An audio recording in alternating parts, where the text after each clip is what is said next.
hear that. Chair.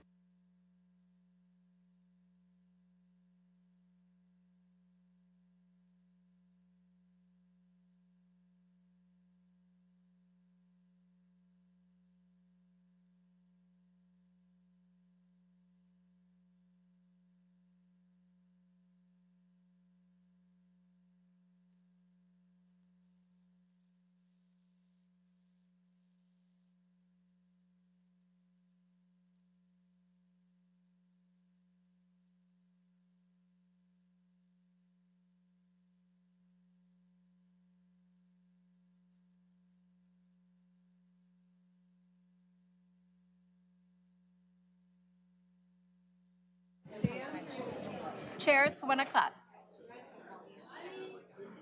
You can turn it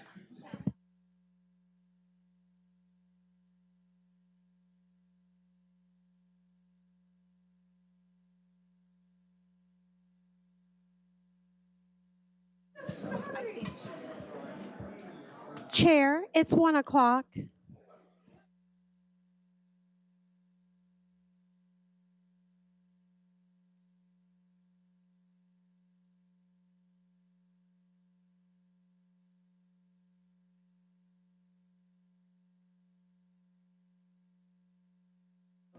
Good afternoon, everyone. Welcome to the Citrus County Board of County Commissioners meeting. It is May 13th. For those that are standing against the wall, if there's a chair, please take it. Otherwise, you will have to go to the JAR room, the jury assembly room, which is back by the front doors. And Mike is in the back there, and you can follow him. And then as soon as we get through the proclamations, I'm sure there will be some seats that will open up, and then we'll bring you back, and we'll definitely bring you back for open to the public. And they do have, there's a TV, and you can see everything that's going on.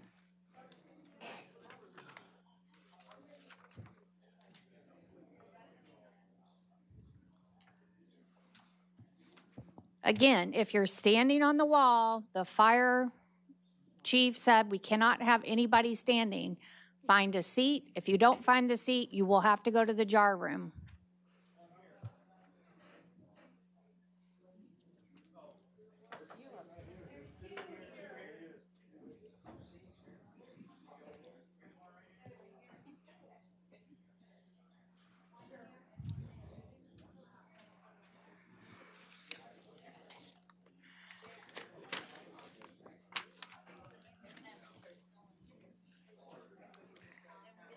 All right, all the little kitties get in the box.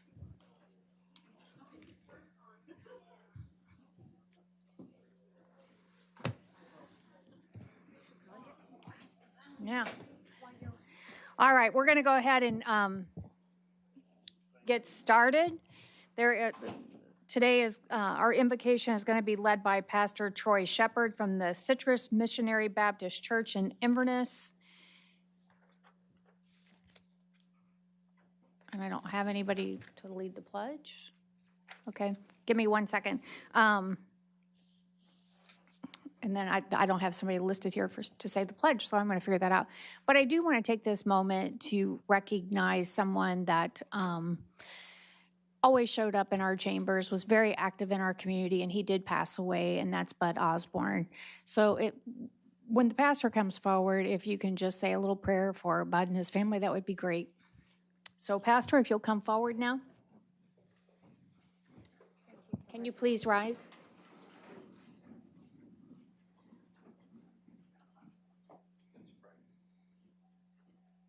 Heavenly Father, we praise Thee, the only true and living God, and thank You for the revelation of Yourself to us in creation, in our conscience, on the cross, and in Your future coming. I praise Thee for interjecting Yourself into humanity in the person of the Lord Jesus Christ, and for His obedient, sinless life and substitutionary sacrifice and glorious resurrection that satisfies Your righteous indignation against us. And Father, I recognize Your honor and Your majesty and know that Your dominion is an everlasting dominion, that Your kingdom is without end, and that You rule over all, and that all things were created by You and for you. I thank you for the repeated display of your mercy and grace toward me personally, the citizens of our constitutional republic, this state, and for all those who lead us in positions of civil government. And Father, I humbly ask that you'll reveal to us this truth, that you are the everlasting God, and that we are but men in need of your help. And Father, you alone are the springhead of all wisdom, knowledge, and understanding. And therefore I ask that you will grant these blessings to our commissioners and to us as we seek your help. Father, bless them. Bless these commissioners and those that are here, their families, the staff of Citrus County with favor and protection as they navigate the sinful incivility, the mental instability, and the unrest that so often plague our society. Father, we pray that you might keep these commissioners and us from corruption, from abuse of power, from bribery, from nepotism, and remind them and us that we must all give an account to you for all things. Father, bless our community and this nation with your presence, and forgive us for so often forgetting you. Help me, my family, the church I pastor, to be a greater witness for your glory in this community, and strengthen us to manifest your love in all our dealings with others, and forgive us where we have sinned and come short of your glory, especially in this great area of life. Grant it to be so, Father, according to your will and through the riches of your grace. And I ask this in the name of the Lord Jesus Christ, my Lord and Savior and Redeemer and coming King. In Jesus' name, amen. Amen. Skater Bob, would you lead us in the pledge? I pledge allegiance to the flag of the United States of America and to the republic for which it stands, one nation, under God, indivisible, with liberty and justice for all.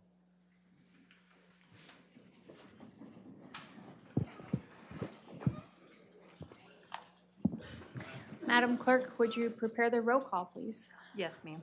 This is a regular meeting of the Citrus County Board of County Commissioners this 13th day of May, 2025. In attendance are Chair Rebecca Bays, First Vice Chair Diana Finnegan, Second Vice Chair Janet Barrick, Commissioner Jeff Kennard, Commissioner Holly Davis, County Administrator Steve Howard, and County Attorney Denise A. Diamond. Thank you. Next item on our agenda today is the approval of the agenda. Is there any additions or deletions? Yes, E18 as additional item, board discussion to continue Nature Coast Volunteer Center programming. The application for the grant funding was not selected. Also additional item E19, rescission of burn ban. That's all I have. Thank you. Thank you. Board? Madam Chair, motion to approve the agenda with the additions. Second. I have a motion by Commissioner Davis, a second by Commissioner Finnegan. Is there any further board comments? Seeing none, all in favor signify by saying aye. Aye. Any opposed? Motion carries 5-0. Next on our agenda today is the proclamations and awards, and if the board members would meet me down front, we have to take a Madam motion. Chair, I'll make a motion to approve B1 through B5. second. I have a motion by Commissioner Finnegan and a second by Commissioner Davis. Is there any further discussion? Seeing none, all those in favor signify by saying aye. Aye. Any opposed? Motion carries 5-0. Okay, now down front. Thank you.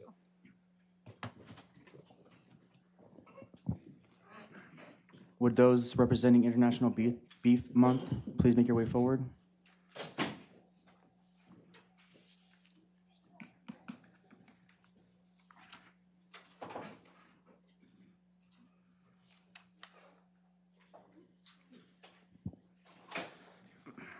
Whereas International Beef Month is a time to recognize the importance of the beef industry and to celebrate the farmers and ranchers who work hard every day to raise and care for cattle, while also preserving the land and environment. The beef industry involves thousands of American farmers, ranchers, and processors who keep the economy strong and food on our tables. Beef is an important source of nutrients that are vital for supporting good health, such as protein, vitamin B12, zinc, iron, phosphorus, and selenium. And whereas the United States is the world's largest producer of beef, primarily high-quality grain-fed beef is the second largest consumer of beef in the world. With an average of 58.8 pounds of beef consumed per person in 2023, there are 89.3 million head of cattle in the United States as of January 1st, 2023. And as whereas by choosing to buy local and high-quality beef products, we help support the livelihoods of those directly involved in the industry. This support helps pave the way to a more sustainable and ethical industry, prioritizing the welfare of the animals and the environment. And whereas Citrus County farmers and ranchers work hard every day to provide us the high-quality beef products, helping support the local economy and creating more jobs for the Citrus County community. Now, therefore, the Board of County Commissioners of Citrus County, Florida, does hereby proclaim the month of May 2025 as International Beef Month, executed this 13th day of May 2025.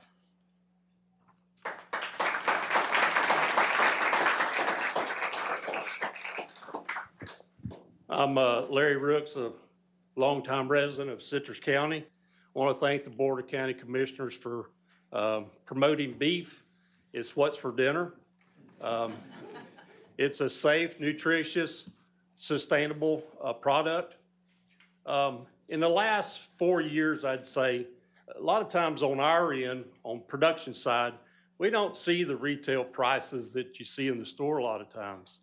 But since 2020, when stores were a little dismal from toilet paper to the meat counter, prices have risen significantly on our end, and it's allowed us to put money back into our businesses, which everybody understands that. You've got to do that or you're going away. And so you ask, why this? Well, we're living under U.S. inventory that matches the 1950s. Low numbers of cattle out there in the country. So you say, why is this? Well, the age of the rancher or the farmer, the a death tax, succession, and then sometimes that leads to urbanization from the sale of the properties. The bright note is that with modern technology and innovative things that we use on our farms and ranches, we're still bumping in there on domestic pounds and foreign tons that are shipped overseas, nip and tuck for the last several years, kind of close in numbers. And then you ask, why? And it's a better nutrition for the animals, better animal husbandry, and the tools that we use for trade. I mentioned safe. All of our food in the United States comes under strict safety protocols, beef not being excluded from that. The housewife or the consumer wants to know more about their product today, and there's been more transparency between our industry and the consumer. National security. We don't have to depend on another country for our beef. We're showing that we can support our country with sustainable beef. One of the things that kind of touched back to Florida is open space and water retention. In South Florida, where the land is a lot flatter than it is here, they have shown how the water drains and how it comes onto a ranch and exits a ranch. And it's leaving some of these ranches, because it's across these grasslands and swamps and whatnot, that it's become cleaner. Here in Citrus County, we have deep sandy soils. We have a deep aquifer. Most of our pasture land here in Citrus County is on that type of land. So we have a filter before it gets into the aquifer. I thank each and every one of you for your attention, and eat more beef when you can.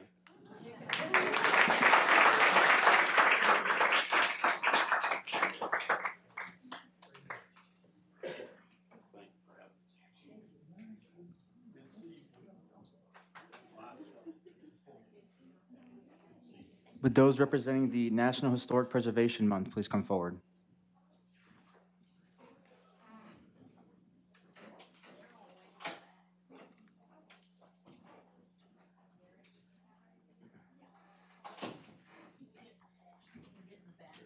Whereas the month of May is designated as National Historic Preservation Month, a time to recognize and celebrate the importance of preserving our nation's historical and cultural heritage, and whereas the historical preservation helps us understand our past, learn from our mistakes, and build a better future, and whereas the preservation of historic sites, buildings, and objects provide valuable education and recreational opportunities for all citizens, and whereas historic preservation promotes community pride, economic development, and tourism, and whereas the preservation of our history is a shared responsibility, requiring the cooperation of individuals, organizations, and government agencies.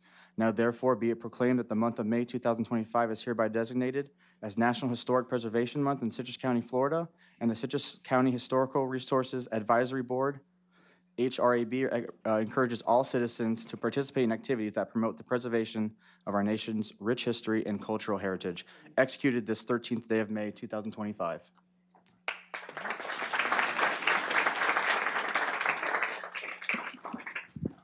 Thank you. I'm Kathy Turner Thompson, a longtime resident also since about 1964. I've been involved with the Historic Courthouse, the Historical Society, and now the Historical Resources Advisory Board for quite some time. I want to thank the commissioners and the chairwoman for this proclamation and everything that you have done. I would also like to remind everybody that, it's been 25 years now since we completed the most professional historic preservation project, not only in the county, but also probably in the state. 1 year later, we were awarded a Historic Preservation Award, the only one for preservation of a historic structure in the state of Florida from the Florida Trust for Historic Preservation. A few years later, we got the only museum award for the Chazawiski River exhibit that we have over at the museum. I want to thank all the volunteers here that are here today and the ones that came before, that without them we would not have been able to do the $2.4 million restoration back in the 90s. And lastly, I just want to say, I can't thank you all enough for honoring our history and the historic structures that we have here in Citrus County. Thank you.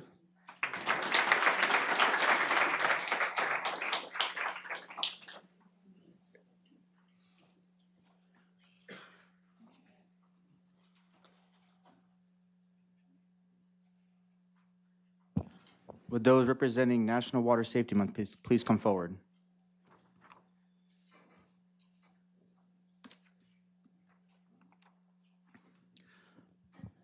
Whereas citizens of Citrus County, Florida recognize the vital role that swimming and aquatic-related activities relate to good physical and mental health and enhance the quality of life for all people. It is important to emphasize swim safety and communicate water safety rules and programs to families and individuals of all ages, including owners of private pools and users of public swimming facilities. And whereas the citizens of Citrus County understand the essential role that education regarding the topic of water safety plays in preventing drowning and recreational water-related injuries. And whereas the citizens of Citrus County recognize the ongoing efforts and commitments to educate the public on pool and water safety issues, Citrus County Parks and Rec, along with the YMCA, offer swimming lessons and water safety. Whereas the National Water Safety Month promotes staying safe in, on, and or around the water. Now therefore be it resolved, the Board of County Commissioners of Citrus County, Florida does hereby proclaim the month of May 2025 in Citrus County, Florida as National Water Safety Month, executed this 13th day of May 2025.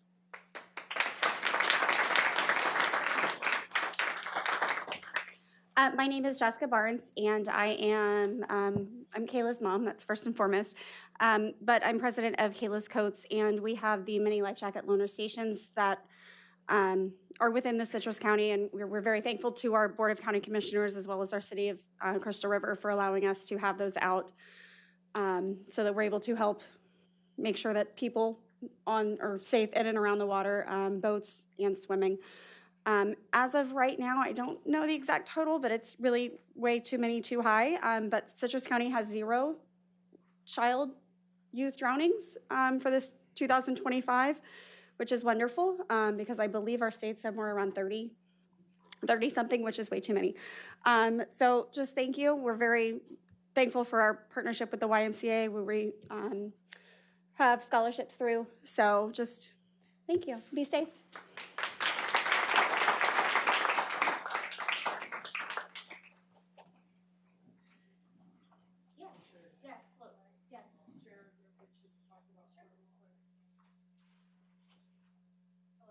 I work at the YMCA. I'm the aquatics director over there. And for Water Safety Month, my name is Jordan.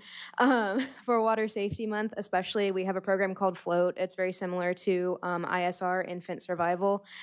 So we teach infants 1 to 4 how to flip and float. In the event there is a water emergency, they're able to be safe and get to a wall until help arrives. So it's a great program. We've grown every year. We have 29 kids enrolled so far in 2025, and our association has provided this program to over 100 kids since it started in 2023.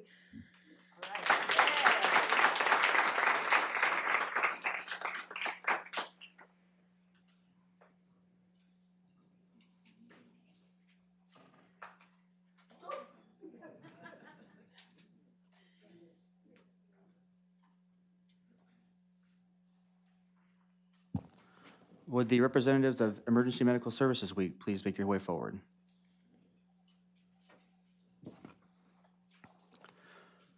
Whereas emergency medical services is a vital public service, and whereas the members of emergency medical services teams are ready to provide life-saving care to those in need 24 hours a day, 7 days a week, and whereas access to quality emergency care dramatically improves the survival and recovery rate of those who experience sudden illness or injury, and whereas emergency medical services fills healthcare gaps by providing important out-of-hospital care, including preventative medicine, follow-up care, and access to telemedicine, and whereas the emergency medical services system consists of first responders, emergency medical technicians, paramedics, emergency medical dispatchers, firefighters, police officers, educators, administrators, pre-hospital nurses, emergency physicians, trained members of the public, and other out-of-hospital medical care providers.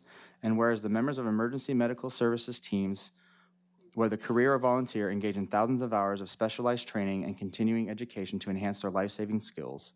And whereas it is appropriate to recognize the value and the accomplishments of emergency medical services providers by designating Emergency Medical Services Week. And now, therefore, the Board of County Commissioners of Citrus County, Florida, does hereby proclaim the week of May 18th through the 24th, 2025, as Emergency Medical Services Week in Citrus County, Florida, and throughout the state. The 51st anniversary of EMS Week theme is EMS Week. We care for everyone. We encourage the community to observe the week with appropriate programs, ceremonies, and activities. Executed this 13th day of May, 2025.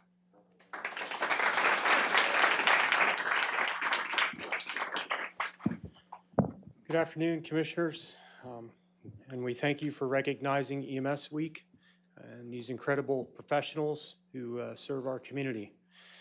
This year's theme, We Care for Everyone, perfectly captures the heart of our EMS personnel. Our paramedics, our EMTs, they're called everywhere, homes, businesses, and they're always ready, always prepared, and because they care deeply for every member of this community. The role of EMS today is evolving, as we all know. It's not just that reactive response, it's a proactive response, and that's to care for those people even when it's not an emergency. And you guys and our community partners from HCA and the Citrus County Health Department and Tampa General help us do that and do it well. So we thank you for this proclamation and your continued support of the men and women who proudly serve Citrus County.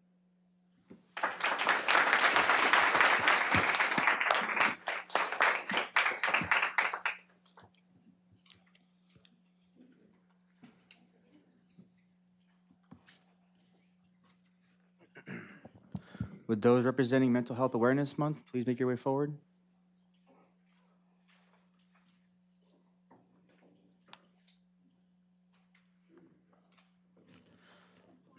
Whereas mental health is essential to everyone's overall health and well-being, and whereas all Americans experience times of difficulty and stress in their lives, and whereas the prevention is an effective way to reduce the burden of mental illness, and whereas there is a strong body of research that supports specific tools that all Americans can use to better handle challenges and protect their health and well-being, and whereas mental illnesses are real and prevalent in our nation, and whereas the early and effective treatment, those individuals with mental illness can recover and lead full, productive lives, and whereas each business, school, government agency, healthcare provider, organization, and citizen shares the burden of mental illness and has a responsibility to promote mental wellness and support prevention efforts.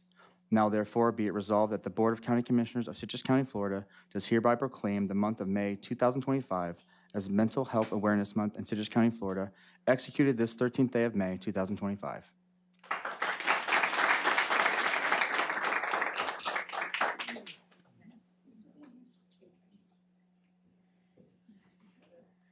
Good afternoon. My name is Elise Morris. I have the pleasure of serving as Livestream's Chief Business Officer. It is a pleasure to stand before your County Commission this morning, and thank you, Commissioners, for recognizing Mental Health Awareness Month and its importance in our community. It is an honor for Livestream to serve our Citrus County community, and we are very blessed that we've served over 41,000 people in 6 counties over the last fiscal year. So we are looking forward to growing and serving more in Citrus alongside of our incredible partners here. So thank you very much.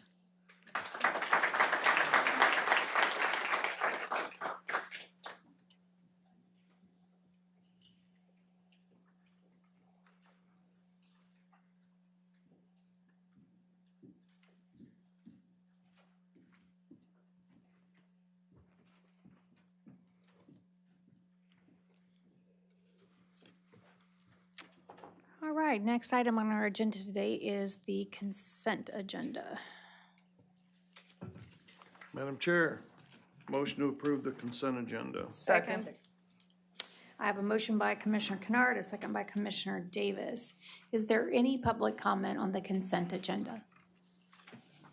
Seeing none, all those in favor signify by saying aye. Aye.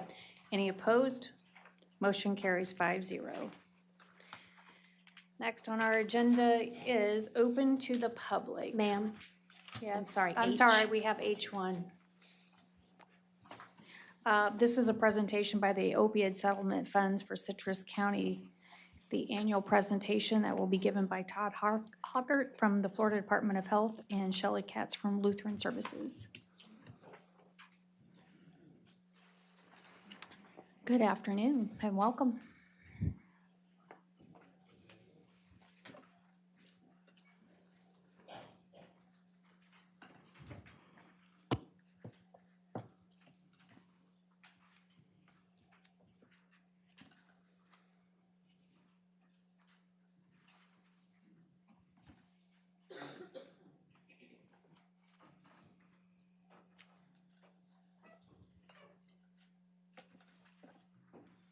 presentation.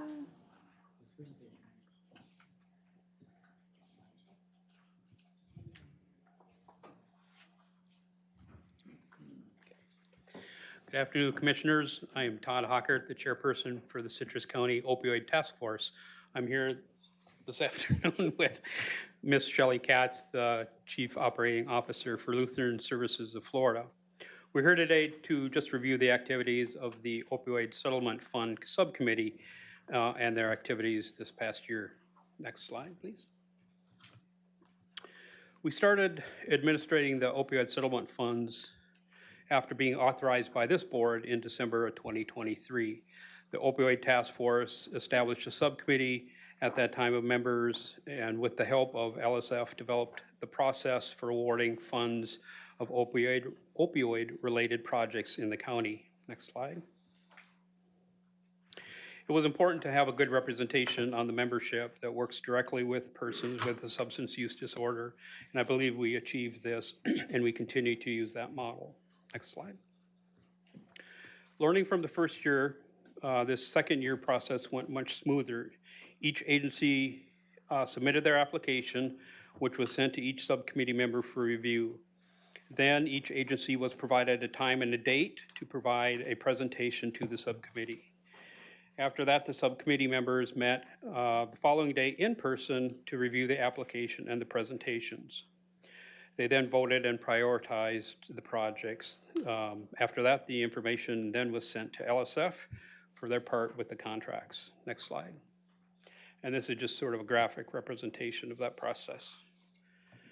Next slide. So at this time, I'd like to just turn it over to Ms. Katz from LSF. Thank you, Commissioners. It's a pleasure to be here. I appreciate the opportunity to talk with you today about our work with the task force and the opioid settlement funds. Could you move the slide, please? Awesome, thank you.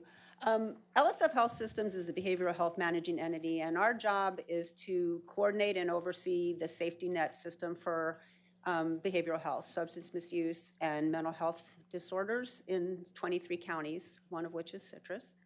And part of our role has been to help administer the opioid settlement funds for the counties that have population of 300,000 individuals or less. And we have been very honored to work with the task force. They've done a wonderful job in vetting proposals from the community, identifying needs, and our role is to provide technical assistance to help the task force understand how the funds are able to be used and to provide the administrative back office kinds of things, administering the contracts, writing the contracts, managing the reporting back to the state on the use of the funds. And so, next slide. This last year, the projects that were approved by the task force included medication-assisted treatment for opioid use disorder for Operation PAR, the respite house at Zero Hour Life Center, which provides safe, stable housing for a temporary period of time for individuals who are seeking recovery and not yet enrolled in treatment. So giving them the opportunity to have support, meetings, peers, and helping them transition into a treatment program so that they can find recovery. Langley Health Services provided MAT services to Citrus County. MAT is medication-assisted treatment, which is the gold standard for treatment of opioid use disorder. And the Citrus County Sheriff's Office, who purchased sharps containers for the safety of their personnel when dealing with discarded needles.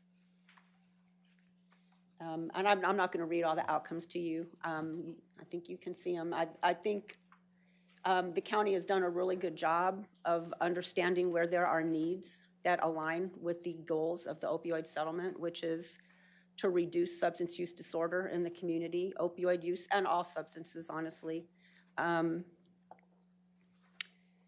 We're working this year on increasing our data reporting. There is a data system that goes back to the state that we have found doesn't provide as much information as we would like. And so at LSF Health Systems, we're changing our data platform come July, and we'll be having a more robust data collection process for the use of these funds next year. Next slide. Additional projects for this year were Eckerd Camp E. Ninihasi, provides residential treatment services for youth at risk of substance use disorder. Community Coalition Alliance, which is the prevention coalition, did a prevention campaign for young people, and their project is interesting. They've created a training program for youth ambassadors for youth to educate their peers on the dangers of substance use, which benefits both those peer mentors, those youth mentors, to kind of develop their own leadership skills and also support their fellow students. The Citrus County Fire Rescue CORE program. This is a coordinated opioid response network. These are dollars that don't come directly through the opioid settlement to the county. They come directly to LSF Health Systems. And they provide support for the emergency response for individuals with overdose in the community. Captain Morgan and his team do a wonderful job addressing the community needs and referring people to treatment at Lifestream and at Langley. And then the Citrus County Child Advocacy Center, Jesse's Place, providing therapy for children, traumatized children. Children who experience trauma are known to be at significant risk for future substance use disorder and other challenges like human trafficking. So dollars were provided for them to provide therapy to young people. Next slide.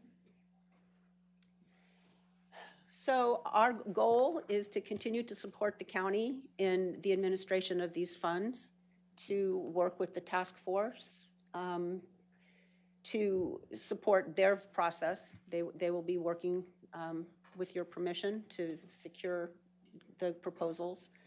The funding comes year by year. It varies year by year. The funding for the county this coming year, starting July 1, is $851,603. And the additional dollars for the core program is just over $206,000. Any funds that aren't expended this year by the projects that were approved will carry forward into next year. So those dollars can be used for next year's programming. And so we'll work with the task force on the implementation plan, updating that and making sure that it gets uploaded onto the state site as required. And then when the task force identifies the projects, we'll work on establishing the contracts and purchase orders. Very good. Board, do you have any questions?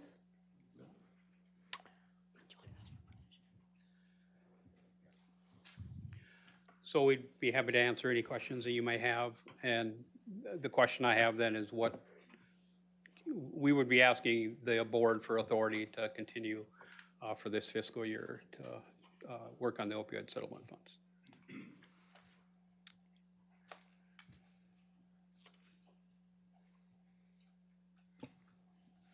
Madam Chair, Yes. I'll go ahead and chime in that each time we've gotten a review on the projects that are happening, it sounds like the money's being used for what it was earmarked for. And so it looks like you've got a plan going forward. You've got the right people involved. So I would certainly support you continuing along the path that they have been. Are you putting that in the form of a motion? Yeah, I'll make that motion. Second. All right, I have a motion by Commissioner Kennard, and I have a second by Commissioner Finnegan. Thank you very much. Thank you. I have to open to the public. Is there anyone from the public wishing to address just this issue? If you have anyone that would like to speak on this issue, please come forward. Seeing none, we're going to close open to the public. All in favor signify by saying aye. Aye. Any opposed? Motion carries 5-0. Thank you very much. All right, now we're back to open to the public. Anyone wishing to address the board at this time, all persons desiring to address the commission, please fill out a green card and hand to the clerk. You will have 3 minutes to speak. If you are registered as a group, you will have 5 minutes to speak, and all comments are to be directed at the chair. In addition, also please state your name and address for the record. Hi, I'm Skater Bob, Floral City. I represent myself and perhaps the silent majority. If you could please be quiet.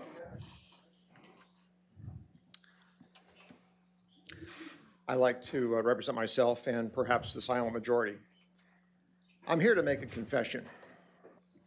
You may remember a young student, Nick Sandman, representing Covenant Catholic High School in 2019, while he was at a March for Life rally in Washington, D.C.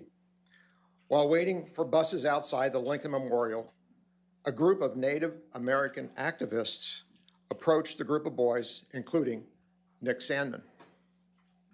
A video went viral in the media showing Nick Sandman staring down at the leader of the Native Americans.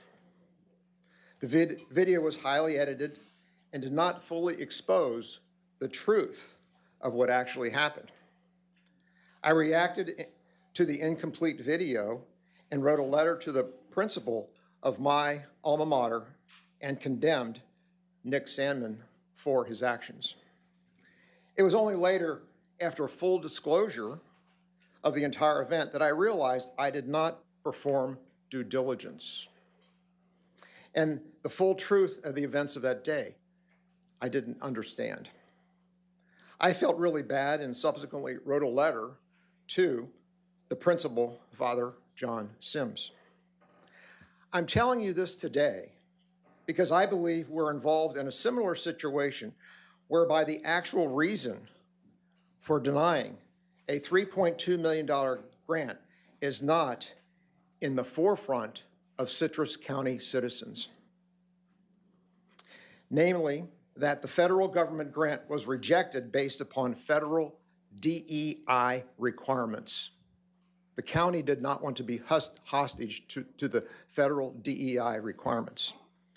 Instead, we immersed in self-inflicted punishment as follows: ethics complaints against Ruthie Schlaubuck and prohibiting her from lobbying, terminating County Administrator Steve Howard, finding Rebecca Bays inappropriately requesting funding for CR 91 survey, and collateral damage to third-party counting staff. These actions have resulted in inappropriate and negative responses from Citrus County residents, lack of appreciation and respect for some government officials, reduction in county staff enthusiasm and morale, and reversal of some positive actions by the county staff. Through no fault of anyone, at the local level, at Citrus County, we are only punishing ourselves and the silent citizens or the silent majority of Citrus County. Thank you very much. Thank you. Next, please. Hi there and welcome. Hi, good afternoon, Rebecca, Holly. It's nice to see you all, commissioners. I am here. Please state your name for the record and your address. My name is Catherine Sylvester Neubauer, and I live at 316 South Tyler Street, Beverly Hills, Florida. I have a group with me. Please raise your hands if you are with me. Okay. Oh, there you go. All right. Reason I asked for that is because I want to claim all of their time because we have a very important issue to discuss here. Someone is invading Beverly Hills with large structures on skids, which are movable floating foundation skids. They are putting sheds in neighborhoods of single-family homes, particularly my street is where it woke me up to look at it. I have some information here to read to you. This company came and poured slabs, had cinder blocks, put just enough to create a foundation so we weren't wise to what they were doing, and no sewer lines were installed. There is no plumbing, nothing to the street. These are sheds. I have pictures that I've taken of everything. I used to be a county inspector or an inspector in this county. These sheds cannot be permitted to be used as living space. I called Nature Coast Affordable Housing and got a man named Harvey Garber on the phone who insisted that these two sheds would be connected by some type of foyer and create a breezeway for a single-family dwelling, yet it is a fire hazard. There are no escape routes on either sides of back or front. No front doors, no back doors, no side doors, save one, which is supposedly going to a garage that is not there, but a slab is poured for and is, again, illegal. You cannot live in a shed in Beverly Hills. We have cinder block homes, and recently there have been framed homes. My group is here because we have worked very hard and diligently to increase the value of our homes, beautify our neighborhoods, and yet we are being assaulted by these large green structures that are being dropped on our blocks wherever there is an open piece of land where either a house burned down or it was taken down for whatever purpose. I believe that there is something very sinister afoot. Someone in the building department is rubber stamping these sheds to become livable spaces. We want them removed. We want them out of our neighborhoods, and we want whoever is doing this, whether it be Nature Coast Affordable Housing or Stormore, which is on our plans, a place called Stormore, which has given us the plans for these properties and these illegal houses. I'm claiming their time. Nope, you only have 3 minutes. Otherwise, you have to have something on the Can I claim his time? He's with me. He'd have to do his own. You'll have to speak. So go ahead. I'm good. You don't want to speak? Well, they're not going to give. It's okay. Okay. We want these houses removed. We are filing a formal complaint by all. Raise your hand. Thank you. That I'm live in sorry. Beverly Hills. Thank you. We're very much aware. It's been discussed. I think probably every commissioner is very much aware of it, and staff, and we're looking into it. Thank you. I cannot continue. They're sending electricity. I've got to stop you. It's 3 minutes. Thank you. I apologize. Thank you for your time. Thank you. And thank you for your attention to this very important matter. Yes, Thank you, ma'am. ladies and gentlemen. Hi there. Hi, good afternoon. My Good. name is Anthony Ao, living at 5432 North Pecos Terrace, Beverly Hills, Florida, in Pine Ridge. And I have several issues that I wanted to bring to your attention. I understand we have a new development going on the north side of Forest Ridge and 491. There's a planned development that's going to go in there. And I understand we have a debacle about Lucy Schlabach being the person brought this to everybody's attention. We need to expand 491. Have you ever been on a Hampshire Road trying to go north on 491? You're going to spend a good 30 minutes waiting to get down there. Okay, it's a 2-lane road. It's packed. Yesterday evening, I got off of Pine Ridge Boulevard, went north to Forest Ridge. I was in bumper-to-bumper traffic for several minutes because it's still a 2-lane road. It's ridiculous. We need that widened. If you're going to make that development, it must be widened. There's no way possible for 491 to still be 2-lane in that area. So whatever commissioners or whoever's having this little debacle, y'all need to get with it. We need to have what's called common sense in this county. Another thing I brought to another commissioner's attention was the fact that we have this technology to build homes that are safer against hurricanes. Have you heard of it? They're Cat 5 homes. There's no reason for any of these homes to be this vulnerable. You have homes with single pane windows that can only tolerate, single and double pane, can only stand up to 77 miles an hour winds. That's ridiculous. We also have cinder block homes that can only withstand 119 mile an hour winds. My home was built in 2007. It can withstand 235 mile an hour winds, and my windows are rated to 185. Why can't we in Citrus County build for the future?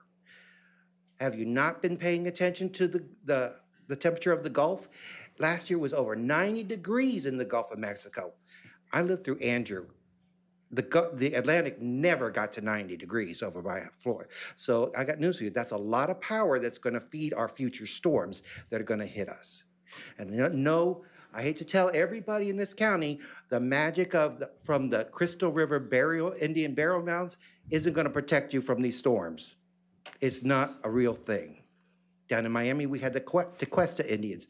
Guess what? They didn't protect us. All right, so we need to wake up. This is what's going on in the county. And yes, we are building more. We need more homes because we have more businesses. You need both to keep growing our county. If not, it's just going to die. Thank you for your comments. Next, please. Good afternoon, Commissioners. Karen Esty. I'm here today to talk about the Independence Sidewalk, the Independence Highway Sidewalk. At this juncture, I think what I've been trying to do is kind of in irons. And I just want to digress back to February 27th when I had a conversation with the director of the MPO. We had this long conversation about the independence, the importance of it, the detriments of it, what was going on the highway. I think all of you are keenly aware of the safety issues.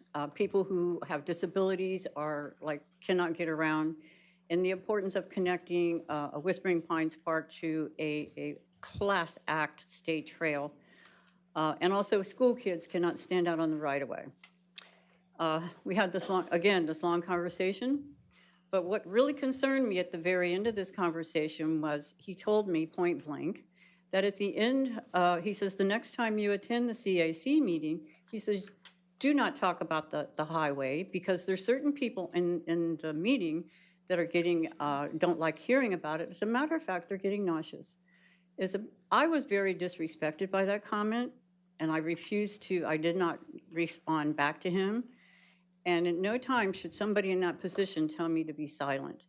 So I'm going to go fast forward to recently. As a matter of fact, he mentioned 2 commissioners. He didn't mention names, but he said, quote, that there's 2 commissioners on the MPO who said it will never happen. So he needs to be addressed by this. Then fast forward to April.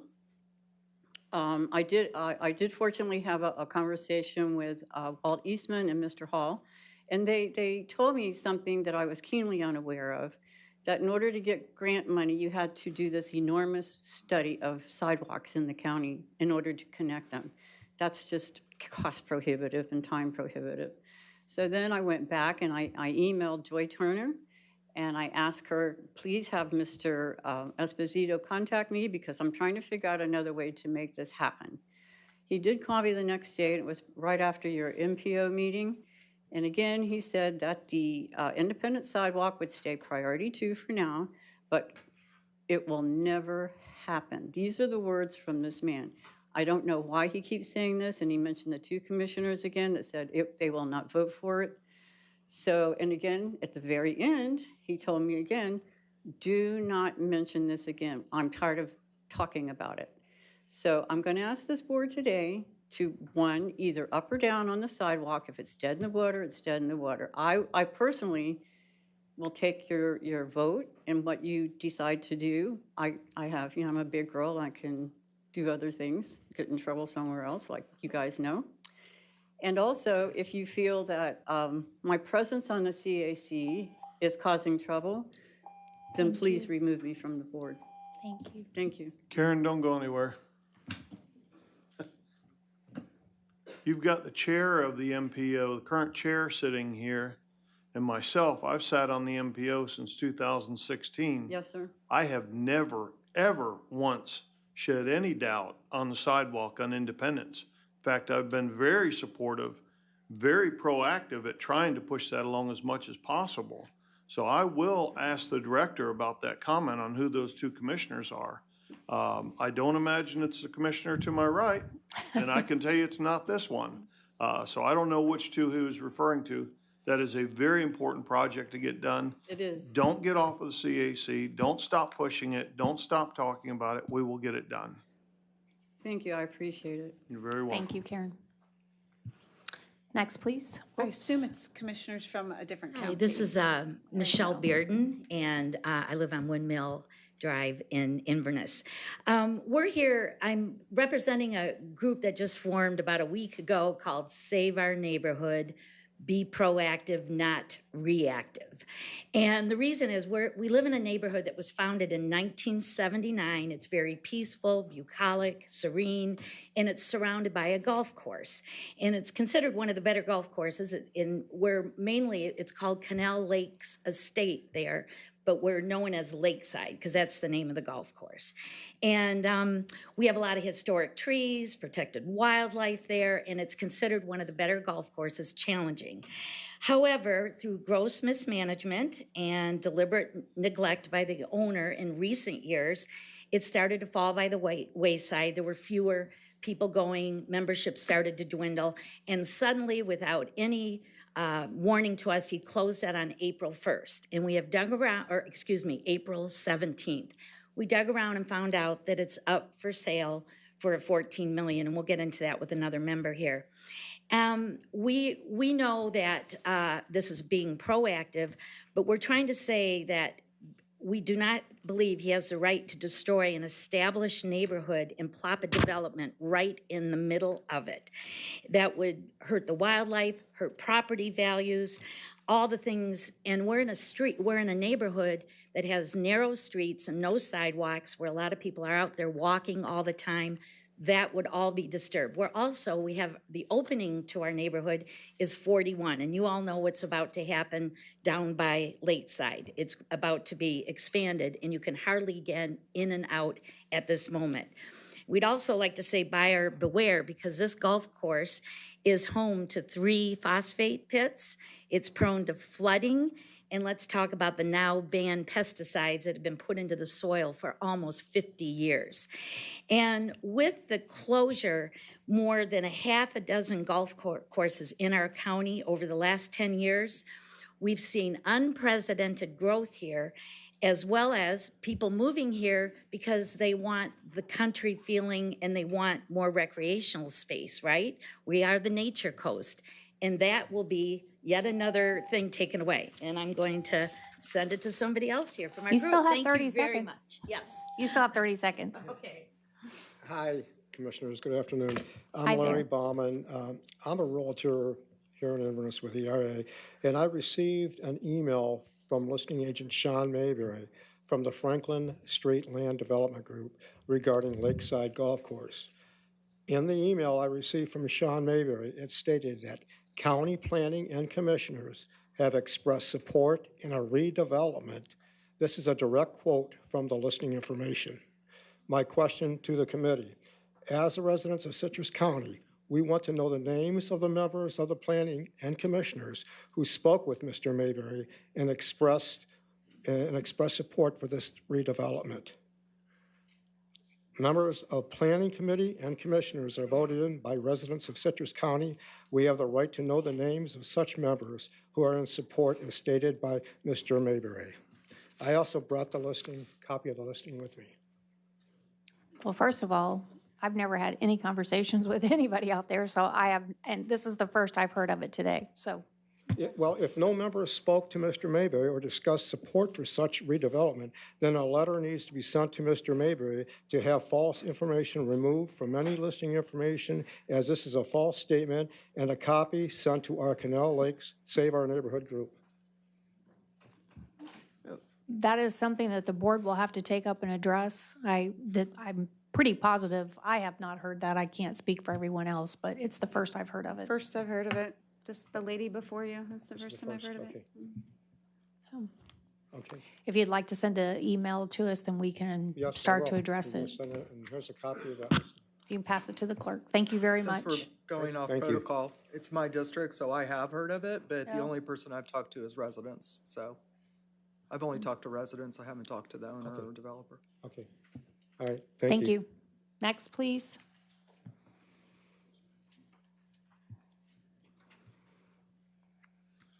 Good afternoon, Commissioners and audience. My name is John Hurley. I live at 1367 North Timaquan. I've been a resident for 2 years there, formerly from New England, so forgive my accent. I'm here to speak about the neighborhood community I live in today, which is known as Lakeside. And Lakeside is a community of a golf course of 18 holes with probably 220 homes around it.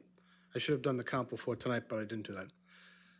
So our concern is we have heard, mostly through rumor and some anecdotal evidence, that the current owner who's let the golf course go into disrepair is interested in selling it for a development purpose. And that can be good. Growth is very good. Someone here I heard said growth has been a problem here. I can say that if any new development comes in there, it would probably have a very big impact on traffic. If anybody knows North Florida Avenue, it's almost like a highway on one lane. And I think any new development there would impact safety in a very big way. I notice your mission statement is to protect the environmental assets of the community and development and maintenance of infrastructure. So I know that road is under construction. However, it would need a huge improvement. The other thing that comes about is the flora and fauna there. I was under the assumption, maybe I was wrong, I haven't found any literature about this, but I thought the development had been approved originally as a watershed/wildlife refuge. Now, that could be inaccurate, I'll say that for a fact. However, it is a wildlife refuge by the virtue of the fact that it's quiet, there's water all around it. The golf course itself is on a higher level than most of the community, and our community has at least 2 huge reservoir basins for wastewater or drainage water, and I'm sure anything that would then go into that golf course would have to have equal numbers of wastewater drainage ponds for overflow of rainwater. And I don't know if any of that's underway, but I am interested in letting you know something I saw that was a very difficult situation recently that's come to bear, and that is something I've heard called Inverness 4, which is, I believe, on Independence, off Independence Road. The reason I bring that up is apparently the development is underway, but not underway. There are homes there, there are streets there, but there are no paved streets, no graded streets, no drainage properly laid out. And I only have to ask, why is that in the condition it's in today? Why has that been able to fester like this? Why is the developer who did that area not held accountable? And I would ask the commission to do, I was a commissioner formerly at another town, state, and so forth. So I understand you. Thank you. Thank you. And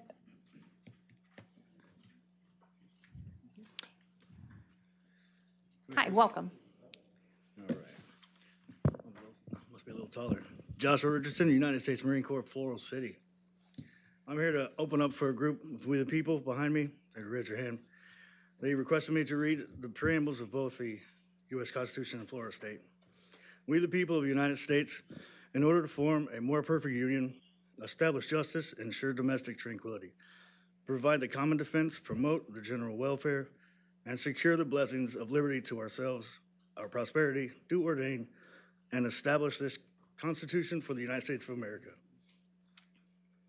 State of Florida, we the people of the state of Florida, being grateful to Almighty God for our Constitution and liberty in order to secure its benefits, perfect our government, ensure domestic tranquility, maintain public order, and guarantee equal civic and political rights to all. Do ordain and establish this Constitution. That being said, something else that they wanted me to read? Okay. I believe in the United States of America as a government of the people, by the people, and for the people, whose just powers are derived from the consent of the governed, a democracy and a republic, a sovereign states, a perfect union, and one and inseparable, established upon those principles of freedom, equality, justice, and humanity for which American patriots sacrificed their lives and fortunes. I therefore believe it is my duty to my country to love it, to support its Constitution, to obey its laws, to respect its flag, and to defend it against all enemies. William Tyler Page. Thank you. Thank you.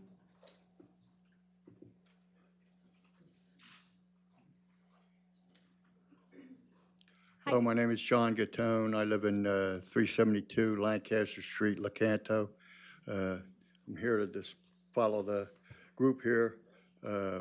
Madam Chair, board members, I got some words here and the definitions of them to kind of refresh your memory of these words. Integrity is a firm adherence to a code of moral values of being incorruptible. Honesty is being fair and straightforward in your conduct and free from fraud and deception. Loyalty is the giving or showing of firm and constant support or allegiance to a person or institution through faithfulness and allegiance that shows respect. Truth is a fact, a judgment, a proposition, or an idea that is true or accepted as true in accordance with fact, reality, sincere in action, character, and utterance. An oath is a solemn promise, often invoking a divine witness regarding one's future action or behavior. Ethics are moral principles that govern a person's behavior or the conducting of an activity. Standards are conforming to a standard, especially as established by law or custom. Deceit is the action or practice of deceiving someone by concealing or misrepresenting the truth. Deception is the power to cause someone to accept as true or valid what is false or invalid, usually a concerted effort to keep an illegal or unethical act or situation from being made public. Contempt is a feeling that a person or a thing is beneath consideration, worthless, or deserving scorn. Florida Statute 112.313, paragraph 6 states, it is declared to be the policy of the state that public officials and employees, state and local, are agents of the people and hold their positions for the benefit of the public. They are bound to uphold the Constitution of the United States and the state constitution, and to perform efficiently and faithfully their duties under the laws of the federal, state, and local governments. Such officers and employees are bound to observe in their official acts the highest standards of ethics consistent with this code, and the advisory opinions rendered with respect hereto, regardless of personal considerations, recognizing that promoting the public interest and maintaining the respect of the people in their government must be of the foremost concern. Are you doing this? Have you done this? Do you understand the oath you took? Are you confused about any part of it? Thank you. Thank you. Next, please.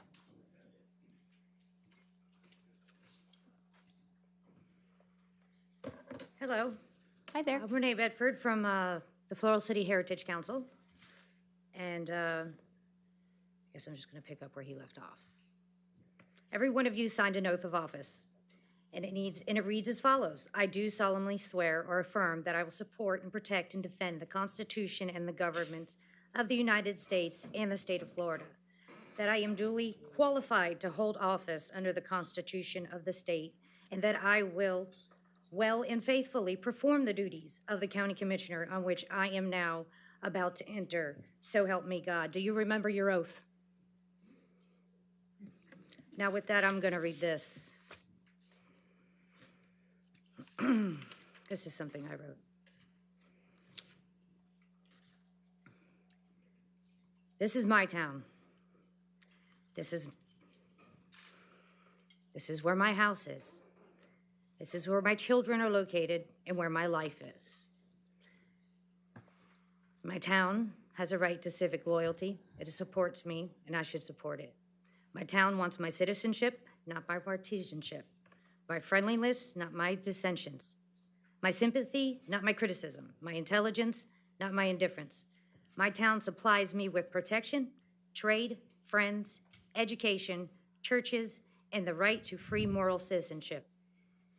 It has some things better than others. The best things I should see to make better. The worst I should help to suppress. Take it. All in all, it's my town and is entitled to the best of me that there is. With that being said, skip right on to... Y'all have failed us on that part. Just gonna say that right now. Carry on. According to the State Florida Lobbyist Registration website, the Southern Group's website, Ruthie Shablock is a registered lobbyist and therefore subject to all the rules and laws pertaining to a lobbying as Laura Brumma, if I'm pronouncing that correctly. Shablock joined the Southern Group in 2025 and Brumma joined Southern Group in 2009. On 4/9/2025 at noon, a telephonic interview was conducted with Michael Schlick, who is J.J. Groth's legislative assistant regarding House appropriations project request form, and conversation revealed that Michael Schlick stated that the county asked his office to fill out the request form. He stated he filled out the request form, had the representative review it, and approve it. Who at the county called Mr. Schlick and asked Representative Groh's office to fill out the appropriations paperwork. The appropriations request was submitted on February 12th, 2025 to acquire state funds for County Road 491 from Pine Ridge Boulevard to... I should have 5 minutes. Do you have a letter on file? No, but I'm representing the Heritage Council. Well, you have to have a letter on file. Floral City Heritage Council? I'm sorry, your time is up. No. Thank you.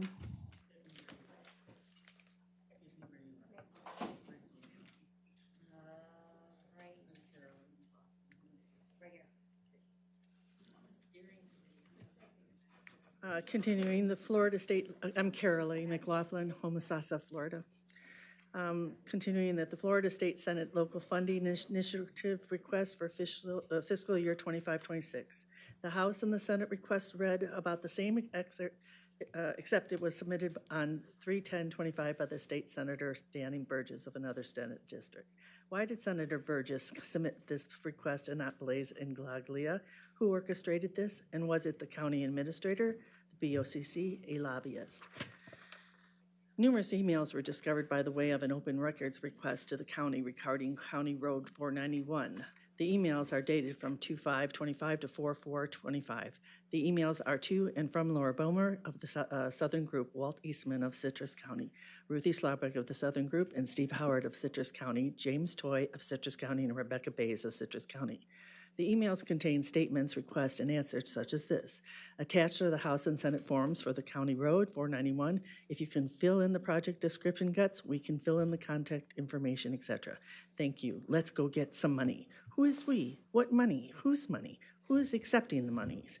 Good afternoon, Laura. As requested, please see the County Road 491 information that I have available. Is Walt Eastman filling our paperwork at the direction of a lobbyist? Can you take a look at this and then get to the county administrator? Is Laura Bomar directing Ruthie Schallebeck to get Howard to sign a paper? What paper? Did the BOCC know about this request? Dear Mr. Howard, I hope this message finds you well. To help expedite a leadership fund request, I kindly ask if you could review the signed attached attestation at your earliest convenience. Thank you for your attention to this matter, and feel free to reach out if you have any questions or need further clarification. Did she knowingly ask the county administrator to sign this attestation without the BOCC's approval, thereby circumventing the BOCC? Did Schallebeck know that the law after 4 years as a commissioner? How is Schallebeck going to expedite a request to leadership? Who is directing Schallebeck to expedite this request?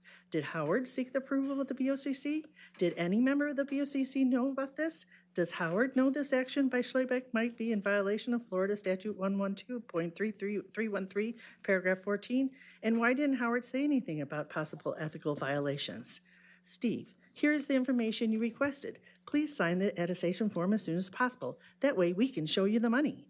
Let me know if you have any questions. Thank you.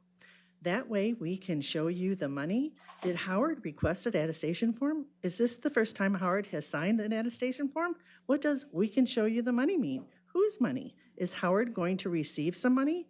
As you are aware, the county was approached by Metro Development Group along with their contracted lobbying firm, the Southern Group, and a proposal to apply for state funding for the County Road 491.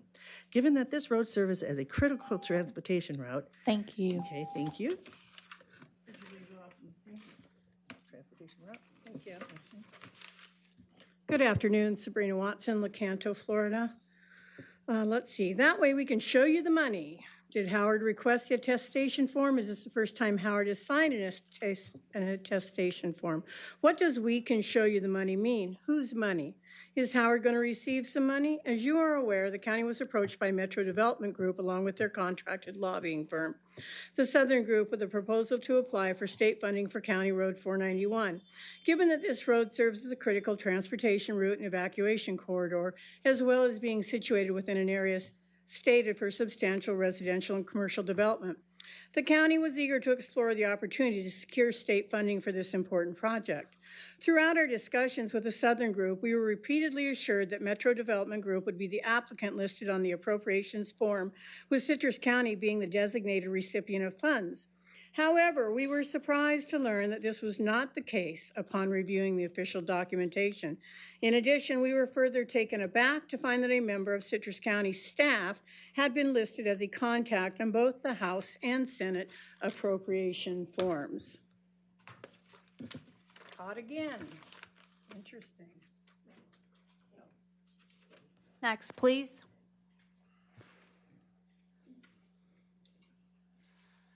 Hi, good afternoon. My name is Shannon Burns, and I'm from Floral City, Florida. I'm going to finish and do a little bit more of what they said. Who is the county? Why would Metro Development Group be concerned about this? What is the relationship between Metro Development Group, the Southern Group, and our county? Did Bays know about this previously? Is the real reason because the area is stated for substantial residential and commercial development by Metro Development Company? James indicated he would like me to send the following out under my name, and I wanted to check and see if you're okay with that. What is the following? Is Bays asking Howard's permission? Did Howard have the permission to give Bays? Are they colluding? Are they attempting to cover something up? I asked James to ensure all facts are correct. I have no firsthand knowledge of the paragraph concerning the legislators or their specific knowledge. I did know that Southern Group represents Metro. I was told by a Southern Group representative, Citrus is not asking for it and it won't take away from any transportation projects. We would be signing to accept the funds.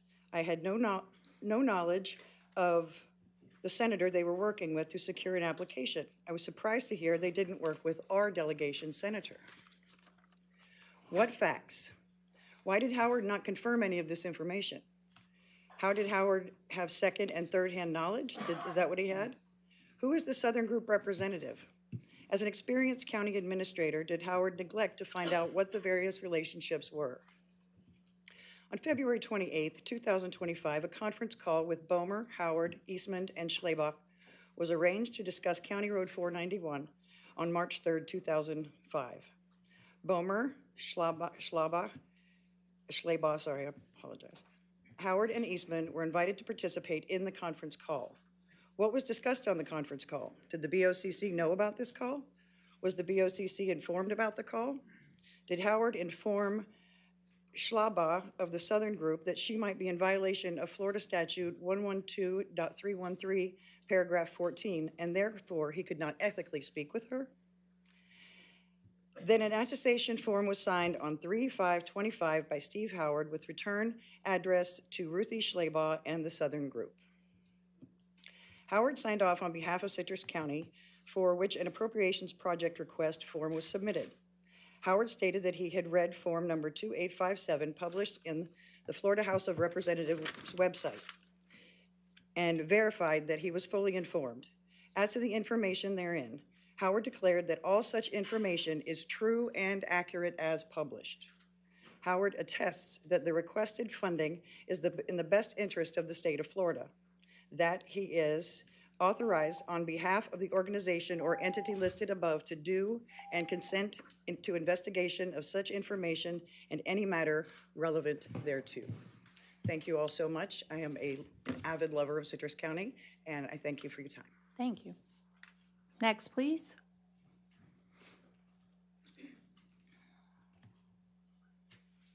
Commissioners, hi. Donna Rummel, Inverness. And under penalty of perjury, Howard declared that he had read the foregoing statement and that the facts stated in it are true. Howard digitally signed as county administrator on March 5th, 2025. At the bottom, the form stated that the completed form should be addressed or emailed to the House sponsor. The return email address is listed as schlabach@thesouthern.com. Is Howard or Bays the principal officer? Did Bays authorize Howard to sign the form? If not, did Howard take it upon himself to sign it? Are the facts true? If not, is this perjury? This is not the first time Howard has signed an attestation form. Howard signed one in 12/12/23, and the form was to be returned to Ralph Masolo at myfloridahouse.gov. Quite a different email address that was on the form that Howard signed on 3/5/25. When Howard signed it, did he know what he was signing? Did he do so under the penalty of perjury? As part of the open records request for the foregoing, the following emails were included in the response to the request. These emails are a second example of alleged violations of Florida Statute 112.313, paragraph 14, and possibly violations of Florida law. These concern the PACE program. PACE stands for Property Assessed Clean Energy. It's a financing mechanism that allows property owners to fund energy efficiency, renewable energy, and wind mitigation projects. The loan is repaid through a voluntary assessment added to the annual property tax bill. These emails are to and from Ruthie Schlabach of the Southern Group, Angel Gonzalez of the Southern Group, Rebecca Bays of Citrus County, Chris Peterson of Fortify Financial, and Holly Davis of Citrus County. Chris Peterson of Fortify Financial, Rebecca Bays of Citrus, and Seth McKeel of the Southern Group, Mark Scheffel of Yai Green Financial, and Rachel Hobbs of Home Run Financing were copied on the certain emails. The emails contain statements, requests, and answers such as, Angel, can you please set up a Zoom meeting at 3 o'clock today with myself, Chris Peterson, and Chairman Rebecca Bays? Why is Schlabach setting up a Zoom meeting with Bays and Peterson? Is it common practice for commissioners to have a non-public meetings with for profit businesses?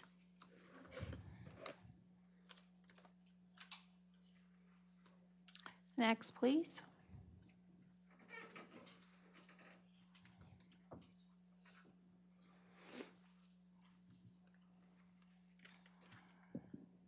Good afternoon, Diane Liptak, Hernando Beach. Is it commonplace for current commissioners to have conversations with a lobbyist who is a former commissioner? Ruthie, of course, just send the invite. Angel, can you please set up a Zoom meeting at 4 p.m. today with myself, Seth McKeel, Chris Peterson, and Commissioner Holly Davis? Now, how is Holly Davis involved in this? What does Davis know, and when did she know it? Didn't Davis and Schlebach take ethics classes? Did Davis advise Schlebach of a possible ethics violation? What is Seth McKeel's role in this? Chairman Bays, per your request, what was requested by Bays? Why is Bays accepting emails from a lobbyist that is a former commissioner? Chris, please share Rebecca Hobbs and Marks's contact information with Commissioner Davis. I appreciate you explaining how the program works. Thank you. Why did Davis need Hobbs's and Marks's contact information? What is Davis going to discuss with them? Why is Davis accepting emails from a lobbyist? Madam Chair, point of order. I don't even know what you're talking about. First I heard about it was April 1st in a blog. That's it.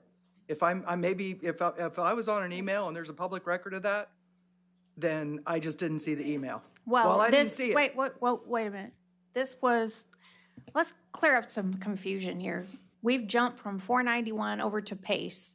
PACE came in and gave a presentation. That's what all that led up to. There was a board presentation, and that presentation by PACE is something that is offered to citizens of the county to be able to finance things for their home so that they don't lose their home. We don't pay for that. It's something that's financed. So you're going off on a tangent here that I'm not sure why you think that there is something that's being misappropriated here. This is strictly a program that is offered to citizens. They can either get funding for a roof, an air conditioner, a house, windows, different things that they can use in their home that would prevent them from potentially losing it if they weren't able to keep their insurance. Which you are certainly welcome to tell everybody, but I'm certainly welcome to be able to express my... But you're making it out that there was something nefarious going on. That's the furthest thing I'm not from the making truth. out nefarious. Well, I am you're simply asking, stating, I'm asking questions. Well, Questions I'm giving that your should be answer. asked. So does that answer your question about PACE? Not necessarily. And as far as 491 goes, did I take a phone call? Yes, I did. I don't know anything about emails. I wasn't involved in any emails, and that was proven by the public records request. So as for 491, I hear a lot of chatter, but I don't hear any solutions. I hear a lot of criticism about a fact that there's a $200 million project sitting out there. That the only way to fund that is by floating a bond for 50% of it and letting the taxpayers be on the hook for it. And did the taxpayers get the right to vote on this? We haven't gotten there. That was the whole idea, is to try to reduce the burden on the taxpayers by potentially getting something from the state. Yeah, thank you. I'm not stifling her public speech. Yes, I will. I she'll do get get a her, right to my she'll get her opinions and to remainder. my But I think there needs to be some accountability on the citizens' part when they want to come up here and lop off things that are completely. I do get to express my own You do. viewpoints. Yeah, if you keep stopping us, then you don't have anything really. I'm not trying to support stop you, yourself. but I want you to have the facts. We have the email. Miss Bedford? Yes, ma'am. You can please sit there and be silent in your chair because you've had your 3 minutes. If not, then I can have them escort you out. Yes, ma'am. Please continue. We'll give you a minute and a half to finish up. Thank you, Ruthie. I added them to this email. We really appreciate your time, Commissioner. Look for an email shortly with a bunch of information. Is Schlebach still commissioner? Is Schlebach acting as though she is a commissioner? Is the county in any way suggesting citizens use PACE loans? What information? What are Rachel Hobbs and Mark Scheffel's votes and roles in this? Chair Bays, thanks again for your time today. Attached is the additional information per our conversation. Please let us know if you have any questions or want to see any additional information. Is the county financially benefiting in any form by suggesting PACE loans to the public? Did Bays swear an oath? Has Bays taken multiple hours of ethics classes? Should Bays not have engaged in any of this knowing Florida's ethics statutes? Hello, Commissioner. Attached is additional information on PACE and the recent legislation SB 770 that passed and was enacted 7/1/24. Please let us know if you have any questions or want any additional information. Thank you.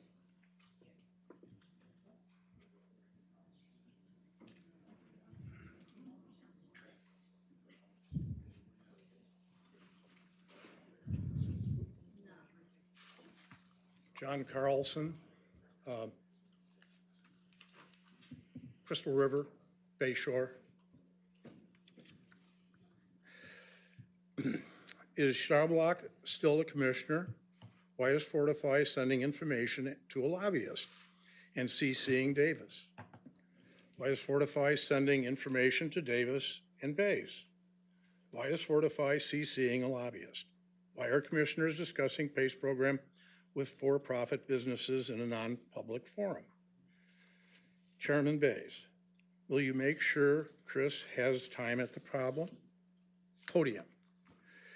Is the foregoing why Fortify was given time to speak at the March 25th BOCC meeting under agenda item H4? Why did Peterson with Fortify get 25+ minutes at the podium when citizens only get 3 minutes? Why did Bays and Davis ask any question? Is it because they already knew the answers, as they had contact with the parties beforehand? On 2/7/25, a conference call was arranged with Peterson of Fortify Financial, Bays, Rachel Hobbs of Home Run Financing, Mark Shuffle of Urgren Financial to discuss Fortify questions with Chairman Bays. The attendees were Ruth Scheiblock, Scott McKeel, Chris Peterson, Rebecca Bays, Rachel Hobbs, and Mark Shuffle. What was discussed in the conference call? Does Florida Statute 112.313, paragraph 14 apply here? Did Bays and Scheiblock take ethics classes? What are Rachel Hobbs and Mark Shuffle roles in this? Should County Commissioner be discussing this with a lobbyist who's a former commissioner? Why is the County Commissioner discussing PACE program with a for-profit business? Thank you very much. Next, please.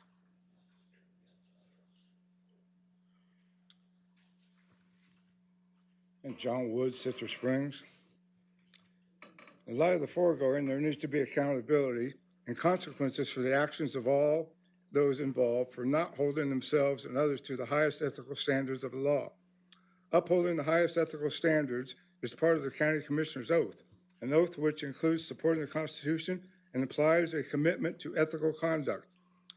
Why are the commissioners and a former commissioner that took an oath to abide by the Constitution and the laws of the state of Florida not abiding by the laws they swore to uphold? They have had numerous mandatory classes in ethics, so they knew or should have known that their actions and their actions of the subordinates are in contravention to state statutes regarding ethics laws. All of the current and former commissioners know the law. Why didn't they abide by the law? They are duty-bound to abide by their oath and the law. Anything less is a violation of public trust and a glaring lack of integrity. The emails show a lack of transparency and alleged willingness to circumvent established procedures. The county attorney must file ethics complaints against Slabaugh for violations of Florida Statute 112.313, paragraph 14, for each time she contacted the county. Also, the resignations of Bays, Davis, and Howard are essential to regain the public's trust in the county government. This must be accomplished to show the public that public officials will be held accountable for their actions. Anything less is a breach of the public trust, an abrogation of your duty, and a contravention of the law. Thank you very much.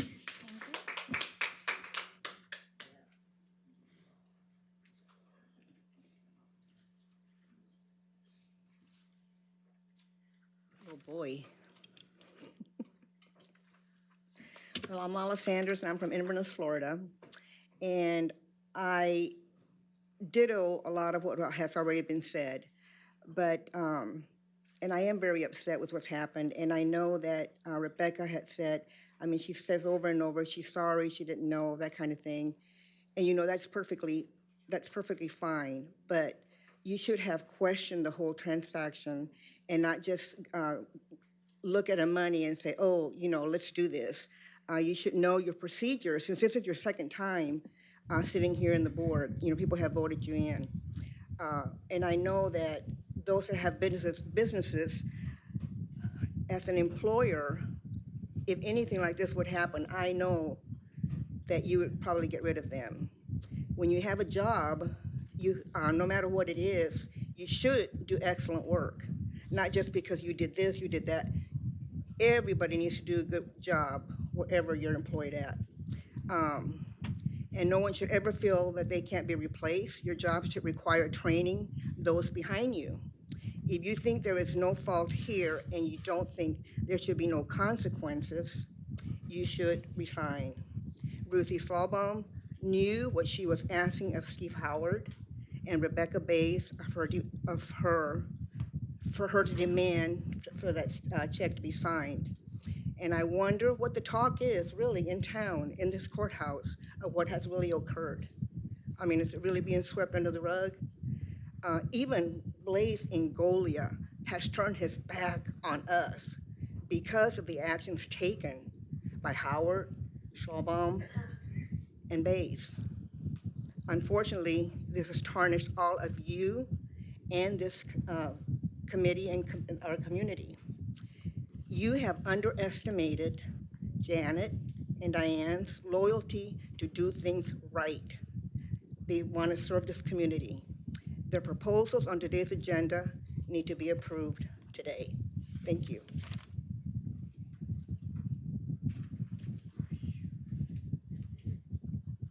Next.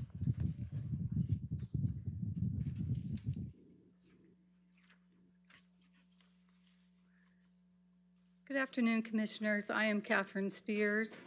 I live at 1339 North Temucan Trail, Inverness, Florida, which is located in Connell Lake Estates.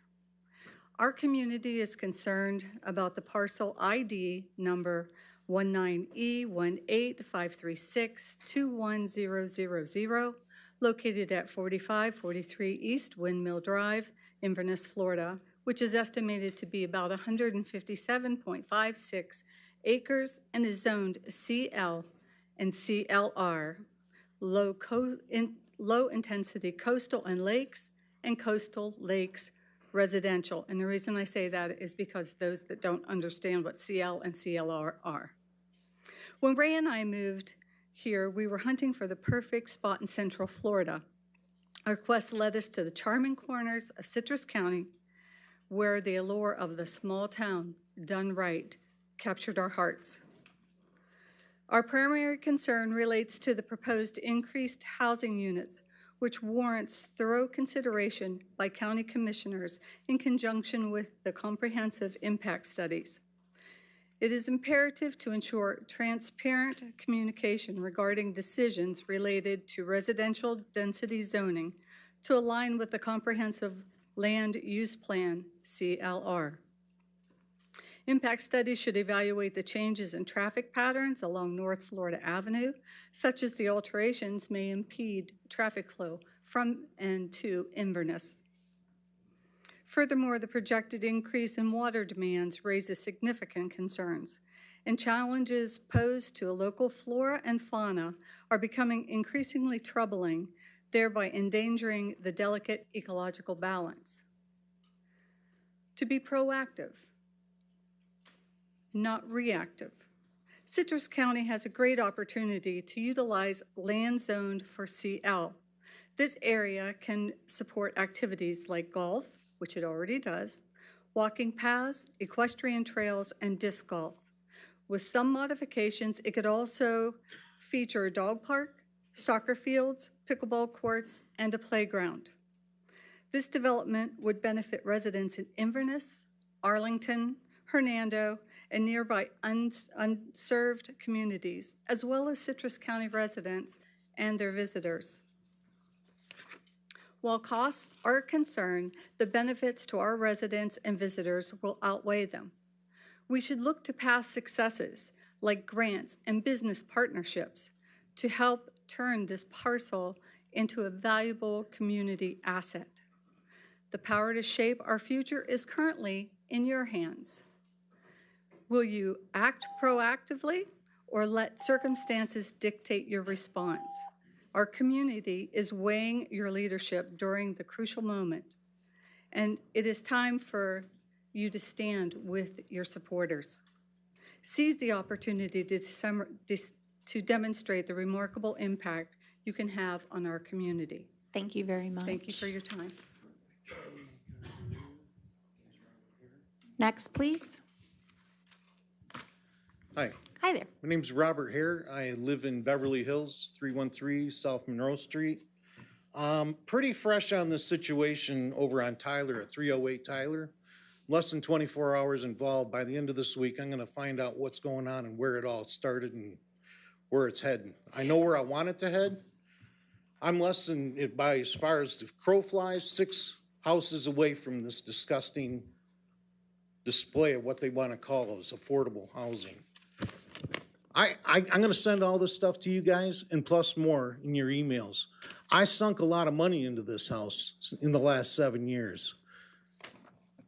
When we start seeing sheds, and Jeanette Barrick, I want you to look at this because you're the one that's over top of Beverly Hills. You're our lady. I voted for you so this kind of stuff wouldn't happen. And you say, well, it's a mobile home. It's a whatever you want, manufactured. That is a shed. And why I'm saying it's a shed is because I went to the place to look at one of these to put in my backyard. It's so aggressive that I said, I am not gonna put that in my backyard, make my neighbors look at it. I'll get something smaller and put it somewhere else. But now we got 2 of them on a piece of property. It's not funny, I know you're smiling. I'm not laughing about it, I'm sick of it. I'm gonna lose property value in this, and I would like to sell my house in a few years. I'm agreeing with you. Okay, well, I'm ticked, I know. But we hired you guys, you work for us. Someone needs to step up and find out how that happened. There's no permits on the property. How do you put even a foundation on property without a permit? How do you put sheds strapped down to the slab with nothing hooked back to the city water, sewers? I'm over here, dude. I want you all looking at me. So I'm telling you right now, I will find out what's going on and how someone got that far putting sheds on property. Doggone it. Please, This is a neighborhood. This isn't a storage facility. This stuff's got to stop. I will find out where this all started and how far it got. You talk about a lot of nefarious stuff that's going on. That's nefarious too. I don't know what's going on here. I've never spoke to commissioners or came to anything like this before. I have no problem with doing it again, and I will continue on until these are removed out of the neighborhood. I'm not gonna have this. Please, please. Can you tell me who did the approval of any so-called permits, if there are any permits? Jeanette? Yes. There are building permits issued by the building department, and they're all 100% legal. I had nothing to do with it. It has to do with the building department and their codes. And when this is completely finished, there will be a connection between the 2 units, okay? And when you go look at you can probably go to the building department and ask them to see what is the building gonna look like when it is completely done. And I have nothing to do with approving buildings at all. What I have is a building department that tells me they went through all the proper channels, they followed all the proper rules, and whatever they've got done so far is, I don't know why there's no building sign up there. Oh. That aggravates me when there's no sign or no porta hold potty on. or anything. Hold on, let me show you exactly what it looks like. Right there. But that's It's not the empty. completed. Exactly. There's nothing there. I mean, do you live in Beverly Hills? I used to. No, do you now? Not Do currently. any of you? Would you want this next to your house? I'm gonna tell you right now, I gotta, sorry. you guys I- better do something about this, because you don't want to screw with me.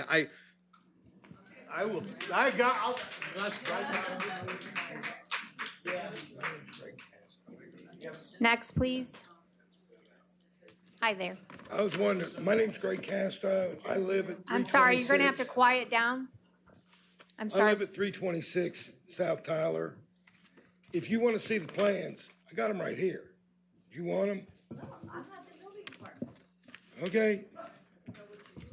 No, the picture is self-explanatory. I'll give you a little background information. I used to be in the mobile home business, used to sell modulars. They've said that was a modular. That's no more a modular than a man in the moon. They go through far more stringent things to get them done. Every house plan in a modular or a double wide has state approval, every one of them. Now, some of them are alike, but they're all different a little. But they're state approved. This isn't. This is an engineer that says it is. I don't trust him. He's not a home engineer. He's a shed engineer. If you don't put a cease and desist order on this and stop it and don't let it get going any further until you hit every base. These people are getting mad. I'm losing about 20% of value on my house. Are you all going to lower our property taxes 20% to equal that loss? I doubt it. I mean, I'm mad. I can't help it. But if this came in your neighborhood or yours or yours or yours or yours, I know some of you out in the country, but somebody buy a house right or a little plot of land right next to you, stick it in, you'll go raving. You'll go crazy. You can do anything you want. You can say it hit the codes, it did this.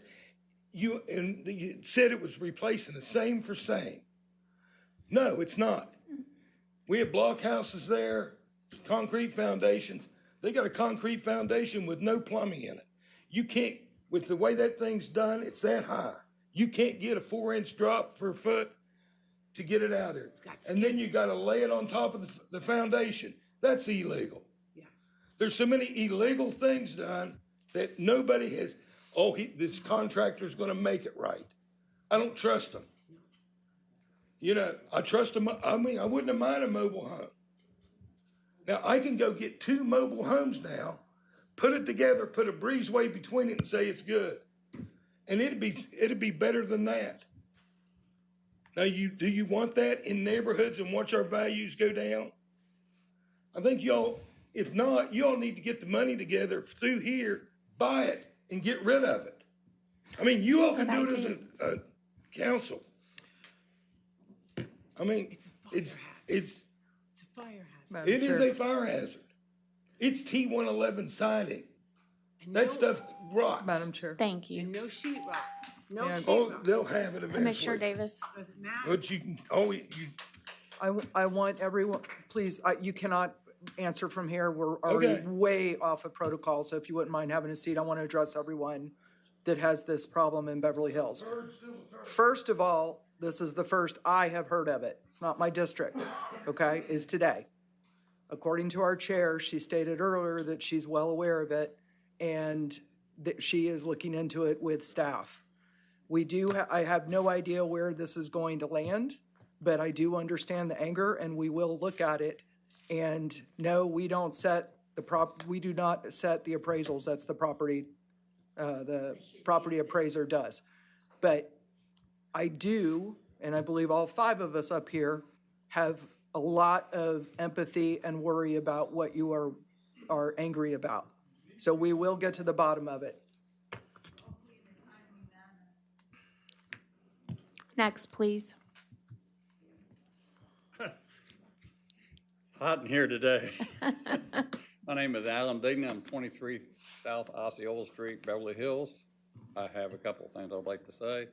I would like to commend the commissioners who names are on some of the items here this afternoon that you're going to be dealing with. from everything these people have been talking about, and also Mr. Kennard's motion that he made for the building thing for the hold up on building. I know I live in that area where they're talking about. I know we're going to have if you put 5,000 houses in there, everybody has a right to sell their land. But when you put 5,000 houses in there, how is that going to affect the road? You can widen the entrance, but then you got north and south going there. Then going into 200, you got a 2-lane road all the way to Ocala, which, if there's an accident on there, you're in trouble. So my question is that, are you considering what it's going to cost us for more police, the traffic on the road, and that type of thing in that area? We're going to have a discussion later today on that. Yeah, so yes, yes, sir. and I commend you all for having it on the thing. I'm just sorry, had to lower the air conditioning. Thank you very much. Thank you. Next, please.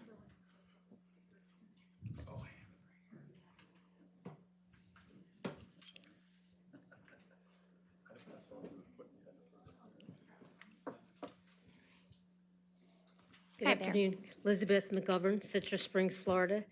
I was debating whether or not to speak. I had decided to.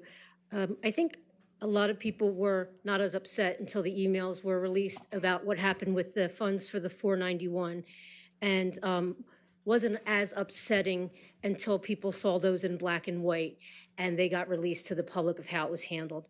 I think that what your solution is accountability. It wasn't handled correctly.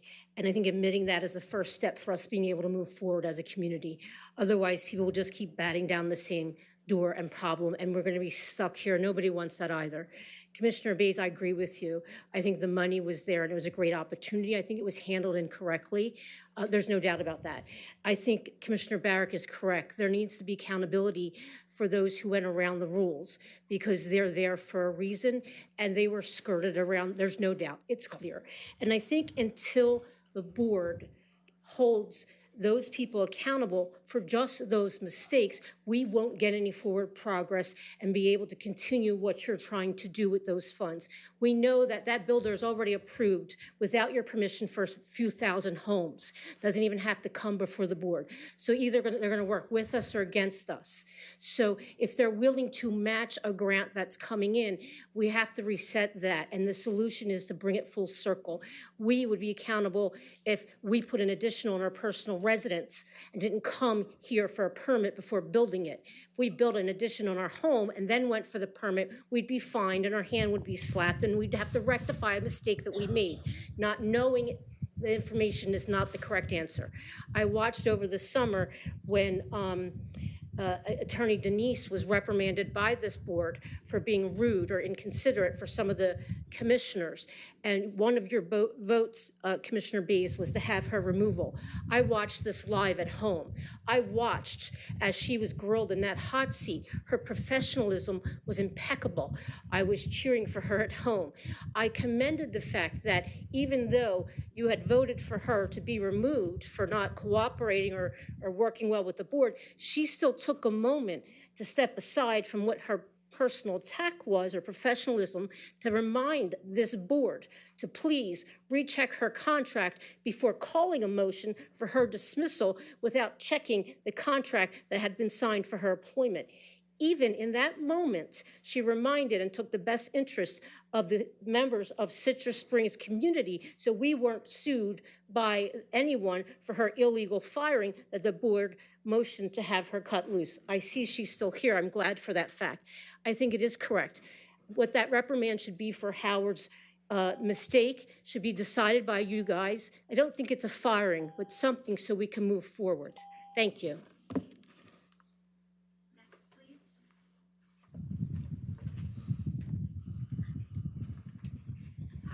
been a long time. Carlene Semper, Inverness Village 4. Hope you guys are holding up okay. I'm a tax assessor myself. I've been in public works, and I take a regular R speeding, so I know what you all are going through.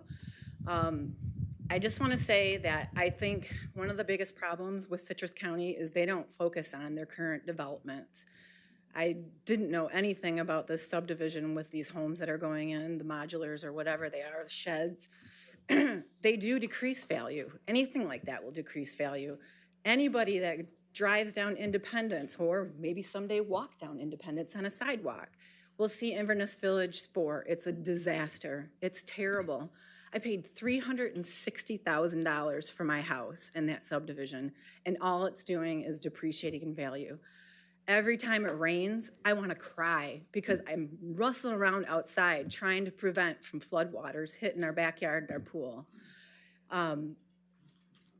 You know, you were saying that you're not a building inspector. I get that. You're not. You guys are the commissioners, but you are in charge of your administrator. You're in charge of your attorney. It's policy and procedure that has to be followed all the way through. It has to be. Get your people educated. Do not pass inspections when you got warped roofs, and issue permits for site plans that don't have an MS4 system in place. You can't do that. Water doesn't stop. It's going to keep on flowing. People that are in Lakeside subdivision, they're adjacent to us. If you don't think they're going to get our floodwaters somehow, they're going to. Please focus on your current developments. Beautify the area. That's when people drive through here, they're going to say, yeah, I want to move to Citrus County. It's not beautiful to me when I first came here. You know what I fell in love with is downtown Inverness here. That's why I moved here. The more I drove around, I just see people just not taking care of your places. Commissioner Bays, you focused on beautification once. There's got to be a way that we can encourage people to take care of their properties, increase the current tax base that we have. Don't let developers rule the show. You do. This is our county. It's a clean slate. Quality developers will come here. They will. Quality developers that want to follow policy and procedure. Thank you.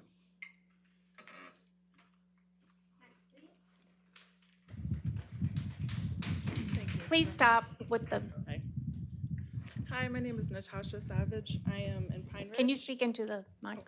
I'm in Pine Ridge, Florida. You can raise it up. Oh, it's all. There you go.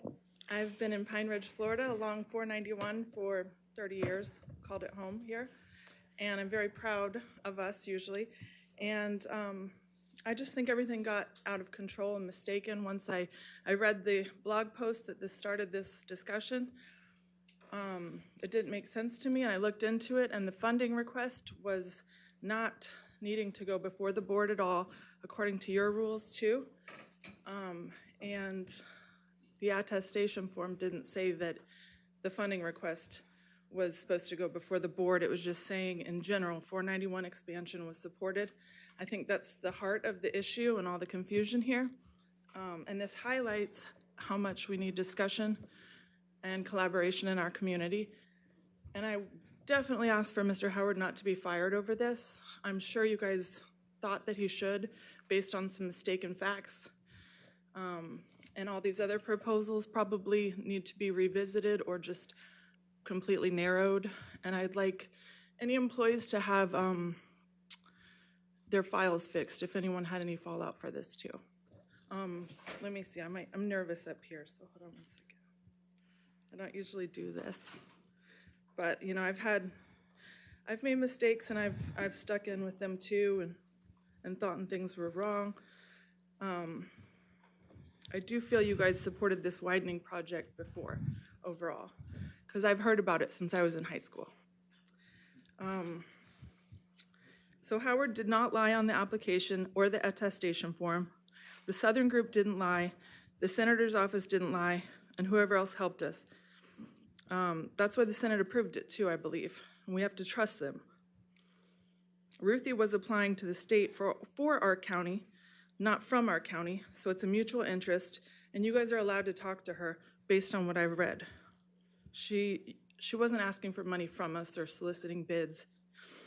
And the rules weren't skirted around because based on your grant applications and other funding requests that don't take from county funds or goals that require matching funds, they're not required to go to the board based on you guys' rules on your website. And also there was $4 billion in requests to the Senate. You guys got $1.5 million from working together with developers. I think you should encourage more of that. That's all. Thank you. Thank you. Come on, you can come forward. Man, if they stay on these Beverly Hills sheds, they might forget all about you, Commissioner. I am here in support of Commissioner Bays. I'm here to tell you, do not let anybody in this community, on the board or outside or inside of this room, bully you into anybody that you're not. Your heart has always been in the right place. You have always done the right thing for the right reason, and that is who you've always been.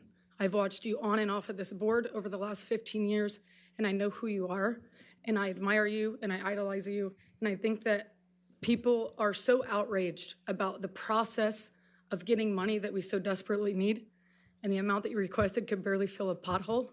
You're trying to open up a relationship with the state so we continue to get more funding. Citrus County needs 2,500 new jobs right now, and over the next 5 years, we're expected to grow by 30,000 people. And without leaders like you, our infrastructure is not going to be prepared to accept the growth that we have coming. You're awesome, and Steve Howard, I admire you also. And there's just too many people complaining about how you did what you did instead of why you did what you did. Thank you. Name Thank for the you. record. Oh, please state your name for the record. Heather Kogar. I live in Inverness, and I'm a realtor if anybody's looking to buy or sell. Next, please.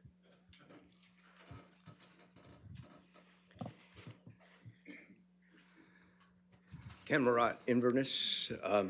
Now for something completely different. I see that you're going to be talking about Meals on Wheels funding contract for them in a little bit. And this has been on my mind for a while. They didn't put me up to this, so this is just my feelings as a citizen here. I drove for Meals on Wheels for years here and just took a break recently. I can tell you it's probably one of the best run programs that we have in the county. So this is, it's not only giving meals to people that are just hanging on by a shoestring, but you're also the only person that they may see that day. And so we're there to support them. And also, though, we're there for the eyes and ears of the county. Because when I rolled up on a house to make my delivery and the door was open and the woman was gone, that set in motion a search for her. Or when some of my other fellow drivers rolled up on a house and they didn't take delivery for 2 or 3 days, further investigation showed that the person was deceased inside. Oh. So we've got, we do have an issue here, though. When I first started driving, I was doing every week 12 to 15 people a week. For some reason, there was always an equilibrium. People would die, go to nursing homes, new people would come on. But right now, the number of people who are actively enrolled in Meals on Wheels has gone dramatically down. I went from 12 people every week to 4 people every other week, sharing the route with somebody else. In some cases, we have more drivers than we do people who are clients. I don't know what's going on. Perhaps you people can help. The best way that you can help is to approve the funding that's coming up that Erica is going to talk about. And the other thing is, I'm going to invite you to go out and do a ride-along with the people who actually make the deliveries. Tracy went on a delivery with me. She lived to tell the story. So, so I invite you to take an hour or two from your day, get out there and see what people are really like, those homebound people. Thank you. Thank you. And thank you for your service. Oh, next, please. People are going to trip and fall. Hi. Hello. My name is Kayla Carroll. and I have the honor of serving as the executive officer of the Citrus County Building Alliance, who is now a council of the Citrus County Chamber of Commerce. I'm here today because our president, Katrina Letourneau, unfortunately could not attend in person. She has asked me to speak on behalf of hundreds of members we represent across the building and construction industry right here in Citrus County. Katrina has prepared the following statement to share the CCBA's perspective on several important matters currently before the board.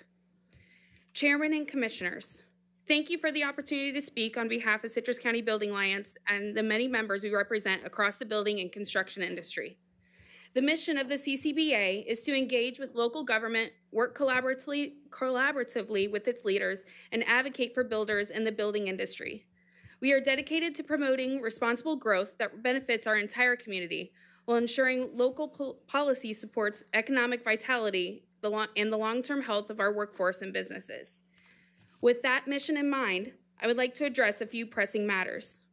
First, regarding the proposal to terminate County Administrator Steve Howard, the CCBA does not support this action. From day one, Mr. Howard hit the ground running. He stepped into a difficult environment and brought immediate focus to resolving long-standing issues, including a flawed permitting system, critical staffing shortages, and a breakdown in communication between the county and its citizens. These are not easy challenges to overcome, but Mr. Howard has shown commitment, leadership, and transparency in working towards meaningful solutions. He deserves support and not political scapegoating.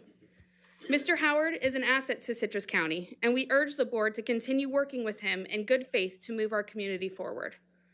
Similarly, the CCBA does not support any effort to censure Commissioner Rebecca Bays. Commissioner Bays has consistently demonstrated a strong commitment to the betterment of Citrus County and brings a thoughtful, forward-thinking approach that we value and we respect. Disagreements will happen in public service, but we should foster bold leadership and not discourage it through punitive measures. Secondly, we must strongly oppose any proposal for a development moratorium. Such a moratorium is not only unnecessary, it is also harmful. The board already possesses the authority to review and reject any project that poses risks to the community or our infrastructure. A moratorium sends the wrong message. It suggests that Citrus County is closed to growth and investment, and that perception can have far-reaching consequences, especially for our builders, local subcontractors, suppliers, and workforce. The construction industry supports countless jobs and families here. These decisions affect more than just developers. They affect our public livelihoods. The CCBA is committed to being a constructive partner in managing growth. We want what's best for Citrus County, and we believe that's best achieved through collaboration, not broad restrictions that may unintentionally do more harm than good. Commissioner Kennard, we thank you for your dedication and for sparking meaningful conversations on these important issues. Your proposal has motivated groups like ours to come to the table and to help develop positive, forward-thinking solutions to the challenges surrounding growth and infrastructure. We recognize your good intentions, but feel strongly that the proposed course could have unintended consequences. Thank you for your time, your service, and your thoughtful consideration of these matters. We look forward to continuing to work with you for the betterment of our entire community. Thank you again for your time and attention today. On behalf of the entire Citrus County Building Alliance, we sincerely appreciate your service to this community and your openness to hearing from those of us who are out here every day working hard to build a better Citrus. We're proud to call this community home and even prouder to be part of the conversation that is shaping its future. Thank you. Thank you very much. Next, please.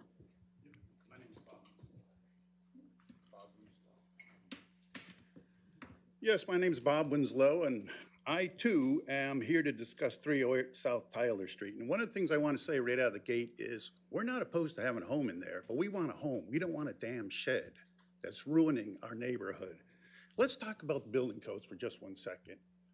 They have two things. Building codes do two things. They protect the citizens of your community, and they make it where there's uniform building construction methods. That's the two things building codes do. You guys who are on this commission have the ability to supersede these things and make these things better. Do you want your building codes to go down or up? By putting these sheds in, your building codes are going down. So what are these structures? Well, I'll tell you one thing. I saw them being offloaded myself. They're built by Pro Shed. They're delivered by Pro Shed. They're set on the ground by Pro Shed. And they have 4x4 pressure-treated lumber supports on the bottom of these things, and that's what's holding them down. They were anchored down like a shed. Now, let me go on and say something else. What does Florida say about using sheds? This is Florida building code that I'm going to be reciting to you right now. It says you can even use a shed as a residential occupancy if it meets two criteria. The two criteria are, is it on a permanent foundation, and is it built to all existing building codes? All right, knowing that, oh, by the way, no building permit hanging anywhere. There's no building permit anywhere. It's supposed to be visible from the road. So they screwed this thing up from day one. But this thing is anchored down. I've already looked into, if it meets the criteria to be a residency, it has to be anchored directly into the concrete through a sill plate. What they have is metal straps wrapped around the bottom of it, and they're anchored into the concrete slab. Now, that's not going to cut it, because the weakest point is the strap or the screw putting this thing together. You could have a 10-foot, 1-inch thick rod all the way through there, but if that is one bolt holding it down, hurricane's going to take this thing away. Into our house. And the other thing is, what are you going to say? Well, they do it with double wides and do it with single wides, right? They have an entirely different code that applies to single wides and manufacturers' homes than they do for residencies. And I was just getting going. There was 100 problems with this thing, 100. Thank you. I'm sorry. That's all right. No. That was great. Aw.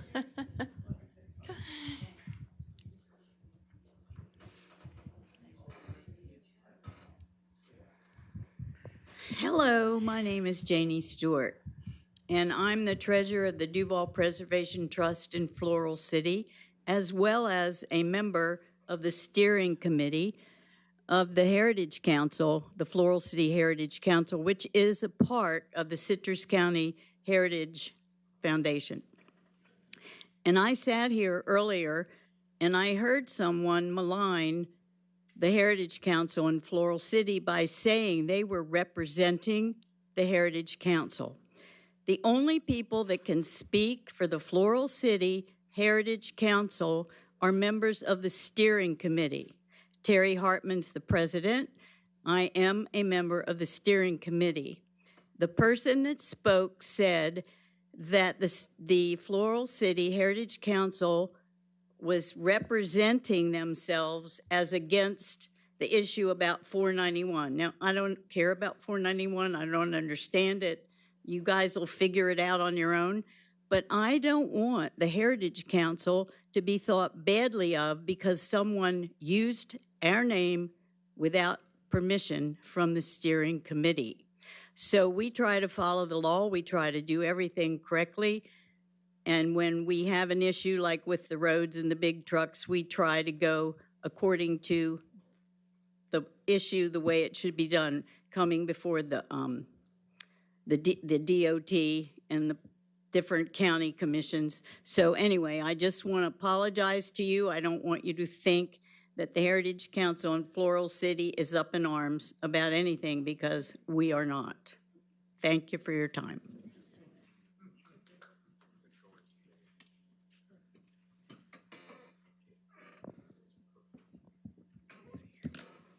Tall people.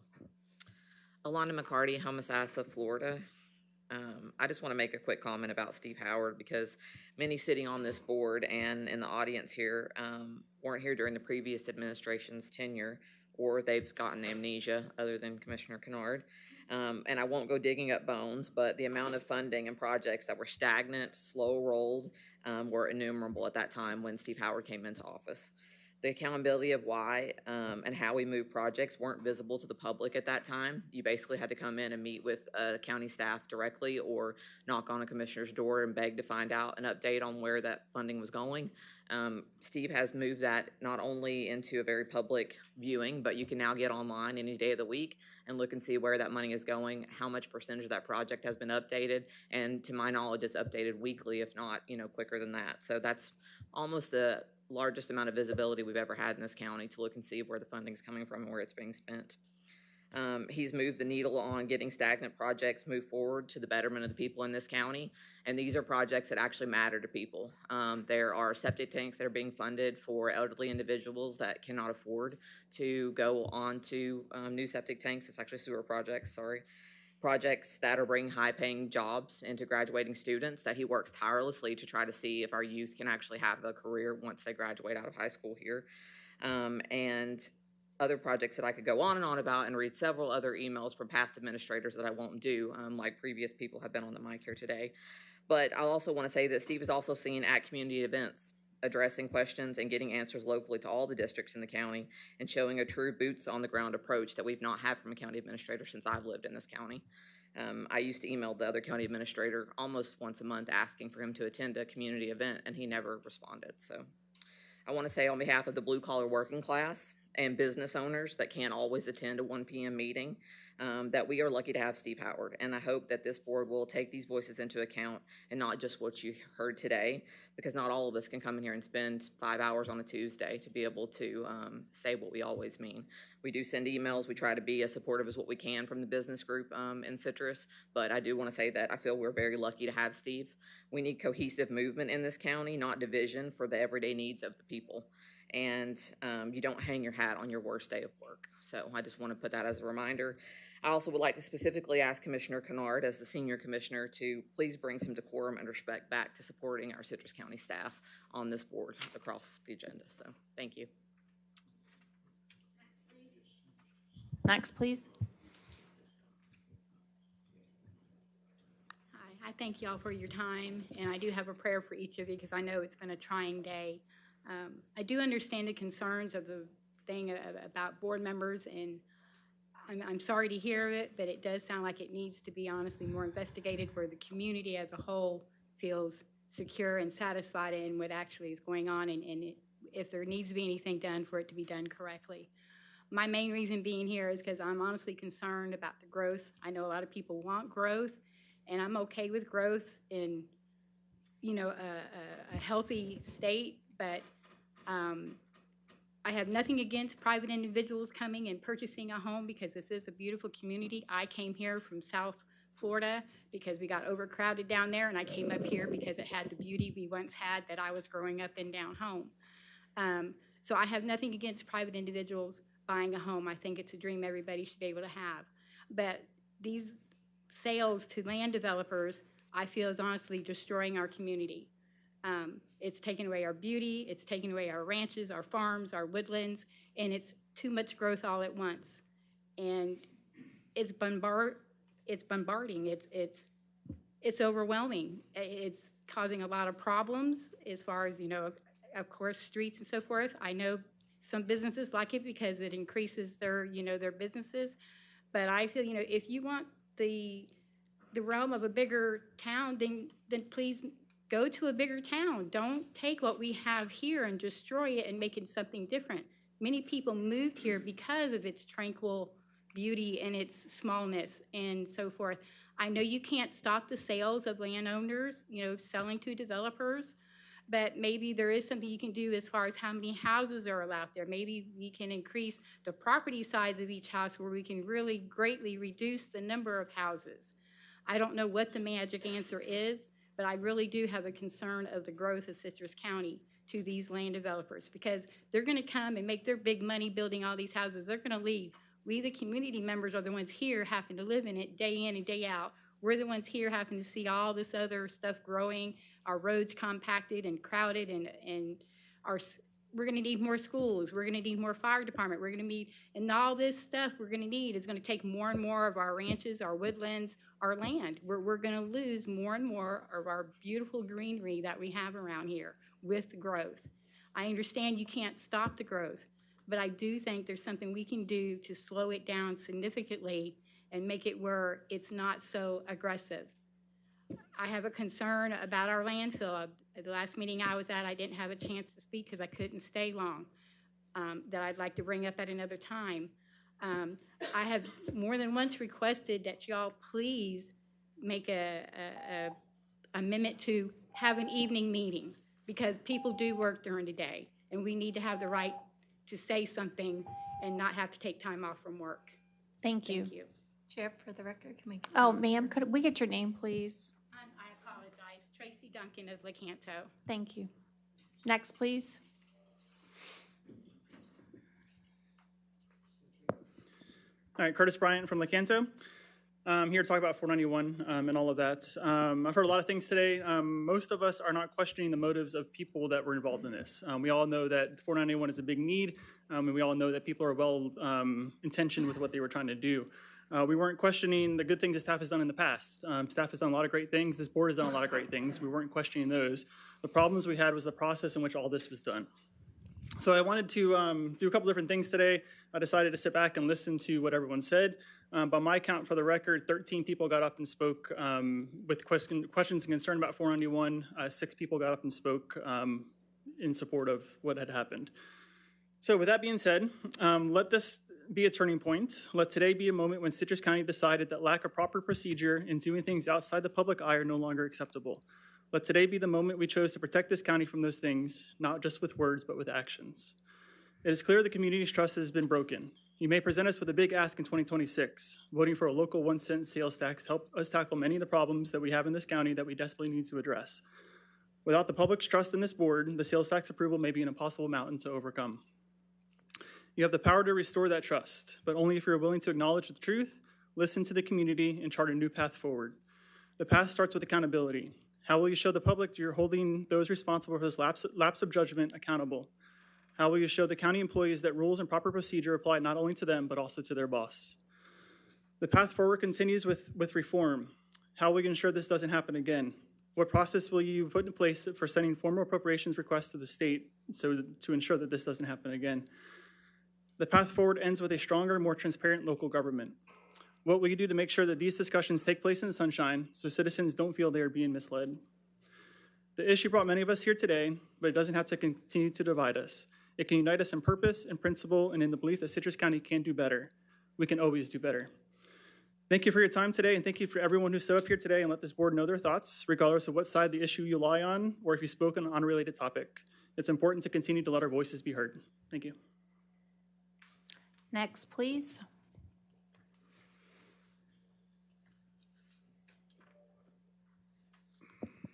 Stephen Schwartz, 2568 West Mesa Verde Drive.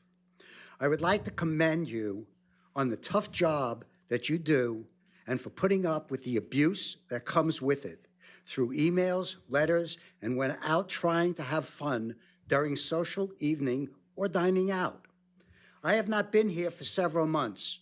First, it was planning my 75th birthday to Sedona, Arizona, staying on a Hopi reservation, and then to the Valley of Fire outside Las Vegas. If you think you have a hard time living with no running water, no electricity, and roads that make IV villages a pleasure to drive on. When I returned, I had a very productive meeting with Mr. Howard and the heads of the building department. I intended to speak at that BOCC next meeting, but became chronically ill and had to take time off over a month to get to the point where I am 90% healthy. At the meeting, we spoke about numerous violations and ordinances that builders and contractors were violating with possible solutions to prevent it from occurring in the future, which are unsafe and hazardous to the community. We talked about stacking violations from the same builder from one to the next site. This would bring them to a special master much sooner and would force the builders to receive a stop work order much sooner. This would prevent repeat offenders. One of the things that's needed is more building compliance officers to deal with the violations taking place throughout the county. I told them to make sure they were prepared for this year's hurricane season, as it is most likely going to be worse than last year's due to the rising sea levels as well as warmer temperatures in the air and in the Gulf. I am sorry I missed the meeting directly after the 16 manatees died as a direct result of fertilizer toxins in the water that have settled into the muck at the bottom of the canals and rivers. They were stirred up after Hurricane Milton, and if you do not get all the debris out of the canals and rivers before this hurricane season, next year there will be more than 16 deaths, especially with the federal government firing 3 fish and wildlife biologists that might have saved many of them. This year's scallop season will not be a good one due to the toxins that have reached the breeding grounds. The scallops that survive will be loaded with toxins and most probably cause people to become ill, and if they have a weakened immune system, could die. I hope you will do your due diligence to ensure that our waterways have a chance to recover so our tourism of swimming with the manatees and scallop season can continue on the Nature Coast in the future. Thank you for your time. Thank you. I can't see behind the pollers. Is there anyone else? Oh.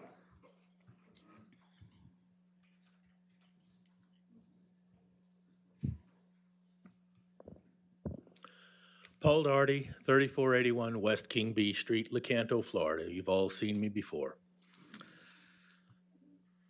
There's a word that comes to mind with most of what I've been hearing so far this evening or this afternoon. Quasi-judicial. That's what you folks are. It means like judges. You're supposed to use your judgment, and I believe you are, to the best of your abilities. Sometimes things go wrong, sometimes things go right, sometimes you just can't tell. The main sentiment I want to get across tonight probably relates to the rate of growth of this county.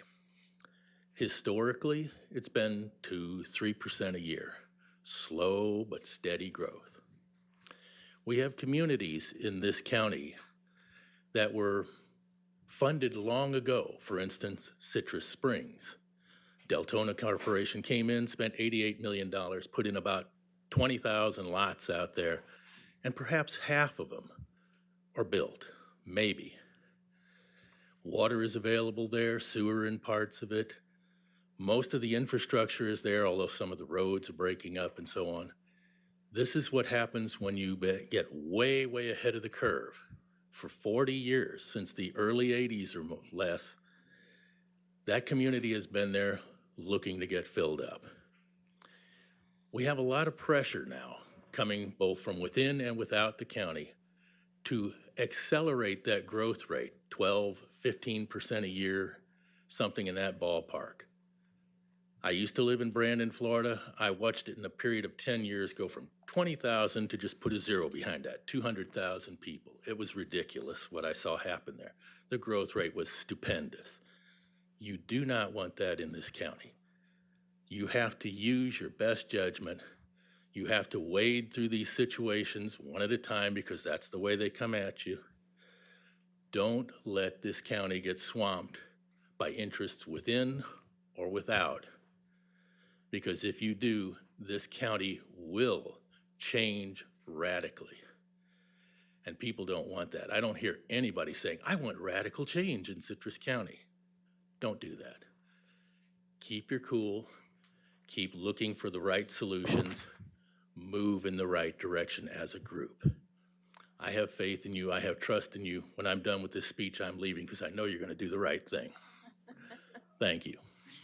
Thank you. Last chance. Anyone else? Closing open to the public. All right, at this time, we're going to move on to regular business, the bids. Is there anything that we need to address with everyone? If you want to. If the gentleman is here that was asking about IV4, I guess he's new to that particular issue. There is a 4-page letter that staff can get you that we sent to the Attorney General that gives all the ins and outs of that. On the subject of IV4, I have a new idea that I'm going to chase down, so maybe I'll have something to report in the future that gives us all some hope on that. There's a lot of crazy talk about ethics violations and that we talk to companies outside of chambers. Our meetings would probably last 3 days. If we had to do all of our business in public, we are not allowed to talk to each other. We do take ethics training every year, and you better believe I follow that ethics training very closely. Quasi-judicial is our growth management cases in the evening that are currently at 5:01. That's when we are judge and jury, so to speak, and that's where we are under ex parte communication. Not that we can't have ex parte communication, it's just very unrecommended and must be disclosed because there can be some prejudicial decisions on that. We're supposed to come in and only hear the evidence that's presented that night. And finally, the woman that said that developers come, make their money, and leave. Our two biggest developers that are known for very quality developments both have exceptionally deep roots in this county. I mean, really deep. Lots of family live here, so on and so forth, if they don't themselves live here. That's it, Madam Chair. Just wanted to address some of that because there's a lot of hot language today about ethics violation, and I certainly don't do that. Commissioner Finnegan. There was a lot of people here from Beverly Hills, and there was just a brief conversation, like literally in passing. People will probably come tomorrow. Have you heard about Beverly Hills? I did not. It was maybe a 2-minute, this is what's going on. No real time for questions. So as Commissioner Davis said, I didn't really know anything about it, but I'm sure that we'll all look into that. The second thing I wanted to address is, Ms. Duncan, you said something that I have heard from other people, and it basically was like, if we're talking about planning and growth, if we would just have the meetings later, you know, people could talk about it. For the Board of County Commissioners, every time we hear a hearing, it's always after 5 o'clock. And people aren't coming. Now today we'll talk about maybe having a day, it's on the agenda and we'll discuss that later. And if people came because it was after 5 and this room was filled as it was today, I think that would be something we would wanna keep. But I think the reason that's the end of a long day and why it's even being discussed, because people aren't regularly coming to the after 5. More people show up actually during the day to meetings than they ever do after 5. So I just wanted to remind people when we are talking about any growth, it's usually after 5 o'clock. Commissioner Kennard. Yeah, just 2 quick comments. As my colleagues have already said, today was the first that I'd heard about these sheds in Beverly Hills. It seems crazy. I'm sure that the building department is looking into this. I don't know if they're illegal or not, but certainly Eric and his team will make sure that they are constructed the way that they're supposed to. I know I can understand the outrage. I wouldn't want them in my neighborhood, but if they meet the Florida Building Code, then perhaps there's something this board can do about future placement of these sheds as a house. I've already made it clear, I don't like the construction or the shipping containers that people drop on vacant lots in residential neighborhoods and let them sit on the ground while they attempt to work on them on their off weekends and so forth. And the neighbors have got to deal with that for far too long. The other thing, the Lakeside, I had no idea Lakeside was up for sale, and I do think that this board we need to have on our next agenda to send a letter to the realtor that county government has not supported anything relative to that golf course, and that needs to come out of their listing effective immediately. Denise, would we need that on the agenda, or is that just something we could take a consensus on today? I think something needs to be on the agenda if one of the commissioners want to put it under them, and we'll see if we can track down the listing agreement. I don't know if the gentleman left it with the clerk or not. Okay, thank you. Commissioner Barrett? For those people that live in Beverly Hills, I was aware, as of yesterday, that there was a house going to be built, 3 bedrooms, 2 baths, whatever, 1-car garage. I was not aware that it was 2 shipping containers. However, I did talk to our building department, and they said all of the permits were done appropriately and according to the laws. However, I have had lots of questions with our building department about the fact that we're not making sure that they follow the directions. In other words, I've asked, what are the steps that you have to do before you build a house? What do you have to put up first for the people to know? What do you got to do second? What do you got? And Mr. Landon and I have had several talks about the fact that I get tired of it happening in Citrus Springs, let alone Beverly Hills. Beverly Hills was where I wanted to live initially. Okay, I couldn't find property there, so I moved to Citrus Springs. But our building department needs to be contacted.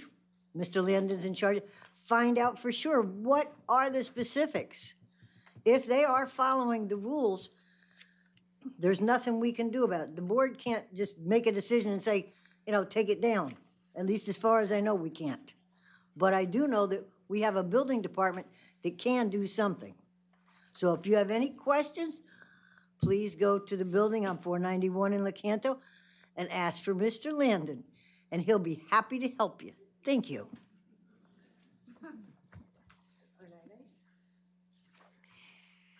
All right, now we're going to move on to regular business. Madam Chair, motion to approve E1A through J. Second. I have a motion by Commissioner Kennard and a second by Commissioner Finnegan. Is there any public comment? Seeing none, all those in favor signify by saying aye. Aye. Any opposed? Motion carries 5-0. Chair? Motion, Yes, That would be 4-0. I'm sorry, you're right, 4-0. Just, I've got it, I know she's gonna do it. All right, motion to approve E2. Second. I have a motion by Commissioner Kennard and a second by Commissioner Barrick. Is there any public comment? Seeing none, all in favor signify by saying aye. Aye.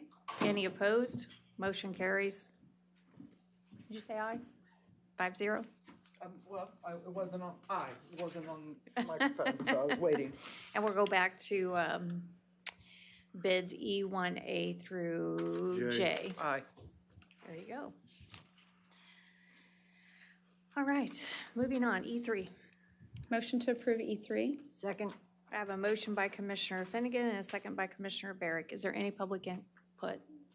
Seeing none, all those in favor signify by saying aye. Aye. Any opposed? Motion carries 5-0. Motion to approve E4. Second.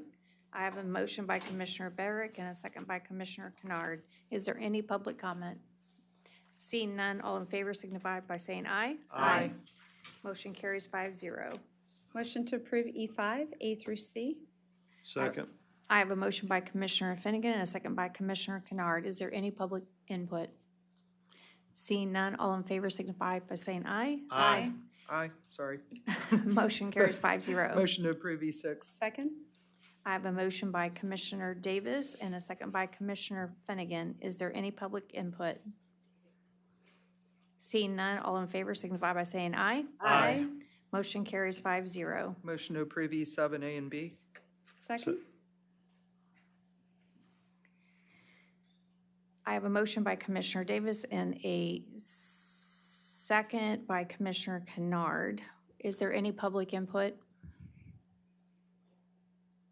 Then I'm going to have some input. I've got some too.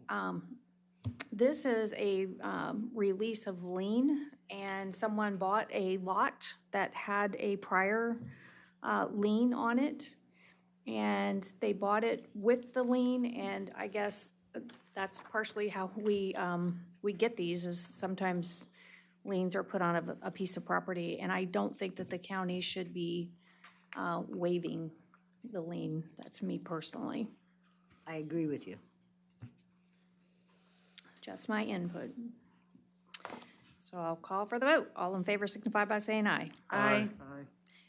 Nay? Yes. Nay. Nay. Motion carries 3-2.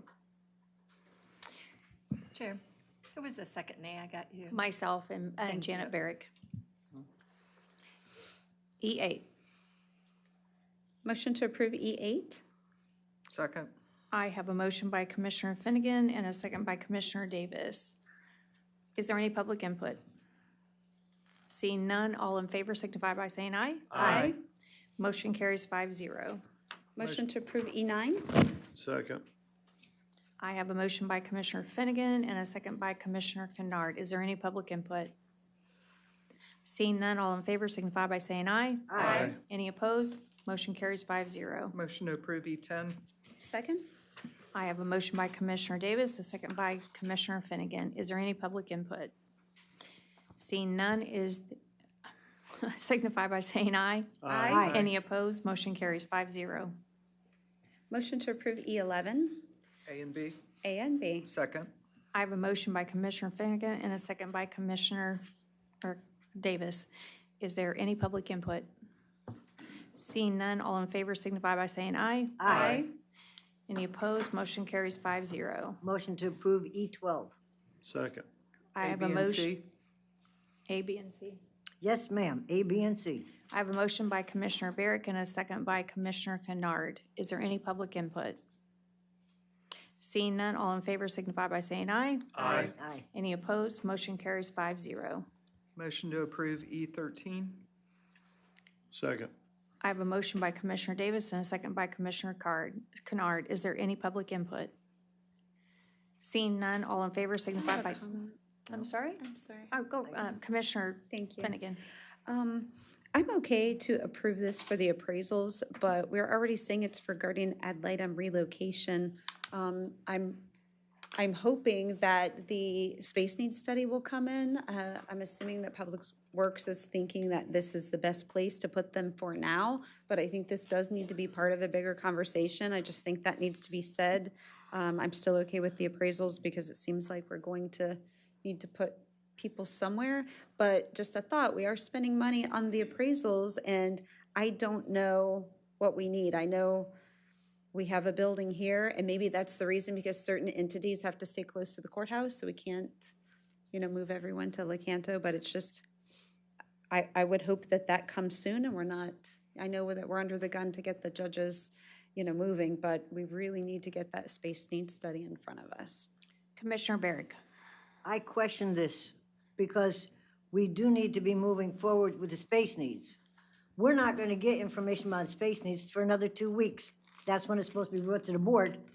So I'm very, very hesitant about doing this because it's not fair that we're going to do ad litem before we do the judges. So to me, it's the cart before the horse.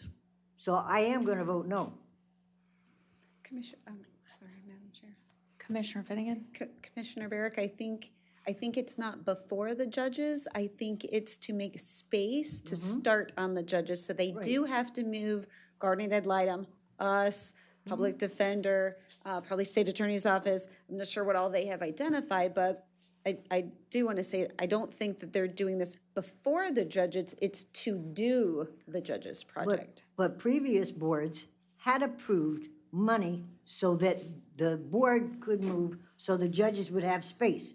So now, we're gonna be moving the guardian ad litem before we start moving the board, so the judges have space. To me, I wanna know what spaces are we talking about, which is the next 2 weeks, we'll get to see what they have been discussing in the different departments. So before I would approve it, I wanna know where the spaces are, what money is it gonna be costing us, before I spend an additional $700,000 just to move guardian ad litem. And I found out that the building they're looking at has only been on the listing for like 10 weeks. So it's not a building that's been online for a long time, and it's, well, we have to do it now or we'll never get it. So I don't see why, putting it off for 2 weeks to, to talk and find out where all of our space needs are gonna be met. Where's that talk? Any other comments? I mean, if the board wanted to put it off 2 weeks, I'd actually ask that of staff, but, something probably has to go somewhere if it's not the guardian ad litem. So if the board wants to move ahead, I'm a yes. If the board wants to wait 2 weeks, I would definitely be okay with that too. I think we're running out of time. We have to move forward. All in favor signify by saying aye. Aye. Any opposed? Aye. Motion carries 4-1. E14. Motion to approve, E14. Second. I have a motion by Commissioner Kennard and a second by Commissioner Barrick. Is there any public input?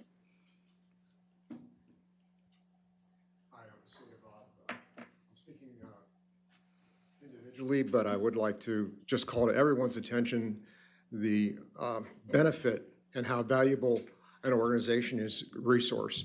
I'm a member of a committee with the Career Source trying to identify gaps in education to where industry is today and where our current training school system is.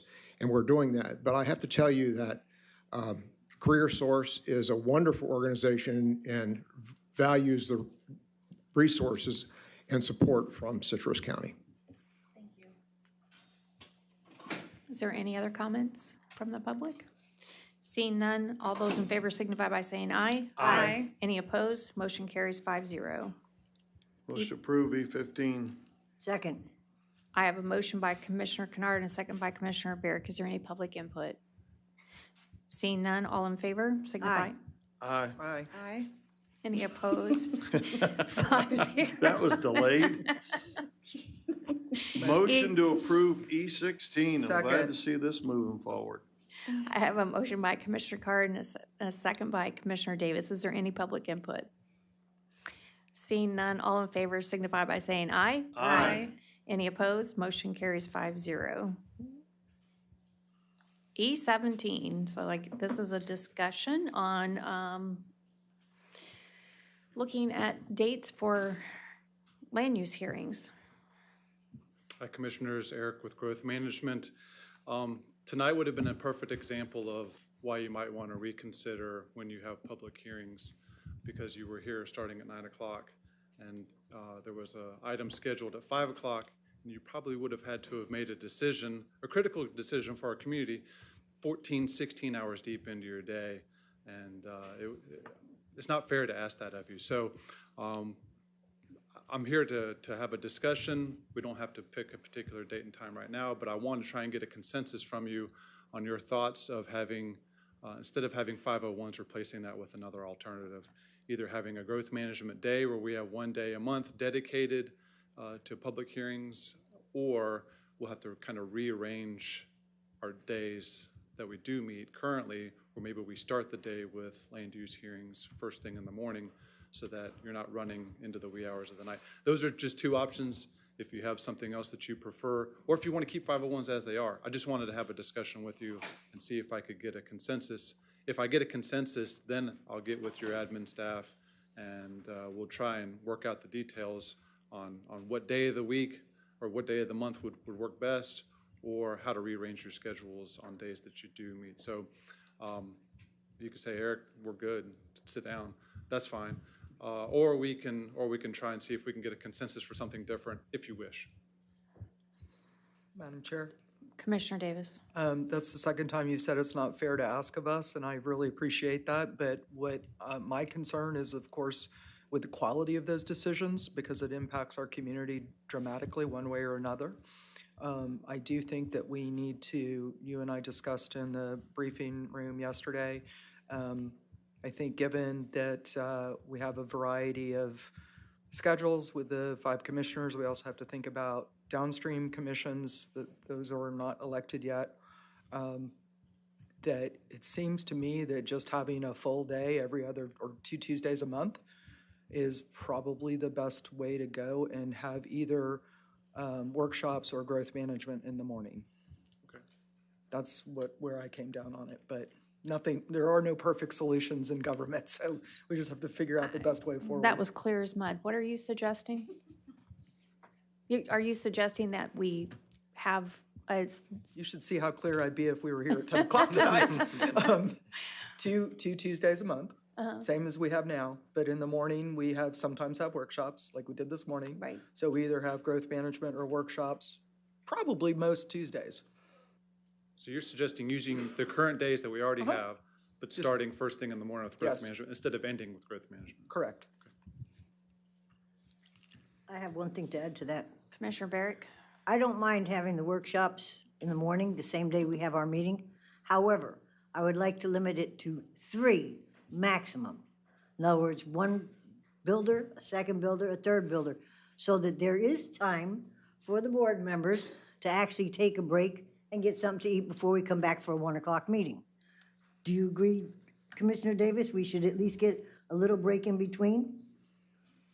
I think that we discussed this with, I discussed this with staff yesterday. A lot of times we can have some sort of understanding on how long a case will take based on how it does at PDC. If it's a T-shirt kind of case, where there's a whole bunch of people in T-shirts, it's probably going to be the only case that we should hear on a particular morning. And then quite frankly, it's up to the chair's discretion to give us a break. If we go all the way up to 12:45, there's absolutely no reason that the chair can't say we're taking 30 minutes and start 1 o'clock late. None of this is ever going to be perfect. It is government. No, well, And that's it's a why. lot of moving parts. That's why I said 3 at a But day. I would leave it to staff. I mean, a lot of times we have 4 or 5 that are super short and super fast. You know, will they get it wrong sometimes? Occasionally, but I think we don't need to step over excellence in pursuit of perfection, and we don't need to micromanage. Staff has a pretty good handle on what things will take. Commissioner Finnegan? I would agree with a separate day, and here's why. If we start in the morning, we're just juggling the math. So we're saying that we're making very important decisions, and it may end up it has been at like 10 o'clock at night a few times. If we start during the day, given those same cases, and we're pushed late, then we're making important regular business decisions at 10 o'clock at night. Then we're going to have workshops at some point. When are we going to do those? Now we're going to have to do them on a different day anyway. So I think to have 1 day a month and put them on the day, I think is a better idea. Just because the importance of what the public has to say, the importance of the county business, and the importance of the applications coming before us all gets our attention without people struggling maybe at the end of the day, not just commissioners, for people that have been waiting patiently. It tends to be long days for them also. Madam Chair. Commissioner Kennard? Yeah, so Commissioner Finnegan, are you talking about the weeks in between our meetings, or the off weeks? They're not off weeks, but the Tuesdays when we don't normally have a meeting, do the land use cases on that day? I'm not saying a day, because if we have an off week, that's probably the time that you want to take a vacation or do something personal. So I would say probably put it in the same week that we already have to be here. So if we have to be here on a Tuesday, maybe it's the next Wednesday or a Thursday, or I would say probably do it in one of the weeks where we have a meeting. Madam Chair. Commissioner Davis? That was my first choice, and it might be my last choice, might be the final choice. When we were sort of spitballing when we could do that, the problem is that there's so many moving parts when this room is available because, other entities use it. I personally have a TDC board meeting, on Wednesday morning, the day after. There's other board meetings. It was just a lot for us to sort of try to fix right there in the briefing. But if they can figure out a day that works well, then I'm fine with that as well. I think that there's a lot of advantages to that, but I wasn't particularly encouraged in that discussion. If the board comes to a consensus of we like the 1 day a month idea, then we can get with all of your schedules and get with the schedule of this room, maybe have a couple different options. I can report back at the next meeting and say, the 3rd Thursday of the month works for everybody, or maybe have 2 days during the month that work for everybody, and then we can choose from there. I mean, I'm fine with looking at what options are out there. I guess my vote would probably be for either keeping it as it is, because really the number of times that we're here until, 9 or 10 o'clock, I can count on one hand over the last 9 years I've sat here. And that's okay. That's what we're paid to be here for. That or doing it, on the off Tuesday. Those would be my two preferences, but I can make any of it work. So I'll certainly look at what the options there are. Sounds like bring back options. Madam Chair, if I might just, something to add to the discussion, you usually set your board meetings by the year, you set those. And if it's set for 1 o'clock, you have to start your regular meetings at 1 o'clock. It's different from when we go later in the day for the 501, so to speak. You absolutely have to start your meeting at 1 o'clock. So you wouldn't have the option of just kind of running the land use late. You have to start your regular one on time. That's the only thing I would like to add. And just bear in mind that you have every other Thursday, two Thursdays a month, you have PDC. You also have code compliance most of the day on Wednesdays, and a lot of the growth management staff participates in, they definitely participate in PDC, and they participate in code compliance, and then you have TDC the other Wednesday. So, your days get eaten up pretty quick. So the consensus is Eric, come back with some options. Options. Okay. That might be difficult for you. We may be keeping it the same after you hear all that schedule. Thank you. We have an additional item, E18. It's the board discussion to continue Nature Coast Volunteer Center programming. Mr. Howard?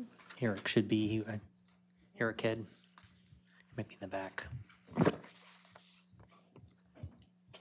They didn't have Here they come. seats, so the senior staff is in the back. There weren't any seats. Here they come.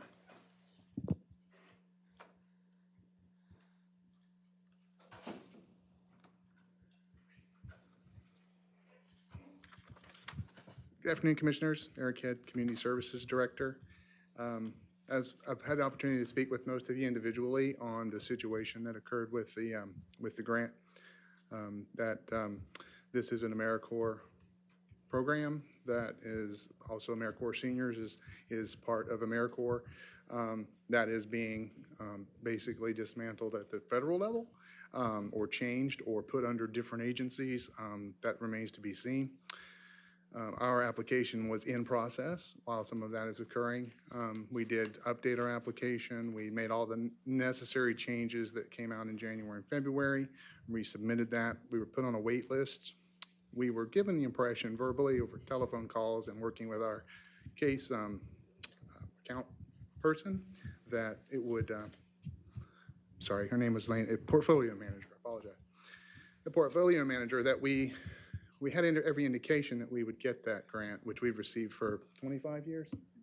Since 1989. However, we did not. And we just found out last Thursday that we were denied that grant. Obviously, we can reapply in future years. However, if we fund the program, it then becomes a locally funded program at approximately $200,000 per year. Then you can't supplant in a future year with a grant what we fund locally. So we would then be it would be on us from general fund to fund the program moving forward for the $200,000. As it sits in the detail on the agenda, currently it's $68,314 in local match that we currently provide, but that grant provides $126,995. So what we're asking today is to have the discussion on whether or not we would continue the program.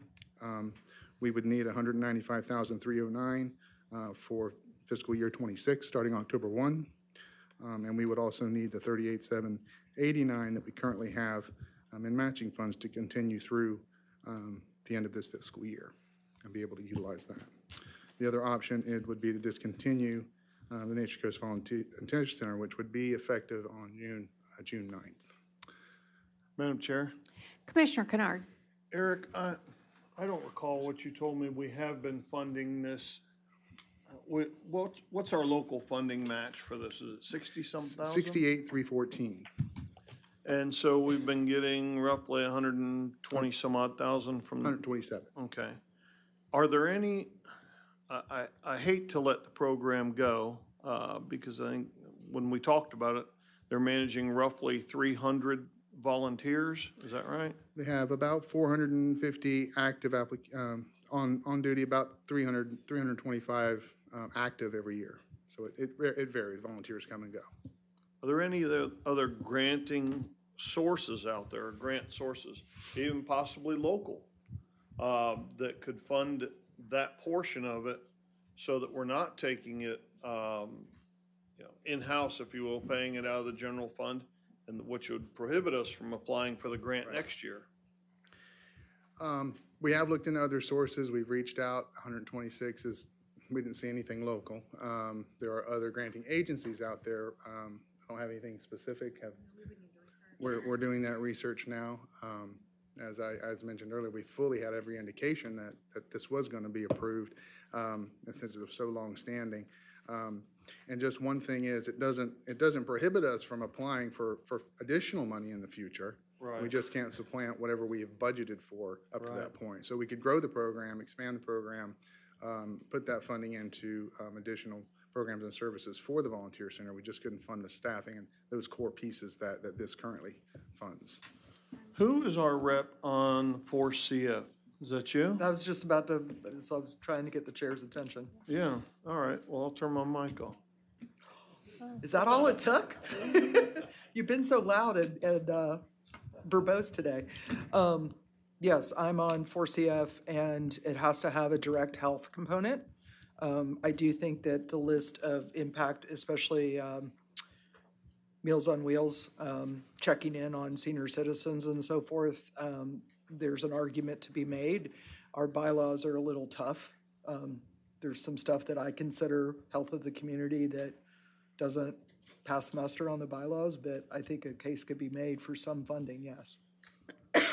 And I had the same reaction as you, that especially when Mr. Head was saying that may not be able to get funding if we fund it, then, okay, what are the nonprofit sources or grants that we can do to backfill this while we figure out if it's going to come back or not, So it's an important program. It's very important. We do have some of the things that we also work with the nonprofits in the program.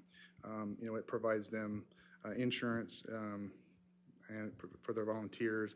We do a lot of the recruitment for those nonprofits, as well as in-house as well.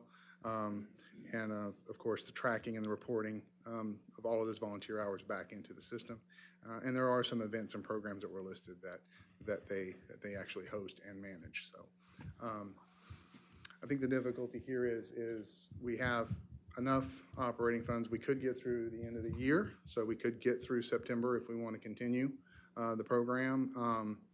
But then we would be out of funding. So in that meantime, we could, as a staff, if it's your direction, to continue and try to find other sources of funding. But as of October 1st, we would be out of funding to move forward from that point, unless you decide to fund it. Commissioner Finnegan. Eric, I just want to share with the board some of our conversation that we had yesterday about this program. This is a very important program, and I first wanted to make sure that Meals on Wheels had separate grant funding, which they do, so that program will absolutely be okay. In a previous life, I was part of an agency that did use these volunteers, and I had a very real discussion with Eric about, would we really lose volunteers right now if we didn't have the program? Because I remember almost talking volunteers into, please join this program. You can get help with mileage. There's some insurance coverage, which they really don't care about that. There was a social component, and they did care about that. So I don't know that the agencies at this point will hurt. They may have a little extra work coordinating their volunteers. They probably are already coordinating their schedules. What we talked about is, I don't even think we'll see the burn from this next year, but as volunteers retire off from doing anything or pass away or move away or whatever it is, in a few years, I would guess that's that's the pinch point, right? Because they do recruiting. So when we talked about it, I wanted to make sure our 2 staff people were going to be okay, and they will, and there would be open positions that they could go in. Eric will still look for the money. I don't know that we're really gonna lose the volunteers, so, and I wouldn't wanna lose this money for the next try. So my thought was to not put all the funding in it yet, because I don't think we're gonna feel any problems. Give him some time to find extra funding or come back next year with this grant, and let's hit the ground running with it again. And he seemed, I don't want to speak for you, but we had a very good conversation about that. We seemed all on the same page. I don't want to lose the volunteers. I don't want to really lose the program, but I think we've got some time before we feel the burn. We can certainly, and as Commissioner Kennard indicated as well, operate through September 30th. We can continue to find those funds. Just so if we don't find any funding as of October 1, we would have to shut the program down in its current state and then reapply. I don't know, when is the opportunity to reapply? Would that be next? They just said in future years. Yeah, it's been difficult to get answers out of them as they are being shut down. So they haven't been specific. So we don't know. I have a feeling, or not a feeling, a guess, is that as they find programs that, or as they investigate or do whatever it is they're doing while they're shutting some of these entities down, like AmeriCorps, programs could get moved under other divisions or other associations and then come back to life. We don't have a guarantee of that either, so there's no guarantee that there will be any grant funding next year. We just have the email that says you're welcome to reapply when it opens, but no dates. So Commissioner Davis, did I hear you say that you could ask the CF? Was I just voluntold? Yes, yes, I will do that. So what I guess I'm hearing is that we have a couple of 2-3 months that you could make a presentation, potentially get some funding, and we're funded through October 1, and look for some resources and then bring it back. The first step is to figure out where we are in the grant cycle, because we may have given all the money away already. I missed a meeting because I was in training with you, actually. So I don't know where we are in that, so I'll find that out, and then y'all would have to make application. In their grant cycle, what is when you have an application, is there a lag time for receiving that funding, or I'm not familiar with it, I'm not sure. We've changed it. I believe we went to a single grant cycle a year and a mini grant cycle if we didn't manage to give away the money that we have in the first grant cycle. But we went to not very many meetings a year, and so I'm woefully out of date on where we are and what we're doing. So. Yeah, my only concern is trying to match grant cycles with staff. Sure. And of course, the staffing and trying to find them positions in the meantime. I mean, we have some positions currently available. So that's why between June and October, we have to make some changes to create that sustainability in-house. The staff have to have a position to be in once that funding expires at the end of September. So I don't think they would want to wait until that very end of September. If we can get into a grant cycle, I've not seen a grant cycle that moves that fast, but we could also have it in the pipeline to bring the program back and restructure underneath a different kind of grant, and then wait to see what happens here. Well, the good news is that I was instrumental in an effort to stop the insanity with the grant application process. Mm-hmm. So it's actually very clean and neat and easy and online. I was only worried about the timing. Yeah. And the staff, and getting them in a position even until the grant cycle can come through. Madam Chair? Commissioner Kennard. I would also suggest, Eric, the different organizations that you've recruited for, reaching out to them, and it may be piecing together funds from different organizations, and you get to that 126, that magic number to get us through the year, and maybe there's a chance the grant comes back next year. I don't know. We'll see. Understood. I do believe there has been some conversations with some of the different benefactors of the program, some of the larger ones that get, 4,000 or 5,000 hours a year in volunteerism out of it. So we have Okay. reached out some. We haven't heard anything back yet, but Sure, we have started that process. sure, thank you. When's our first meeting in June? Is it the 9th? In June? Is, Yeah, I believe it's the 9th. 10th, June 10th.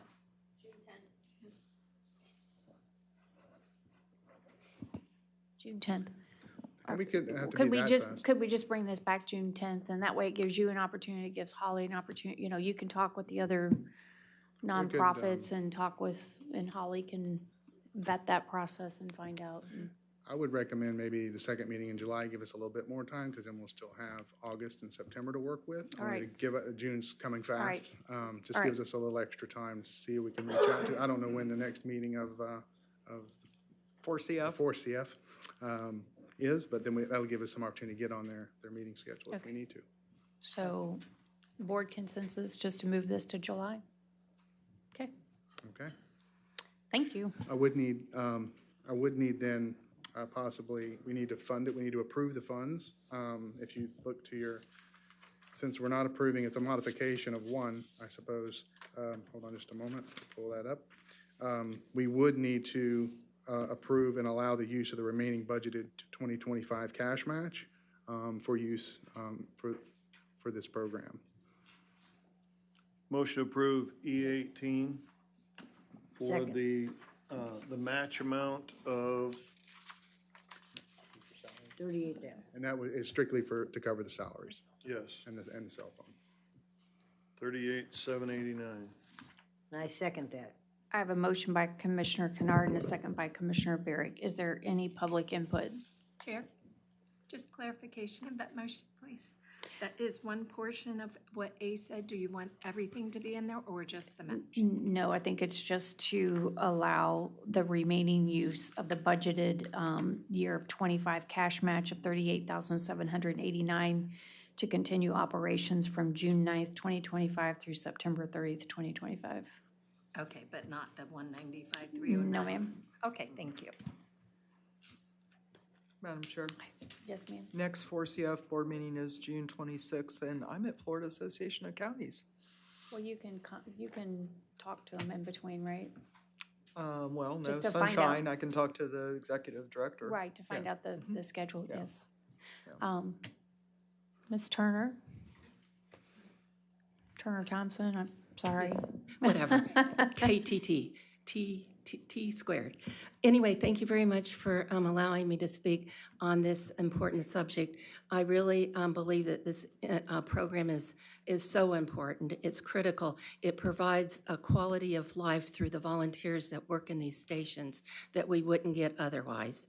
And I just know how much the volunteers provide at the historic courthouse.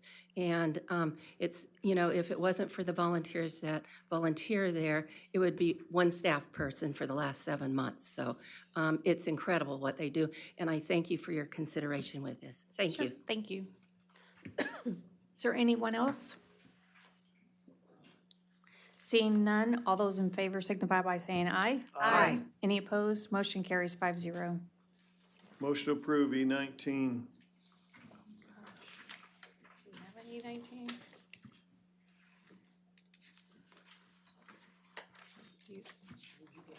To lift the burn ban. Oh, the thank burn you. ban. Sorry, I didn't make it onto Second. my agenda. It's not on my agenda. I have a motion by Commissioner Kennard and a second by Commissioner Davis. Is there any public input? Seeing none, all those in favor signify by saying aye. Aye. Motion carries 5-0. All right, Ms. Campshire. Good afternoon, Commissioners. Veronica Campshire, Special Projects Manager. Before I get to my outstanding commission items list, I would just like to take one moment to speak on the space needs analysis discussion that happened earlier, just to assure you all that we are working closely with ACOM, our contractor for the space needs analysis, so that what they present to you in 2 weeks is not in opposition to what we are currently trying to work through. So hopefully that presentation will give you a little more clarity. I just wanted to take that opportunity. Thank you. The landfill expansion, Phase 4A, is currently 98% complete. We have one punch list item left to be addressed, which is a non-functional light pole. As soon as we complete that punch list item, we will need to go ahead and get inspection and approval through DEP. At that time, once that approval is received, then that cell can begin accepting landfill waste. Core civic staffing, as of March 31st, we are at 91.81% of the required staffing, up from 79.98%, which was up from the previous month as well.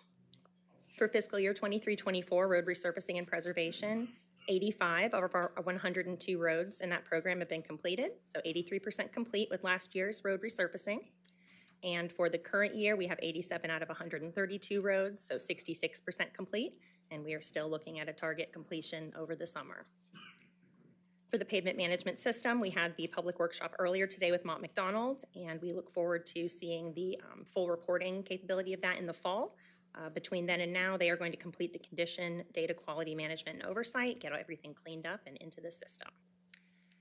And finally, the impact fee study, you were to see that first public workshop today. That was moved. So on your agenda, there are updated dates for the 2 required workshops for that. The first one is going to be on June 23rd. And I did not include this on my sheet, but we also just had an update on the inshore reef placement, that subrecipient agreement approval, E16. Thank you. Any questions? Board? Good work. Thank you. Thank you. Mr. Howard? Yes, we can pull the PowerPoint up. I'm just going to do a quick executive summary. I've given you all a copy of this, but I want to do a 30-month progress report check-in. And of course, in 2023, we declared the year of Make It Happen. 2024, soaring to new heights. And 2025, we are charting our course as we continue to move Citrus County forward. Next slide. I'm very proud, collectively, Team Citrus, excellence in county financial management. We've had clean audits results, bond ratings affirmed and upgraded. We were awarded the Distinguished Budget Presentation. And that's amazing accomplishments for a government. So I applaud staff for all those efforts and the Board of County Commissioners' commitment to that. Next slide. And in 2023, we completed 94 milestones. 2024, 173 milestones accomplished. In the first quarter of 2025, we're off to a great start with 66 milestones accomplished. And of course, along the way, unforeseen challenges. We had a tornado and 2 hurricanes to deal with. Next slide. Which is 117,000 cubic yards of debris collected. So again, I applaud staff, the leadership of this board, and our private partners to clean all that up. And I think we actually saved the springs as a result of the quick efforts that we did, Team Citrus did together collectively. And we got a lot going on in this county. Currently 619 activities across 114 ongoing projects as we continue to move this county forward collectively. And also the commitment to employee engagement. These are things that we brought back.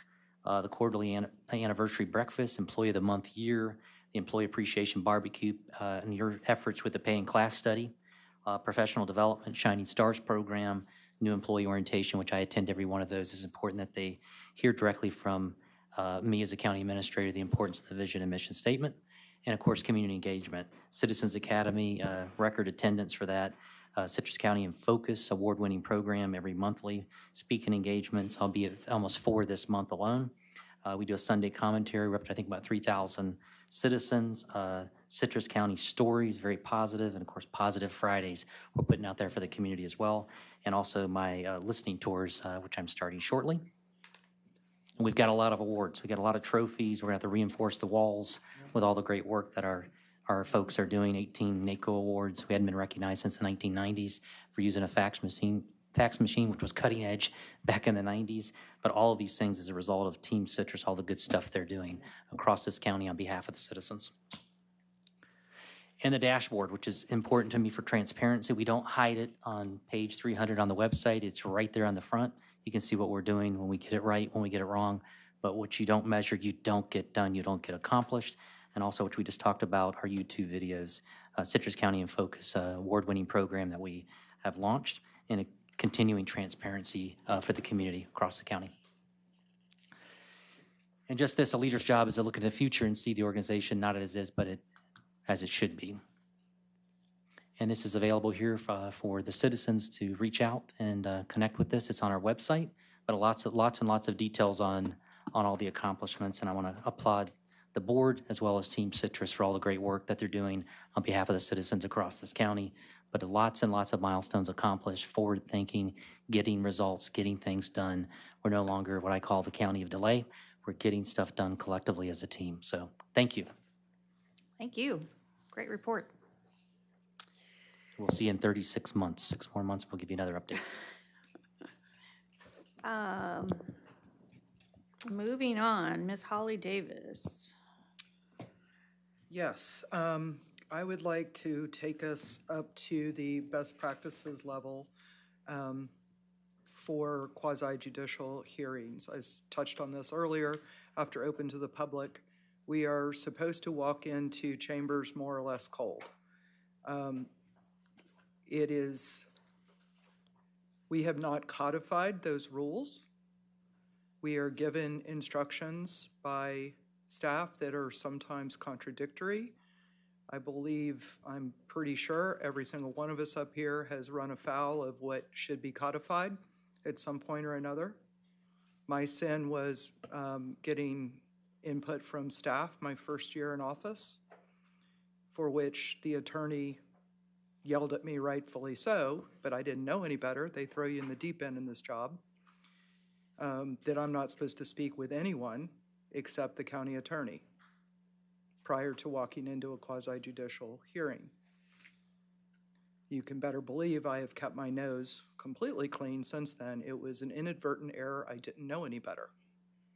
If we have an ordinance that codifies these things, then none of us will be at all mistaken as to what the rules are. I talked with the gentleman who is a land use attorney at University of Florida, professor of land use land law. He's also a certified planner. He happens to be the gentleman that does all the advanced growth management training for all the advanced certifications for county commissioner, which Chair Bays and I have both completed.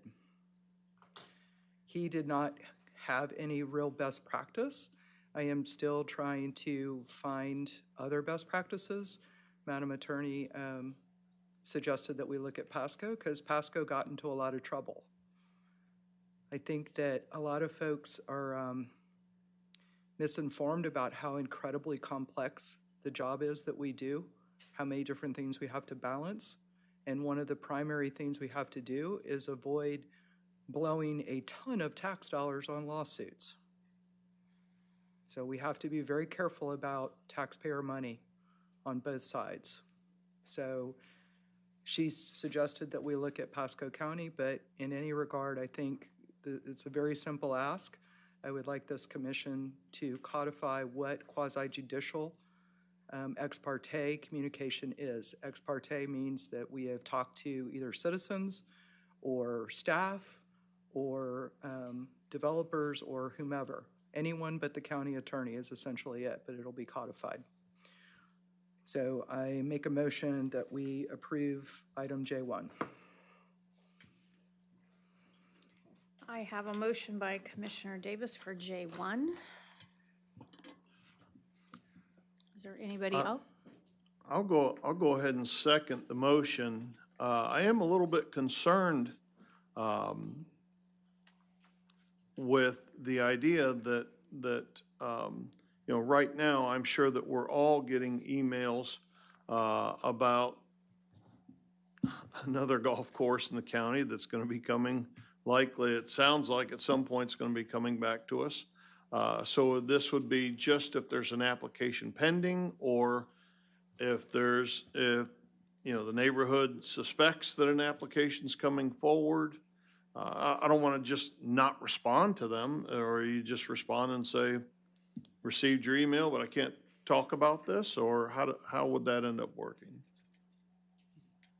So my initial preference, I am open to other ideas, but my initial preference is to, for the exact reason you say, is to make it as soon as an application is pending, we go dark. I am absolutely not on board with anything squishy like an application may be pending, because how do you can't stick a pin in that. Sure, sure. You might say, okay, you're going to have to disclose it in a quasi-judicial if you had any communication 60 days before the application was filed. Or you could stick a pin in it that way, but the might be filed is exactly what I'm trying to get away from. And I would like it to also codify that we can read emails. We cannot respond to emails, but we can read emails. We cannot reply. For a while, I thought it was okay. For example, again, this is where it's not codified. You just sort of you're interpreting things that are not written out. I thought it was fine to listen to citizens verbally. You run into them at Publix or whatever, and they start bending your ear about an application, and I interrupt them and I say, I can listen to you, but I cannot respond. Well, no, you can't even listen to them because it's not a matter of public record.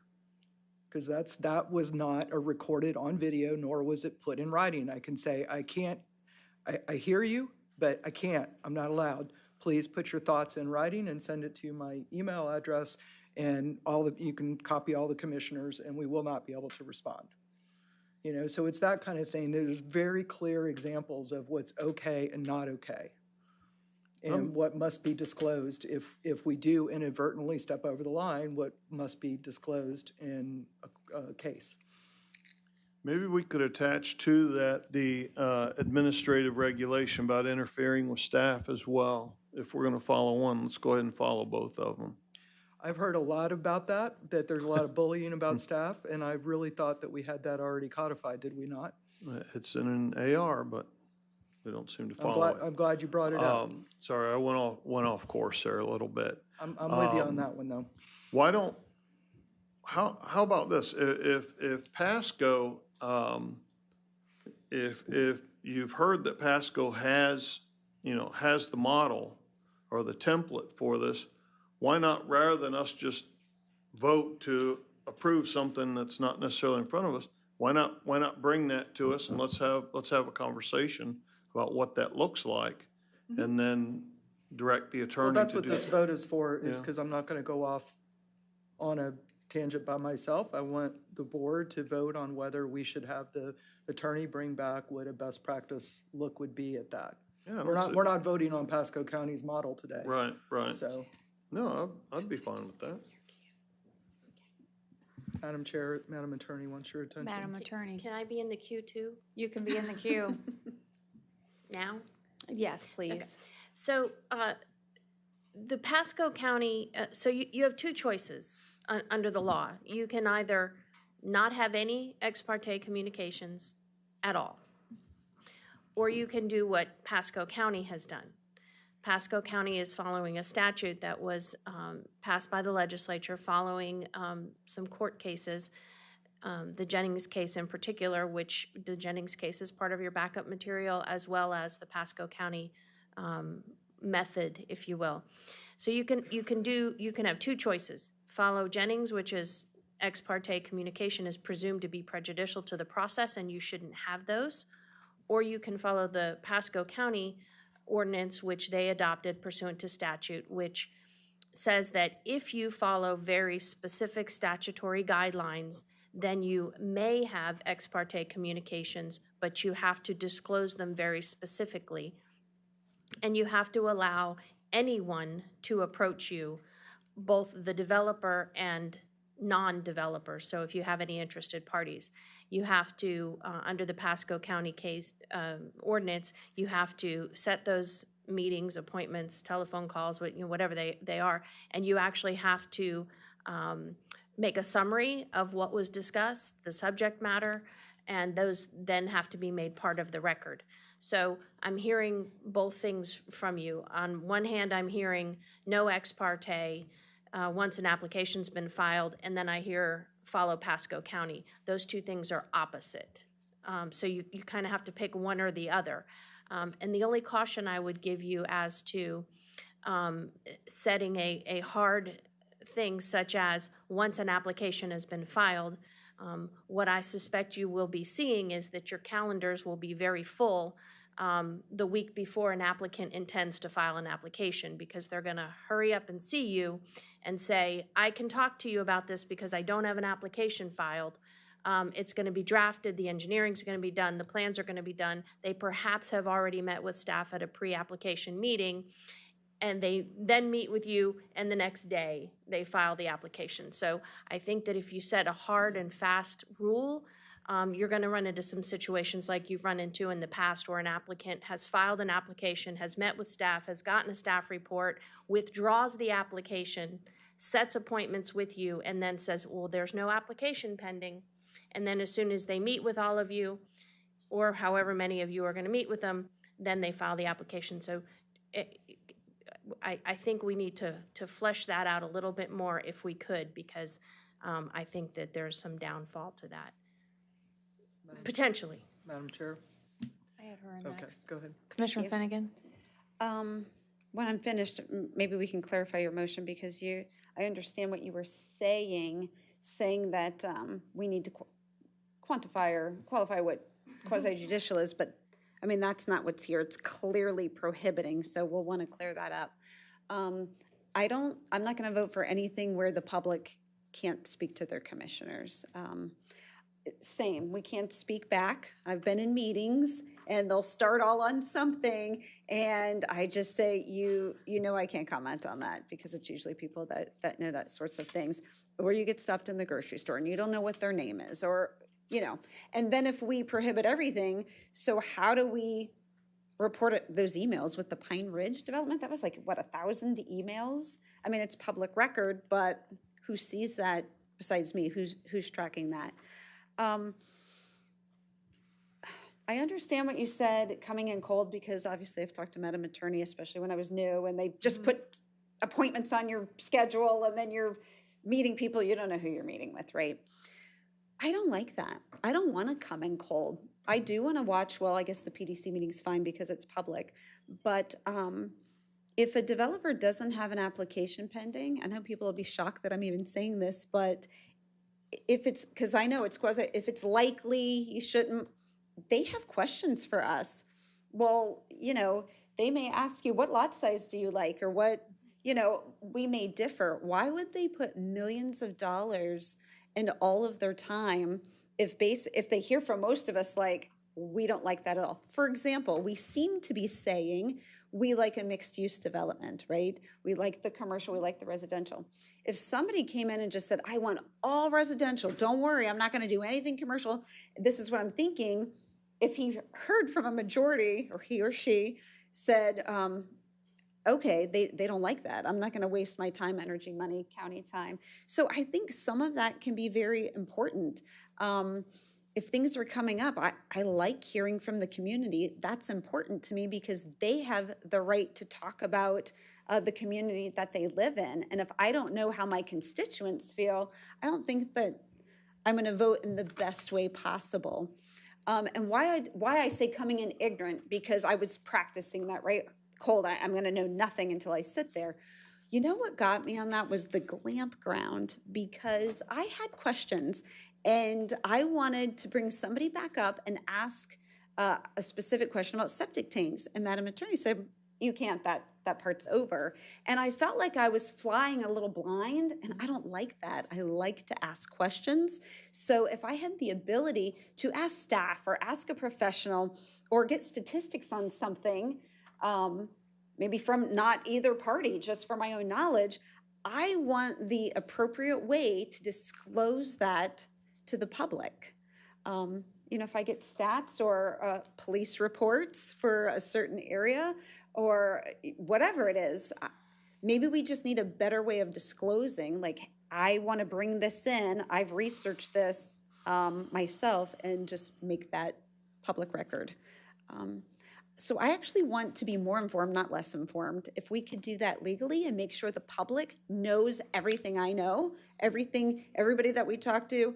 I don't necessarily want to handle 1,000 emails. Maybe, I don't know how we do that. It's public record, but, you know, I don't want to read off 1,000 people sent me this about Pine Ridge. But I'm sure, Madam Attorney, I have every faith in you to figure that out. Madam Chair? Commissioner Davis. So this was to start a discussion, and if you focus on the last part, it says a path towards resolution if evidence is received outside. It's mostly, I really want to, again, codify what is ex parte and how to go about it and professionalize this entire experience. I agree with you. We've had some bad developers come into the county. I think we've run them all off, I hope. The good developers actually want to create something fantastic in our community. They have deep roots here. They want to know what we would feel good about because we have the ear of the citizens. They want to know that. And so working together with good developers gets our infrastructure widened and built. It gets the right kind of communities that foster community and walkability and all those other kinds of things. But I feel a little hamstrung because of we don't, again, do not have these rules in place. What is the right way to go about this? We cannot stop growth, and I like a lot of what you just said. I 100% agree with. You cannot stop growth, but we can slow it with the upcoming impact fees, obviously, and we can shape it. That's all we can do. I mean, I don't know if y'all are aware, but we have a vast majority, or not, I won't say majority, but a vast amount of our already platted land is mobile home allowed. You know, people decry a certain area of Pasco County that they don't want us to look like. Well, that's by right, by right development. You just go out and pull a permit and put a mobile home up. So if a developer comes to us with that zoning and says, I want to build something with fabulous this and that and the other in there, that's going to not be a drag on our tax burden or tax structure and actually produce the kind of more affluent community that has high wage earners and employers here, then that's a discussion worth having. So this entire thing was to simply say, how do we stick a pin in what the rules are? Because we all need to be following the same rules, and they need to be clear to the public what the rules are that we're following. So does that help? I want what I heard from your motion, I feel like I could be on board with. I just want to make sure the clerk doesn't have it as it's written, because I feel like you kind of went off book and said it differently. It's and Madam Attorney wrote this for me, so last time I saw this was a week and 2 weeks ago.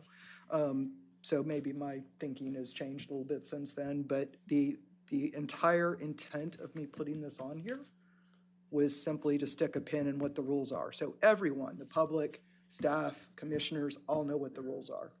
And that also helps protect us with lawsuits and things like that. But I think it would also create, if this is written correctly, would create a more vibrant, economically robust community too. Because of what we roll, I'm in this for the legacy, guys. I ran to leave my home county a better place than I found it. And so I'm in it for the right reasons. Do I make mistakes? Of course I do. But I want to leave a legacy that I drive around and I'm proud of it. And I worry about clamp ground. That's one of those at the end I go, oh, I hope I made the right decision. Yeah. There is no crystal ball on this stuff, So. Can you read back the motion as you have it? Yes, Chair, the motion is to approve item J1. So I have heard no motion to be amended otherwise, so therefore it would be I'm all ears if you would like to suggest a change. It sounds like we're on the same page. I think we are on the same page. Can it be something to the effect of, Madam Attorney, bringing back some options and to understand what the rules of quasi-judicial are, bringing back some options for disclosing to the public? Something. You can stick a pin in it there. Commissioner Davis would like stick a pin in it somewhere. Kidding. Stick a pin in whatever we're doing. Yeah, I think we're on the same page. We want to be informed. We want to do it right. We want the public to Full understand transparency. yes, I think we're on the same page. Just trying to. I just don't like the part about prohibiting because that stifles. How about just to clarify, communications or attempts to share evidence, what the rules are?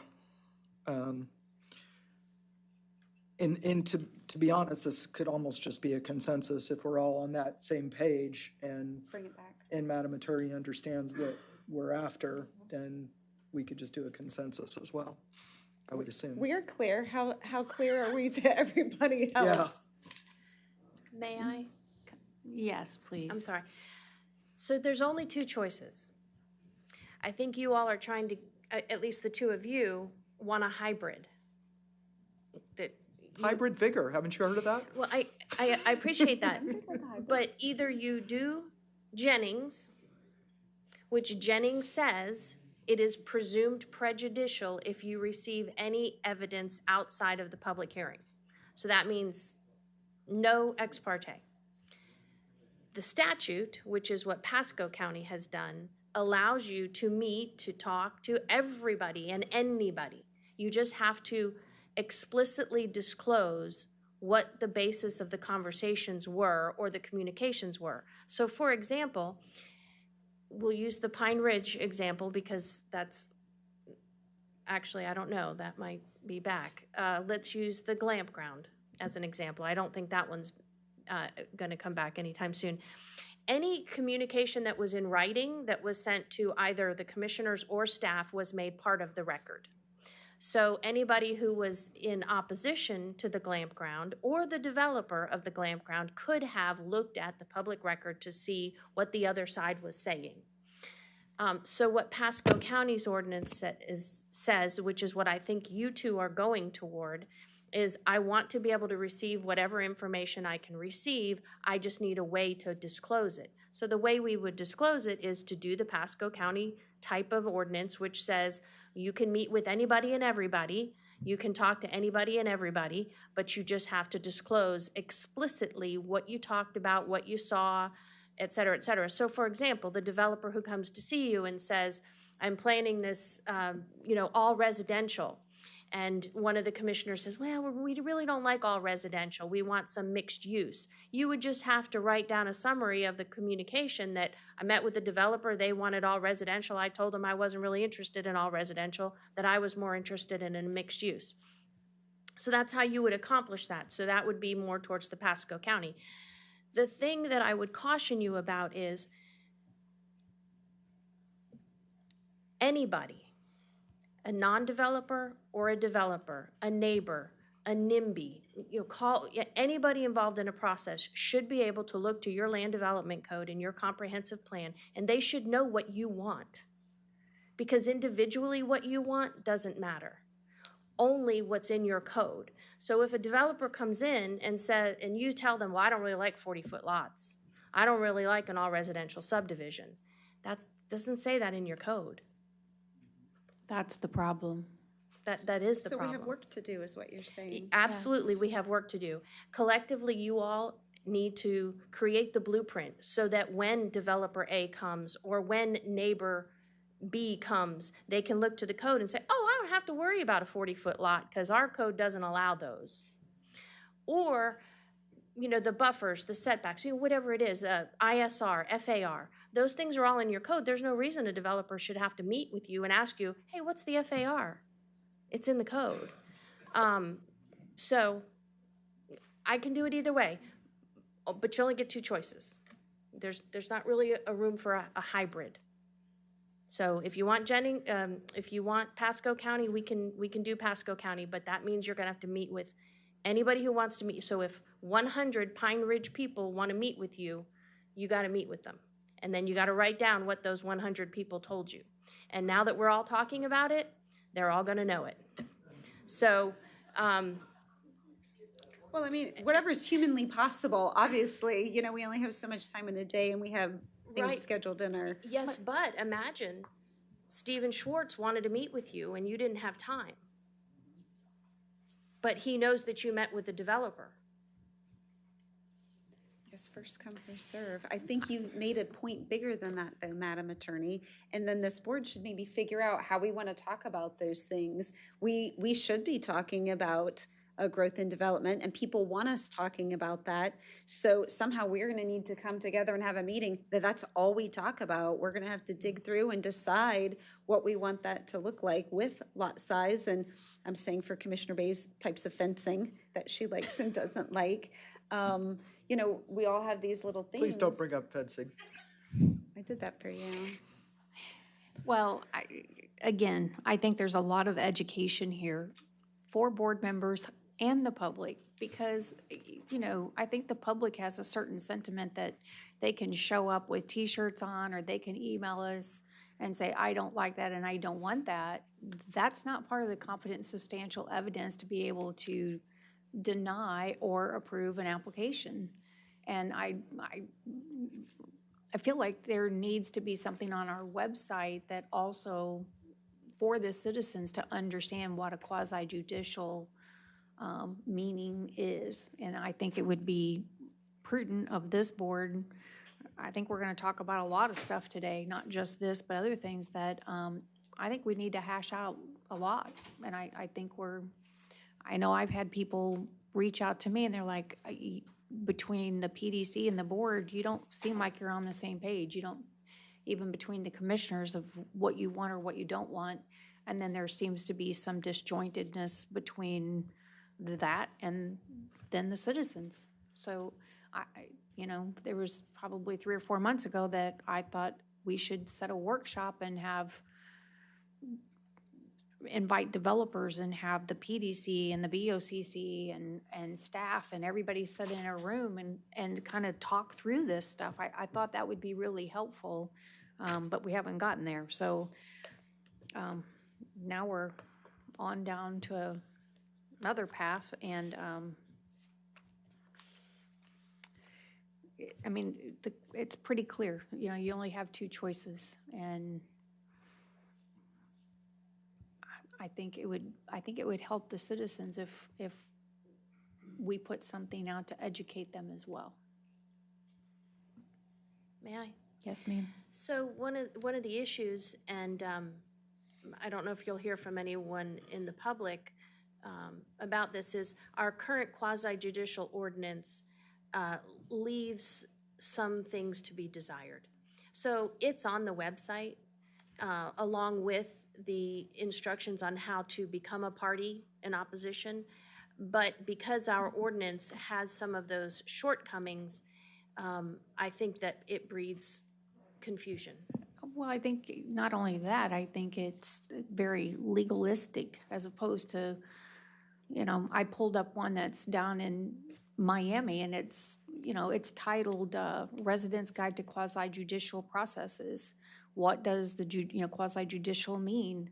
What is competent and substantial evidence? Testimony by laypersons. It's not a popularity contest. The record is everything. Organize early and final thoughts. It's very simple. It's in simple terms that I think everybody would have a better understanding for the citizens. And they, again, I mean,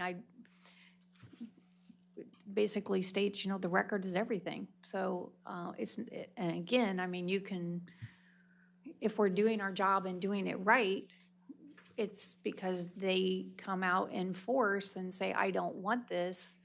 It may not even have a direct impact. They may not even live in the neighborhood. They just don't want growth and development. That's not a reason to turn something down.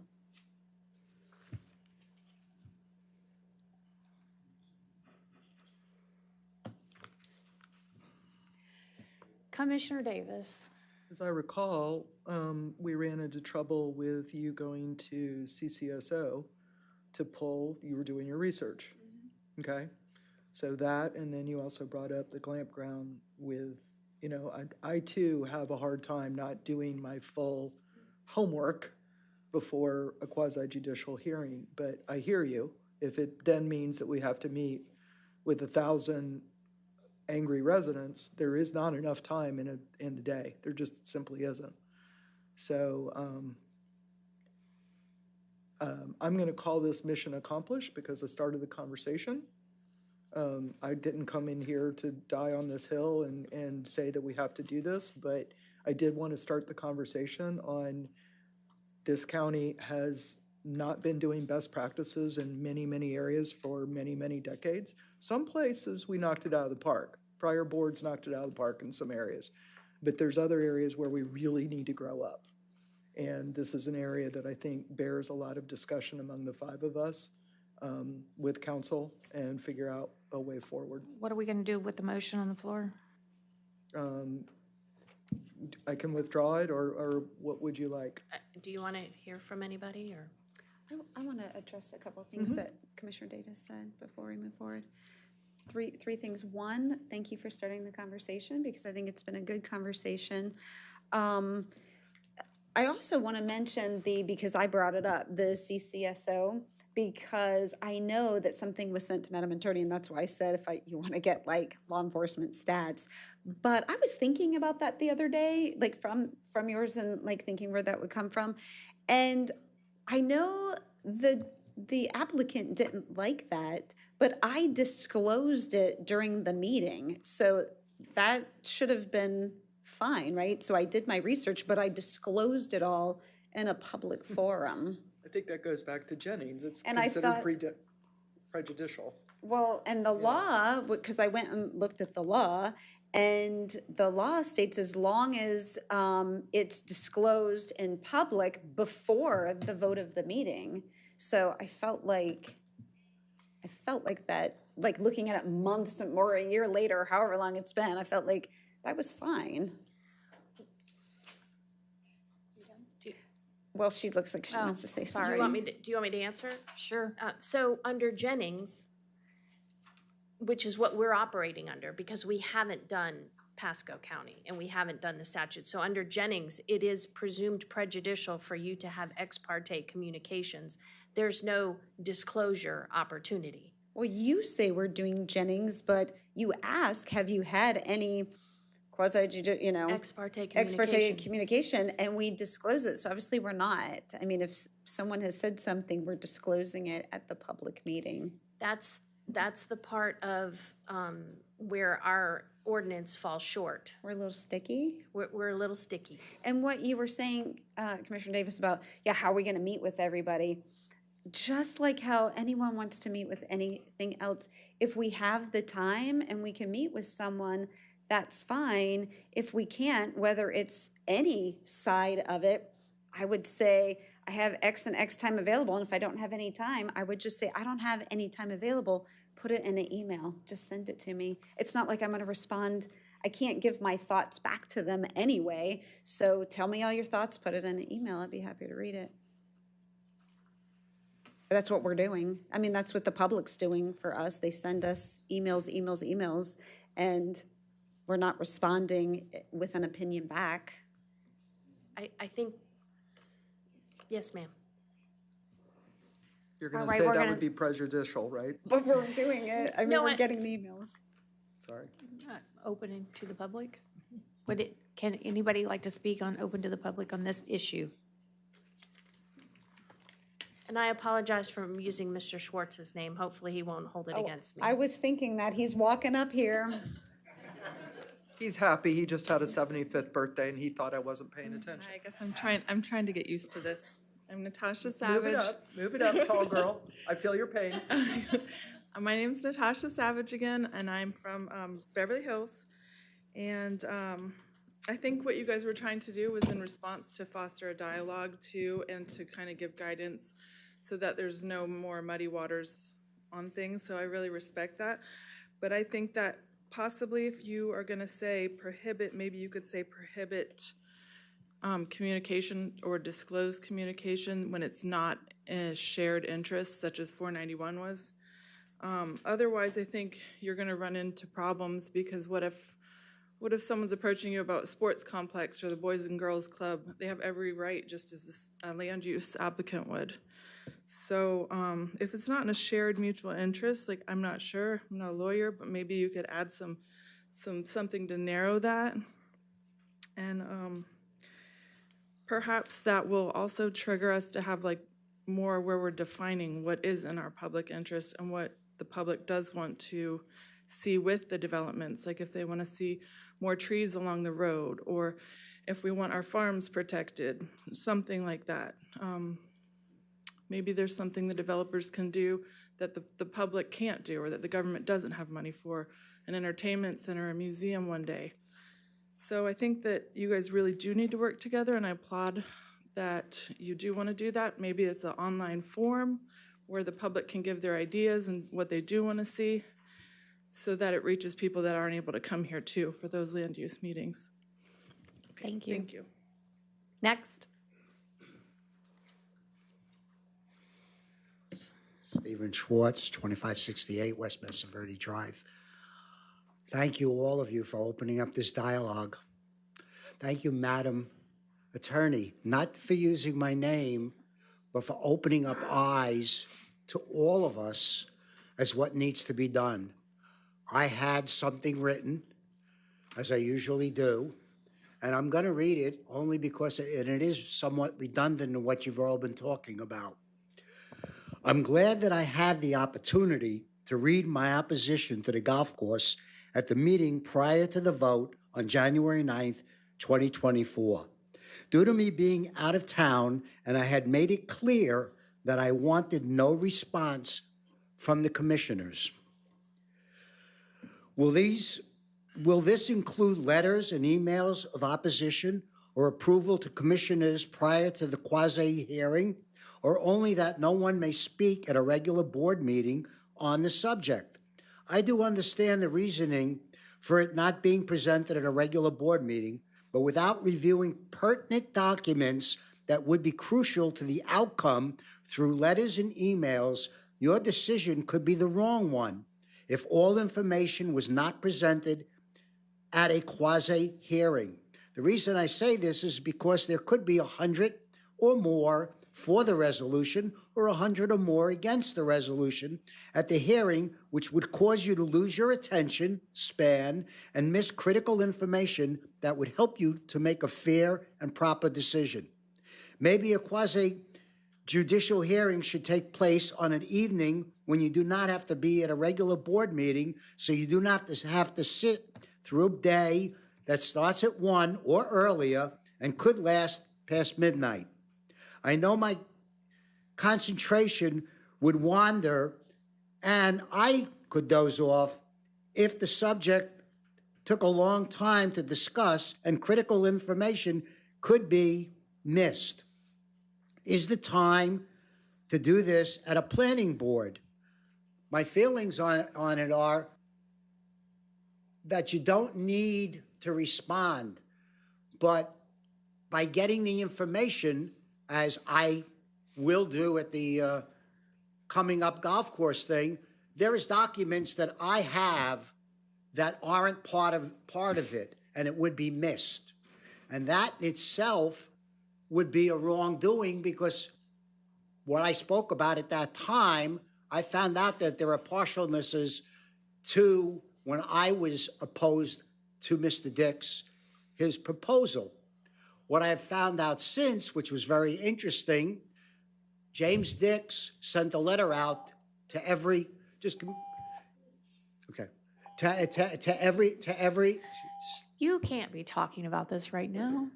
No, but I'm saying is, We're not in the middle of a hearing. I know, but what I'm It's saying the is, very thing that we're trying to clean up. well, but I'm saying, and I agree with that. Totally, I agree with all of you. But maybe meetings need to take place between the residents and a developer, just as Mr. Dix did send out a letter to everyone, and I had an enjoyable. Your time is up. And I had an enjoyable conversation with him, and it was very rewarding. Please don't answer.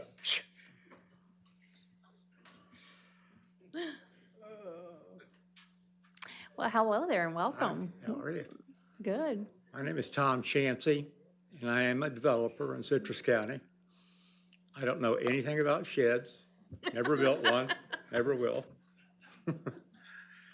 But in hearing what you're discussing, to me, it's more of a process. And I've gone through this process several times here. If you have an idea, or if you find a site that you think may be useful for something that you do, what I have normally done now, I have known a lot of county commissioners that have been here, and I may have gone to them and said, you know, here's something that I'm thinking about, but that's it. That's as far as I go. Because at that point, I know that I need to go to county staff. And county staff, I used to go to Gary Madoff. Gary would tell me, yes, no, you're wasting your time, whatever it is. I go to Joanna Coutu now. Joanna can tell me exactly where to go if she thinks it's a good idea, if it will never work.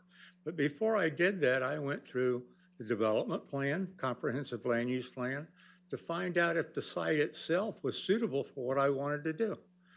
I found out about all of the integral parts of the community that I wanted to build from a meeting that was set up usually by Gary Madoff or Joanna Coutu, where you meet with fire, you meet with all different elements of the county, and they will have their input, and you find out from the county sewer and water if there's sewer available. If there isn't, you're going to end up building a sewer treatment plant, or you're going to put septic tanks in, which I've never done. I built a sewer treatment plant to do Arbor Lakes. There was a sewer treatment plant built for the last community that I built. But I knew before I ever talked to any one of you or any one of the county commissioners that I knew what direction I was going. It had already gone through the county staff. It had gone through meetings with those that have access to the integral parts of that, and into the planning commission. And if it was approved, then it came to you, and you signed it. But from what I'm understanding you saying, you're doing the reverse, where I would come to you first and ask you if I can do this and what you think and what I need to do. I don't know that why you would have staff if you don't need that. So I just thought I would clarify what I've gone through. It may have changed since I started my last community, but it's been the easiest route that I have gone through. And when you do it, thank you. Thank you, Mr. Chansey. You're welcome. Nice to see you here.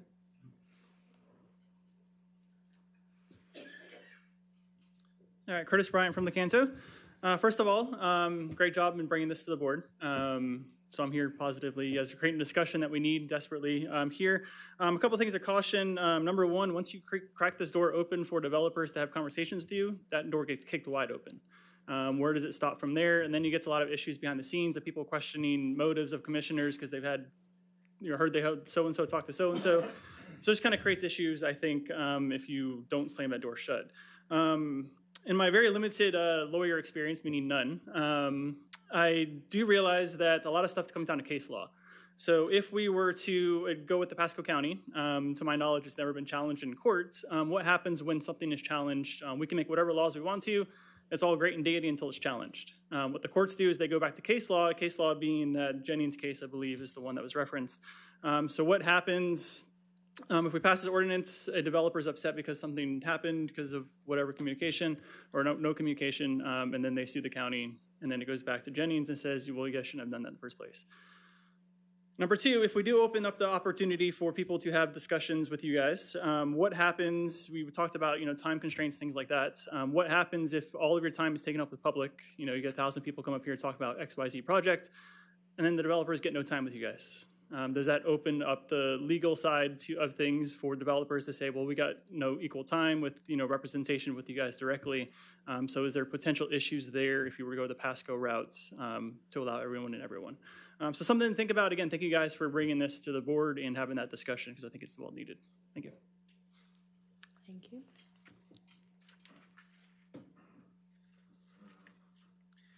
I'm Skater Bob, Floral City. I'd like to take kind of a totally different approach and drill down into what is really needed here. It's not making a statement on either side, but What we're really talking about is information flow, aren't we? Information flow between the constituents and private business to our elected officials. That information flow has to be free-flowing, unrestricted. We can't put major roadblocks for that, because if you don't have ease information flow in both directions, you might not be in a position to make a correct or effective decision. This all comes down to one word, and this is a word that's very hard to believe in because of our past historical experiences. And that word is trust. Trust in our elected officials, which I have trust in all of you personally, but also trust in the information that's coming to the elected officials from the constituents and from private business. So whatever you do, whatever your decision is, please keep in mind that in order to be successful, you have to have effective communication, timely effective communication on a continual basis. But this is an important conversation. Thank you. Thank you. Is there anyone else wishing to address the public? All right, we're closing public comment. So is the board consensus that you would like me to withdraw the motion? Seems like the right thing to do because we've got the conversation started, or does anyone have any strong opinions on Jennings or Pasco or withdraw? Commissioner Barrick. I'm very glad that you brought it up, and I really think we need a little bit more conversation back and forth among the five of us, and that we work on it. In other words, now that I'm more tuned as to what you're looking for, I want to go back and I want to study a little bit more rather than just being the newest member of the board and, working with this quasi-judicial and things. I know certain things I'm allowed to do, certain things I'm not, but I want to make sure that we're not doing it too restrictive, but yet we are doing it restrictive enough and informing the public what restrictions we are going to be living with from now on.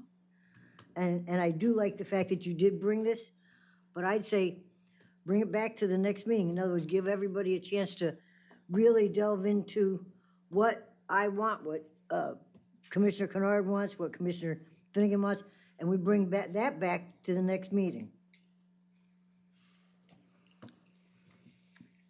I'm sorry. Go ahead. Okay. I would still like to know how, because we want to do our research, can we just bring that, pass that out, or disclose it at the beginning? So ways that we can research and bring it out. But after everybody's input, as citizens email us, which they do, I feel like, because I think just because we've had this conversation, a lot of people are going to want to set meetings. I'm just going to have a policy for anybody. If it's regarding, they just email me the information. That saves me from, who did you meet with? Inadvertently, it happens anyway because you're at a meeting for something else, or you're meeting with a constituent for whatever reason. By the way, while I'm here, let me tell you how I feel about XYZ.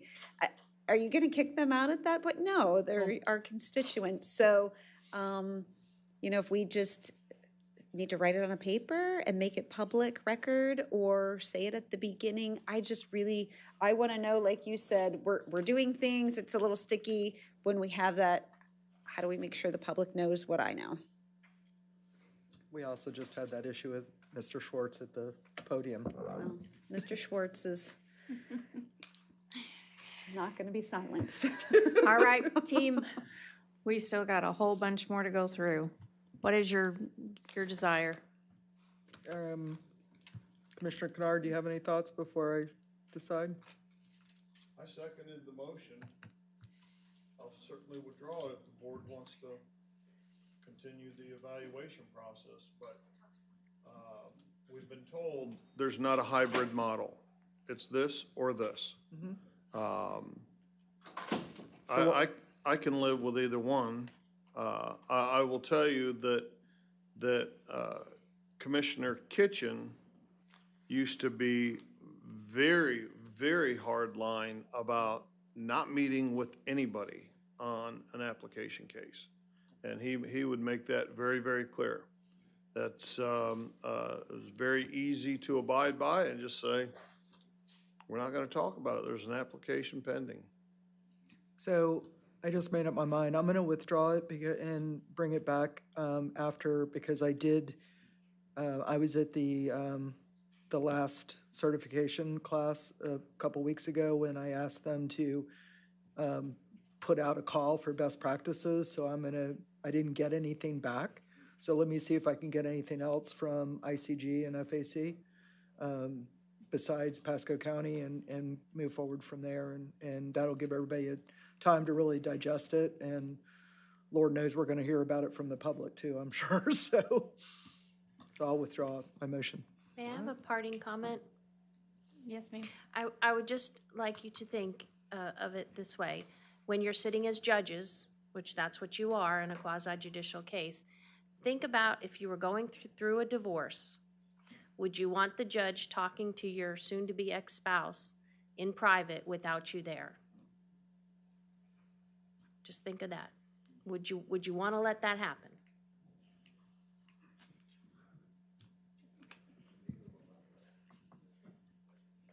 That's all. Commissioner Kennard, are you going to withdraw your second? Yes. Okay. Sorry, the attorney interrupted. All right, so we're moving on. Commissioner Kennard, the floor is all yours. Well, thank you. We will go ahead and, I guess, tear the Band-Aid off of this.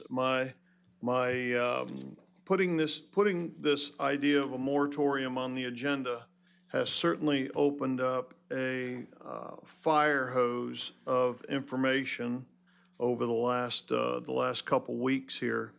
And actually, I hope to use this agenda item to build some bridges on this board. And it's a comment that I've had with a few people lately. The idea that we're facing some pressing challenges in our community is nothing new to this board nor the public, but we've also got some very, very exciting opportunities. And it's my hope that we can use some of the past mistakes of or missteps, I'll say, in either approvals or in development and planning, that we can use those as stepping stones for ultimately a better end product for our community. So you have to forgive me for reading off my notes. I hate to do that, but there has been an awful lot of very, very good conversation about how to move forward. And where I hope to land with this is somewhere forward of the status quo, but short of a planning pause or a stop or a moratorium. We can do better, and I hope that we will do better, not just setting it as a lofty goal, but specific steps to take or direction to our administrator to get staff moving in a direction. I'm not laying blame on them. I'm saying that there have been missteps along the way.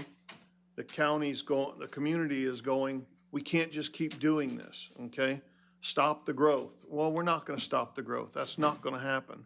What we want is better planned growth, not just better planned individual communities, but better planned Citrus County. And I do believe that through a series of steps that we can get there. I'd like to see a next level, if you will, of master planning for our community. I would start with some of the stuff that Commissioner Bays has brought up, such as development agreements. Now, certainly the county has used them in the past. I'd like to see more of that being involved in those discussions at a very early stage in the conversations. It's my understanding that St. Johns County has a comprehensive process for going through these development agreements, laying them out. Who's going to cover what? How's that going to happen?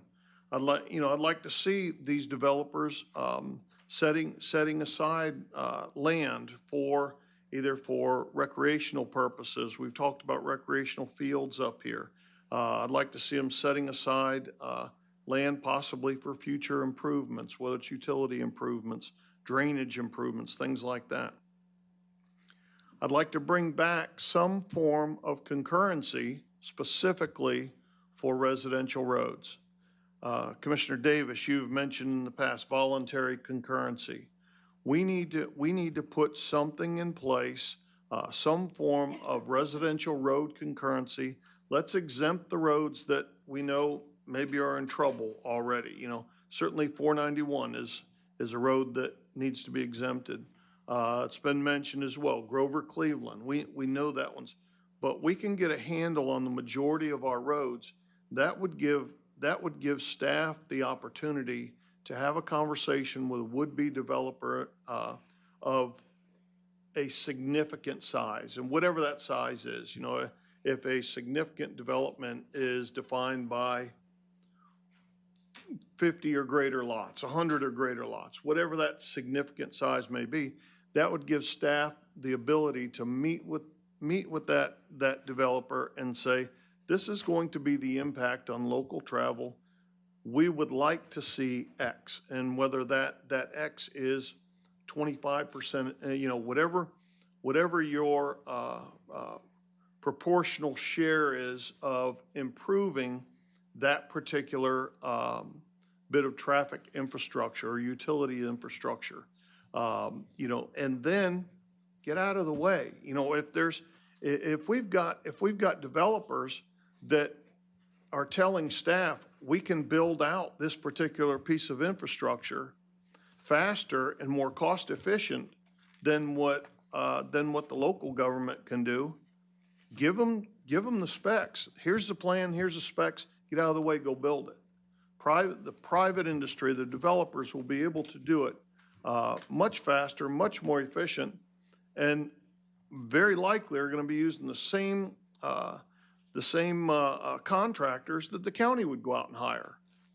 But the benefit is that rather than us taking a pot of money, or we're going to take the right of way and X amount of dollars and set this aside for 100 years until we decide that your development is built out enough that now we need to widen road X. I would much rather see the developer go, let me build it out. We'll get it built out in 3 years. Community gets to utilize that expanded infrastructure long before that development reaches its full build out 20 years from now. That would make development more palatable to the people that have to use that infrastructure. People get concerned about us approving a very nice mixed use development that's got a 20-year build out on it. They see it as, you're approving 2,000 homes next week. That's not happening. But if we can get the road, if we can get the utilities and so forth built out in advance, that's far more palatable. How did this happen? It didn't come out of your general fund. This came out of the developer put this out there on the front end of it. Naturally, they can't be charged twice. So part of what I'm going to suggest is I'd like to see us getting back to using more impact fee credits. Give them some tools that they can work with and say, all right, we will help you build out your infrastructure on the front end. This is what we want to see on the back end of this thing. So that's another part of it. I would like to see an immediate, a real discussion begin immediately or as soon as reasonably possible about implementing mobility fees. This is a term that's been thrown around probably since I first got here. I believe it was when Commissioner Smith sat on the board. He brought it up. It really didn't go anywhere. The board was not supportive. Our county administrator, rest his soul, was not supportive of the idea. But more and more, we're hearing that mobility fees are something that growing counties are using effectively. I have no earthly idea how to implement those, other than I know there needs to be a study that's done. You implement them over a couple years, 2 or 3 years, whatever it takes to ramp that up. But that may be a more advanced way of handling our infrastructure around these developments.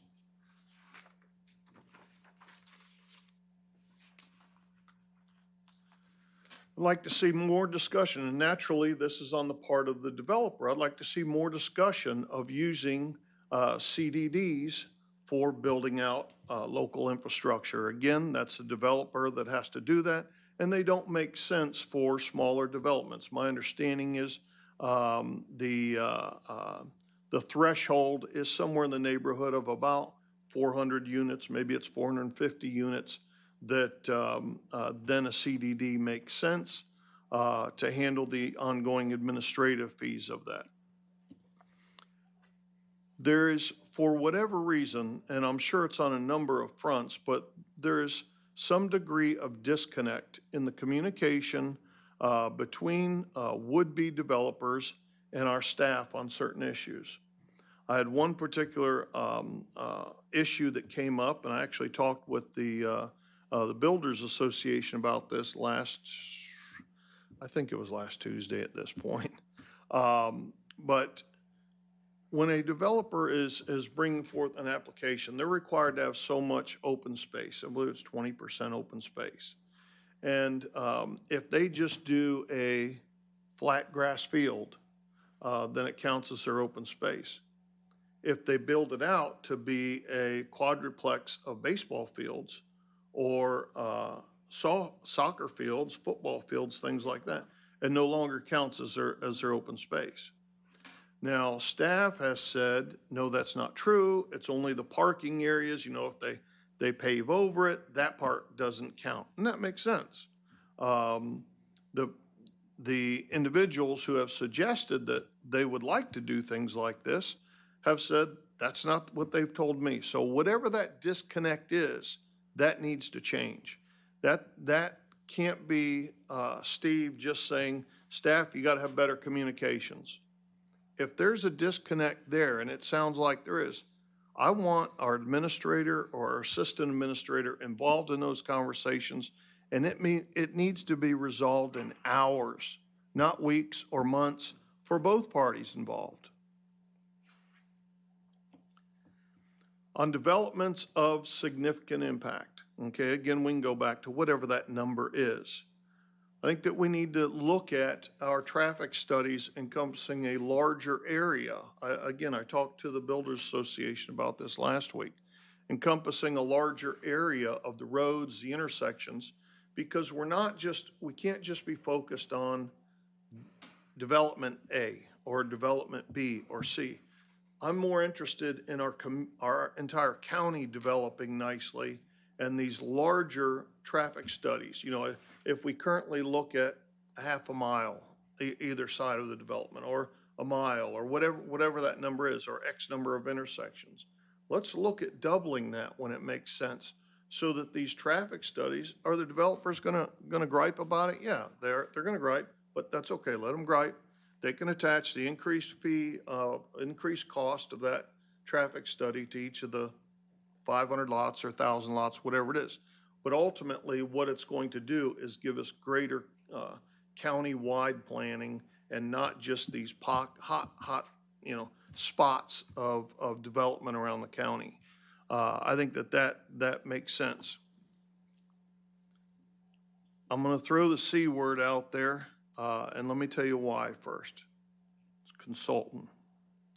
I'd like for us to revisit our comp plan in its entirety.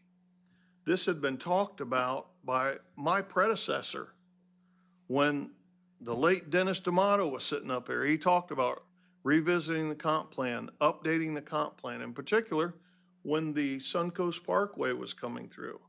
You know, when we got news that the Suncoast Parkway was coming through, he talked about it back then.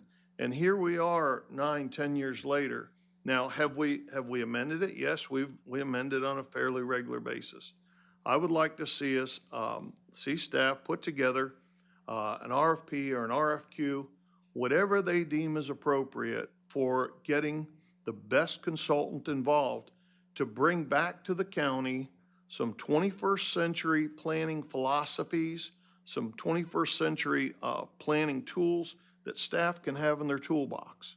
You know, I've laid out a couple of ideas that, you know, I've talked to some people that have been around the county for a lot of years.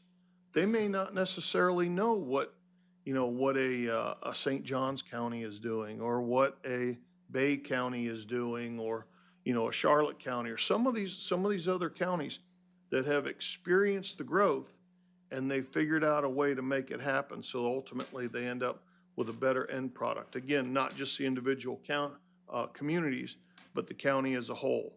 So I would like to see us look at what the best step going forward is. This board, I believe, can get to a point where we can function cohesively as 5 of us up here and look at a true rewrite, a revisit of the comp plan that takes into account this massive limited access road that's come right through the center of our county, you know, that now can take into account that, you know, since COVID, so many people have moved to the state of Florida, continue to move to the state of Florida, and are going, as Metro Forecasting has told us, they're going to continue to move here for decades to come. We've got to have some new ideas on the table, some new tools in the toolbox, and I believe that they're out there.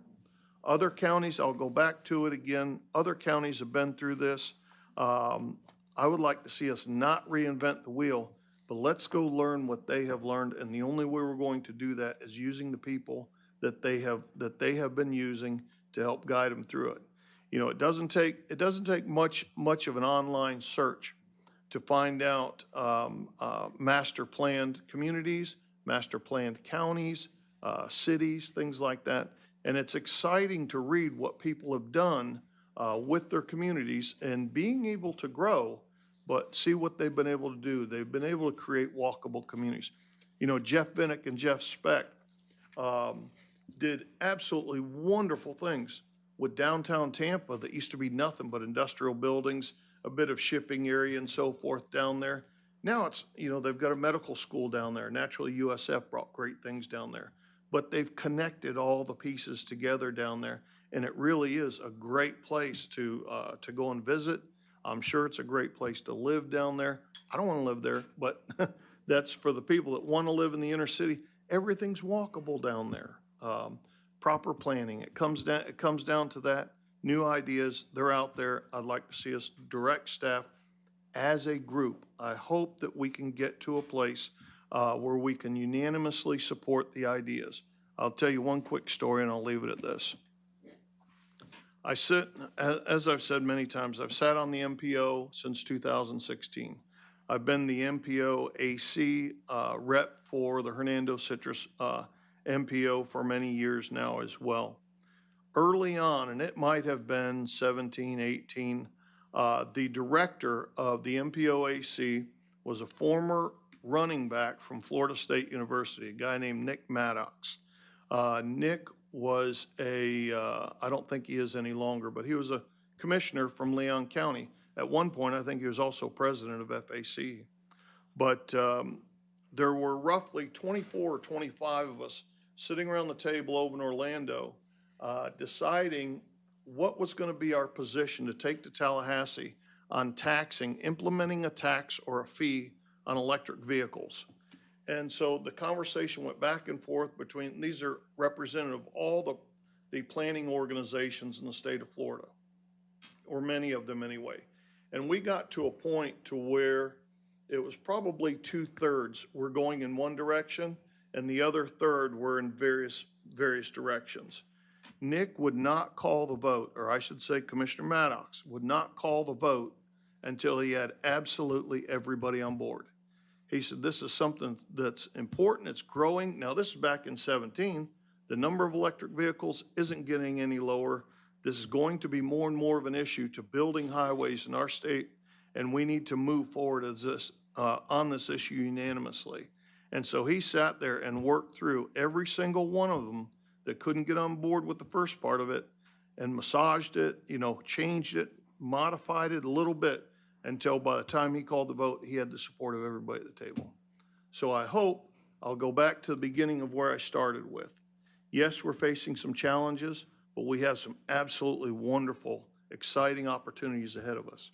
I hope that as a board, we can unanimously put together a list of these things and tell staff, this is how we want to move forward. We can tell the community, we hear you, we know you want the infrastructure build out. We want to have relationships with these developers that are more balanced. It's favorable for them, but it's favorable for our community as well. I'll bring it in for a landing with that. Excellent. You stole half of what I was thinking in my mind, so I am so proud that you laid all of that out. I think that's exactly where I thought our county needed to go. I love the idea of the mobility fees, especially the developer agreements. I think and we've talked about them for years, I think there's such a great opportunity out there for the public-private partnership, and that's getting these roads done. I think having our impact fees and putting our utilities in out there. I mean, there's ways to accomplish this, and other counties are doing it. We're not advancing with the times. So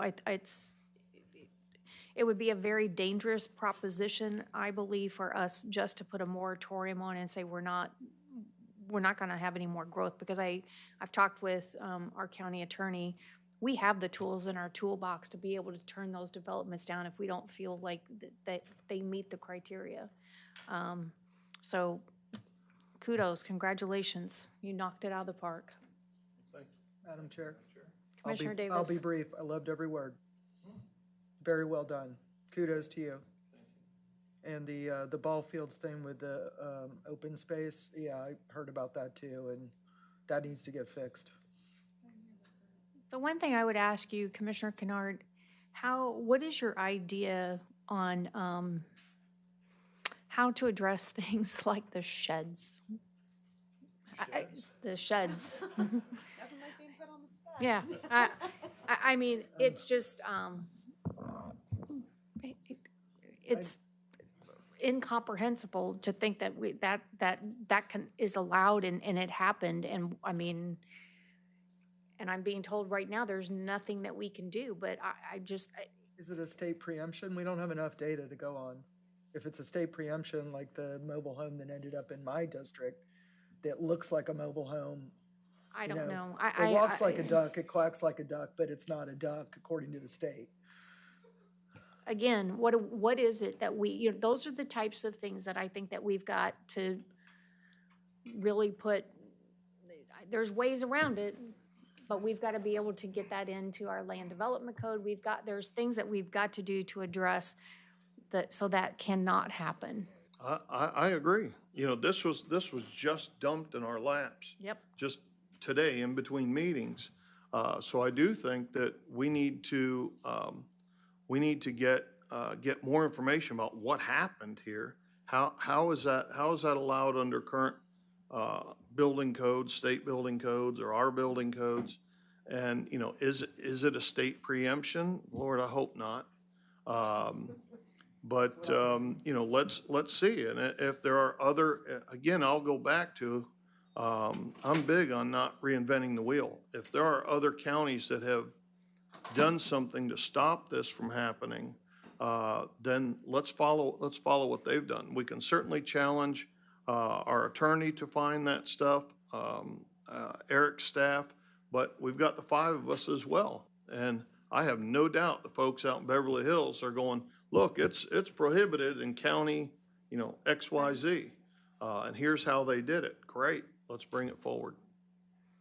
And I think some of maybe short-term fixes in the near future it's my understanding that recent boards changed the setbacks from the footer to the eave. that gives more density. Maybe the short-term fix is that we move those back. Take a look at it. See, I'd like to get staff's input and see what, what Eric and his staff seem to think, or Joanna. So what is it that you would like to make a motion on? I'm not going to make a motion right now. I will put together a cleaned up list. I've got chicken scratch all over my notes here. I will bring back a cleaned up list at the next county commission meeting with something that we can make a motion and vote on. But it will not include anything more than what I just laid out there to you. Perfect. So there's no mystery to it. You've heard everything that's going to come back to us on the 27th. All right. Thank you. Thank you.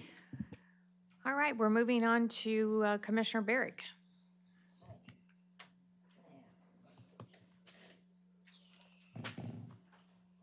First of all, I need to turn this on. And pull it down. All right, the first thing I wanted to bring up was something that, I thought people should be aware of. I am very proud of the fact that we have 2 commissioners on this board that have now passed their ACC 2 level from the FAC, which is the Florida Association of Commissioners, which means they have taken enough classes and hours and things that they understand a whole lot more than other people. They understand about impact fees, they understand about mobility a little bit better than I do, and so on. But I do know that the first class I took as a commissioner, and I was told last year when I took over middle of November, this I had to take, so I took it in December when it first was available, was ethics. And I was told every year, no matter how many years you're on the board, you take ethics. And that's a requirement. And when I see, the ethics rules, and I say, okay, the basic state rule says that as a commissioner, when you're finished, you back off from that county or anything to do with that county. You don't continue down a road telling people what to do, what not to do, how to do it, and things like that. So I went to the books and I looked it up. And yeah, Article 2, Section 8, all the way down to number 3, under F number 3, a public official shall not lobby for compensation or issues of policy, appropriations, or procurement for a period of 6 years after vacation of public position as follows. So that means when I leave office, I can go be a lobbyist anywhere I want to be. But I cannot lobby for this county for any money for this county to get, whether it's policy, whether it's appropriations, procurement, whatever. That is state law, not my law, state law. And as a commissioner, I took an oath when I came on board that I was going to follow the United States law, of course, the state law. So I know I meant every word of it when I said that. That's why I am so adamant about the fact that I would like to make a motion and, have a vote and have our county attorney file an ethics complaint with the Florida Commissioner on Ethics against Ruthie Schlabaugh on behalf of the board, not just me. And because to me, she didn't just do it to me as a citizen. She did something against the board and against the rules that all 5 of us are charged to follow. And that's why I'm asking the board to agree to this and to send it to the attorney to get it written up and get it sent out. So I'm looking for a second if somebody's willing to second it. I'll second. And the reason why this is uncomfortable. We're going to talk about a lot of things that are uncomfortable, and it started somewhere.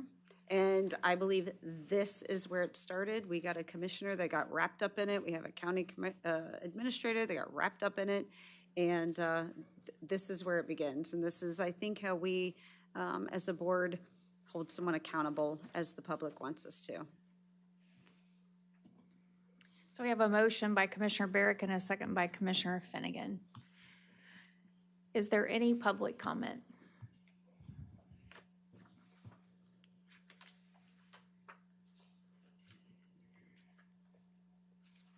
Josh Wooten, President, CEO of the Citrus County Chamber of Commerce. You two are going to get this county in a lawsuit. Filing an ethics complaint against somebody when there's no evidence available that they committed an ethics violation, and certainly it wouldn't have harmed Citrus County. You know who pays the legal fees? Look at the precedent in this county, because it happened. Citrus County taxpayers will be on the hook. This is an absolutely ridiculous notion that we should file ethics complaints against private citizens.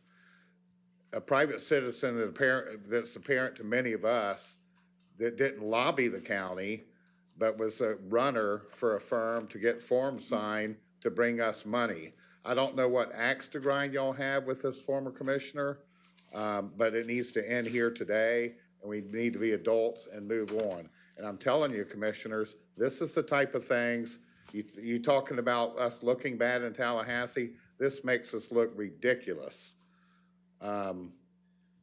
So you talk about commissioners, I'm a former commissioner, a one-termer, so that doesn't count for much. But you talk about former commissioners not coming forward.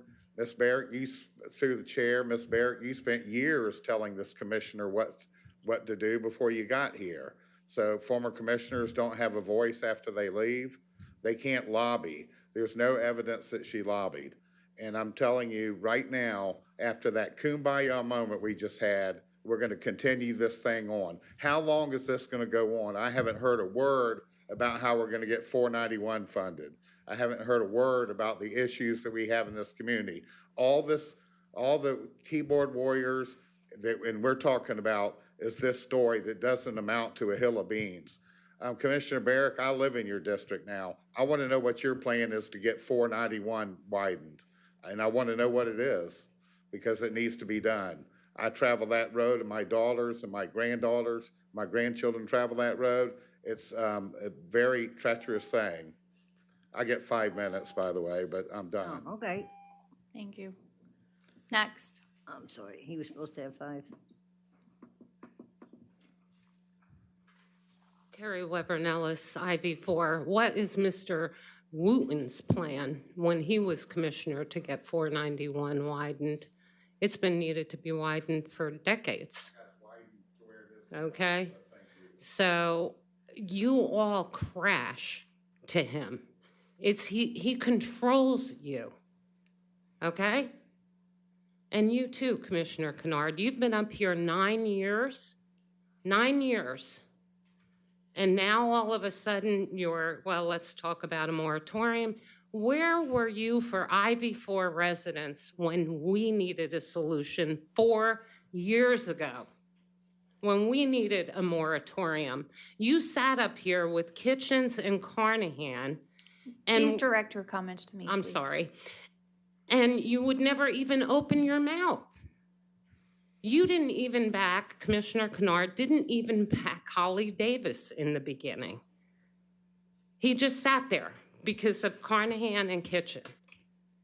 We could have used a moratorium 4 years ago, and then maybe our MSBU would be more affordable.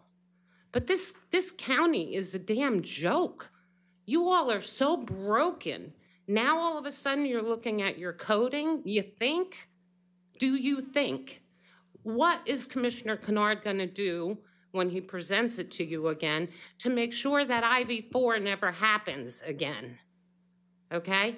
Builders in this county, Vandervolt Construction filed for Chapter 11. Where does that leave the people in IV4? And now you want to redo everything. All we hear is fluff. Your building department is broken, in case you don't know. I said so long ago that you need the type of staff you can rely on because you have to make decisions. You cannot rely on your building department. There's one employee that lied during the presentation that Commissioner Davis gave about the cost of the MSBU. He flat out lied. So you're depending on people that are lying? And as far as Steve Howard goes, I'm sorry, but I am not on board for firing him. He made a mistake. He had sat there and admitted he made a mistake. But to not do anything, to not at least do what Commissioner Finnegan recommends and put a letter in his personnel file is just flat out wrong. You're just accepting nonsense from your employees. And like Wooten said, we're paying for that. How many, would he like to look into how many lawsuits are already pending in the county that we're paying for? There's already lawsuits. Thank you. Is there any other public comment?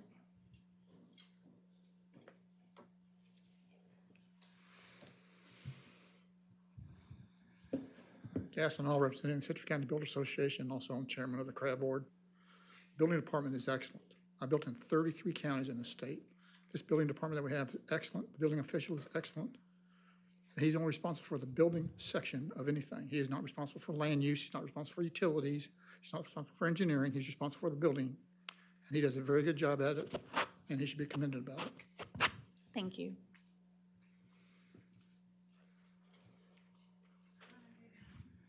Hello again. I'm getting used to this now. State your name again. My name is Natasha Savage. I'm in Pine Ridge, and I think Mr. Howard did an excellent job by the way he handled everything. This is regarding Ruthie Schleba. I'm sorry, Ruthie also. That's the only motion that's on the floor is just to file an ethics complaint against Ruthie Schleba. Okay, that doesn't work with the ethics rule book. If you look it up, I can email you guys the policies, and she was appealing for money from the state, not from us. So that revolving door policy doesn't apply. That's all. Thank you.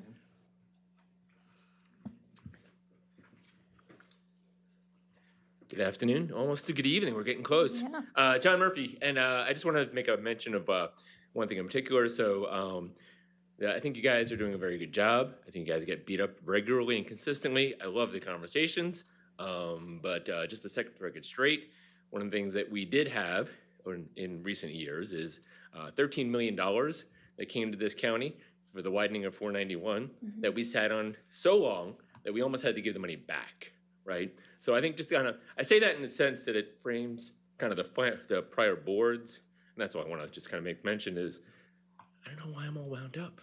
I'm very excited. It's a very excited meeting. Lots of things happen. Anyway, just that's it, right? Just kind of pay attention that I do think that you guys are making some good decisions. I know the one agenda item that we're talking about right now is not this, but just where we're going is good. And we have had prior boards that have slow walked a lot of things that have gotten us to this point, and you guys collectively are doing a good job to try and move that forward. That's it. Anyone else? All right, we're in close, open to the public. Madam Chair. Yes, Commissioner Fagan? I want to clear up a couple of things. The question was asked, how long is this going to continue? Hopefully not past today. And I think the problem that it's been festering for a month, and you want to know what makes us look bad in Tallahassee? Inaction, because that was put out there even by our senator, because nobody wanted to address it. That's the problem. Threatening lawsuits is fear mongering. I don't even want to hear that. But for the last young lady, I understand your point, but Ruthie or anyone from the Southern group was not allowed to lobby for Citrus County. The whole group is not allowed to lobby Tallahassee for Citrus County. So, I think that the community, that's, if we're going to take an action, that's the action to take, because I think we have a commissioner and a county administrator that is continually going to get beat up until some action is taken. And this is where I believe we need to start.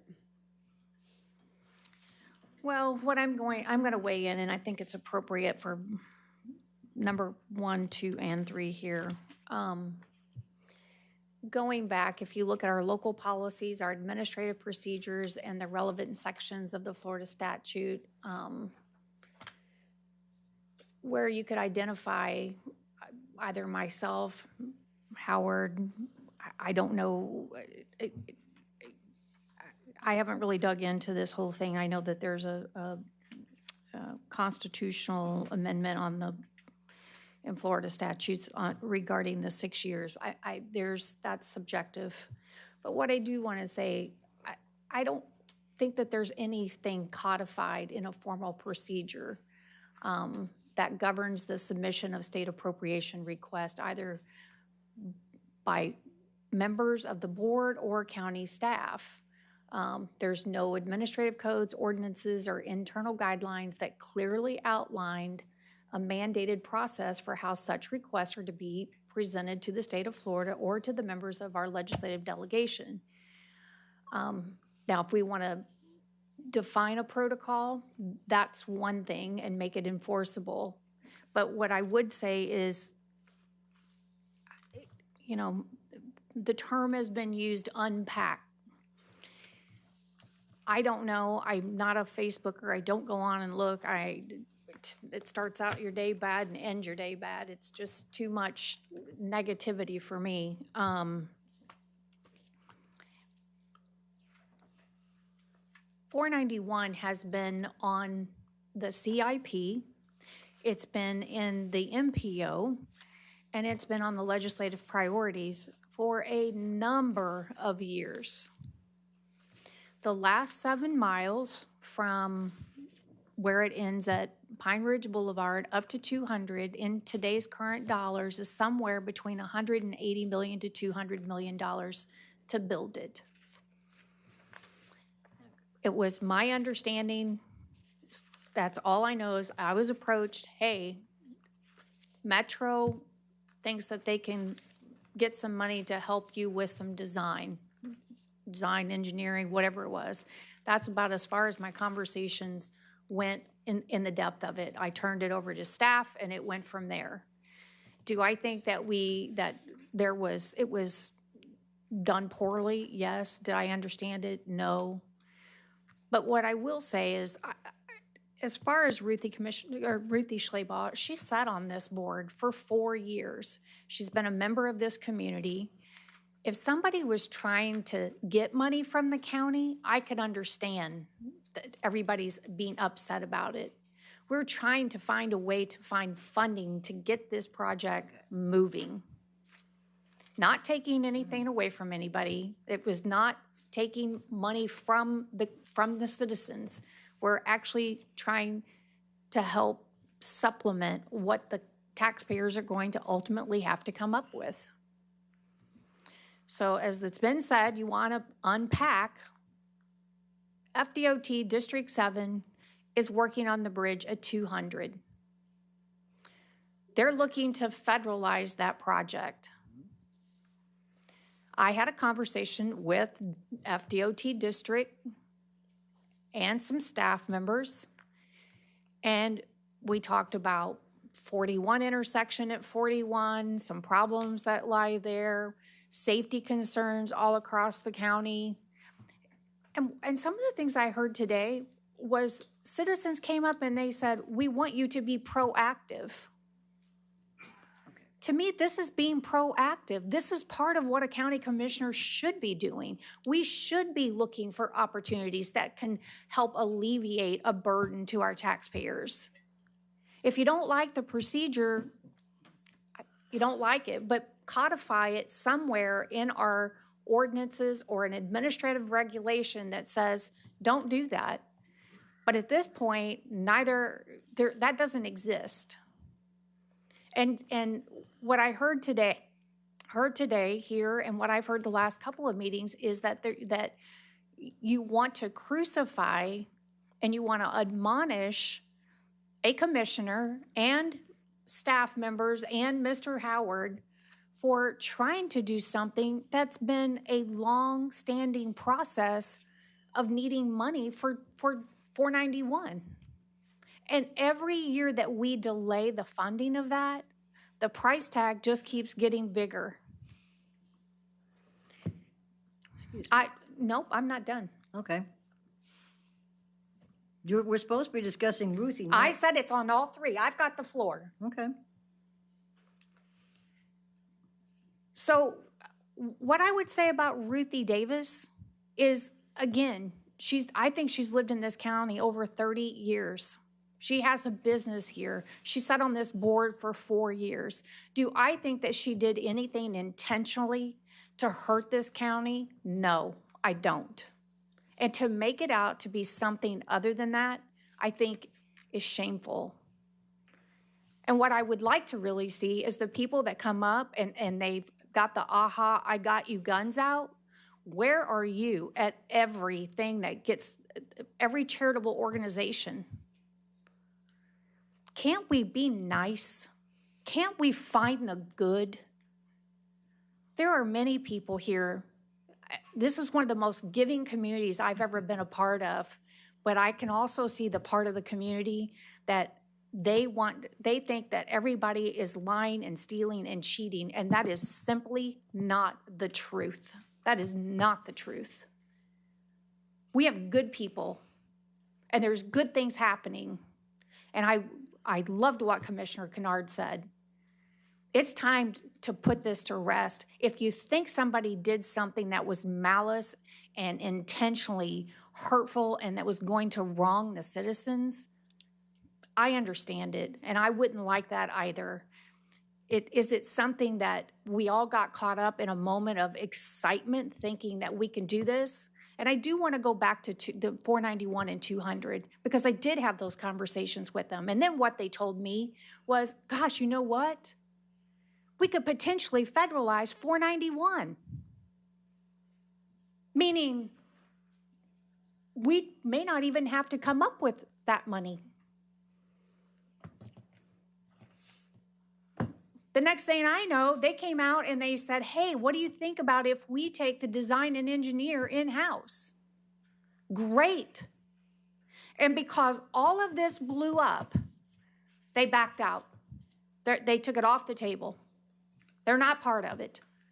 So you want to talk about setting your county backwards? For what purpose? If anybody can tell me what the purpose is behind this other than just to put everybody to slander us, if we were doing something that was harming this county, that was putting it in jeopardy, I get it. But I think everybody involved here, there was a level of excitement. My goodness, maybe we're going to start getting some attention and moving this. I'm sorry that it overstepped the bounds and it didn't follow the procedures. But the fact of the matter is that the way maybe our senator likes, but that's not a law. That's his rule. It's not a law, and it's not an ordinance, and it's not an administrative regulation of this commission. So with that, I'm done. Madam Chair, Yes, ma'am. you're a tough act to follow, and I knew this was going to come to a head today, so I have hopefully another kumbaya moment. I do not ever hope to hit Commissioner Kennard's heights today, but I'm going to try, and before I get started on that, it is going to address all three agenda items that are coming up. However, just to put a stake in the first one, I'm going to be not in favor of any of the three. And the reason for the first one is any commissioner up here is absolutely welcome to go file their own ethics complaint, but not as a board, as long as the vote goes that way. So here's my hope for the county. There is no doubt that Citrus County faces enormous challenges. The Suncoast Parkway has brought increased growth, but it was foretold. The comp plan forecast from the 90s is only 5,000 residents off of where we are now, what was forecast for 2025. Given the lesser capabilities of forecasting tools back then, that was a darn good guess. So we did some things right. I'm speaking of prior boards and county staff. We did some things right, particularly setting up the growth to where it should be, away from fragile ecosystems and towards the central ridge with water and sewer service. One area we did not do well is in thinking about infrastructure in a matter of decades out and the most cost-effective way over time to have a good quality of life. We have built little of substance in 25 years or more, and we've grown a lot in 25 years. You might think that we need more parks, we need more widening of roads and so forth, fire stations. We knew the growth would happen, and here we are very, very behind. There are no perfect solutions. I've said that several times today. It's government. There are no perfect solutions. None. There are too many competing priorities. The goal must always be to work together to find balance as a community and always, always, always use where nature and community thrive as our touchstone. The positive way to approach this was well said by Albert Einstein, in the middle of difficulty lies opportunity.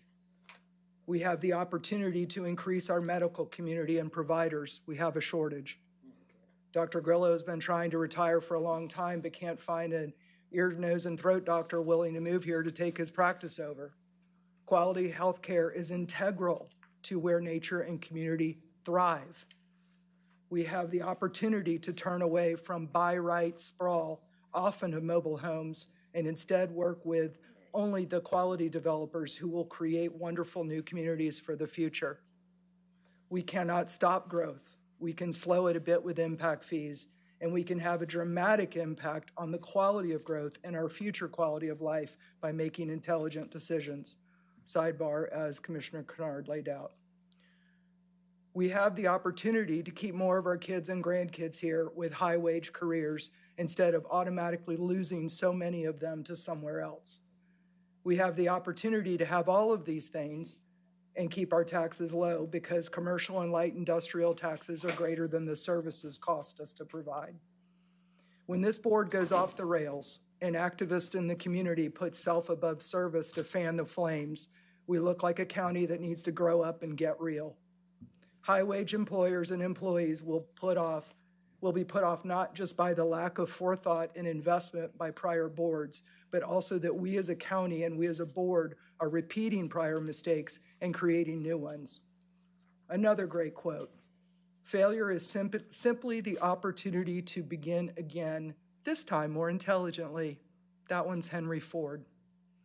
Steve Howard drove our strategic plan to be one of the 3 that received a national award for county government. And a huge part of that was a strategy for execution of his plan. He lives for best practices, borrowing the most successful and proven thinking to bring us into a future that is cost efficient and effective for our quality of life. 2 of your commissioners, for the first time in the history of Citrus County, have passed all 3 certification levels with the Florida Association of Counties Institute for County Government. Not coincidentally, both of these commissioners have been tapped for leadership roles with the state association. This training brings not only advanced disaster preparedness, economic development, growth management, and land use planning skills to your board. The leadership aspect also opens doors and helps us be more successful county in Tallahassee, and yes, that means funding.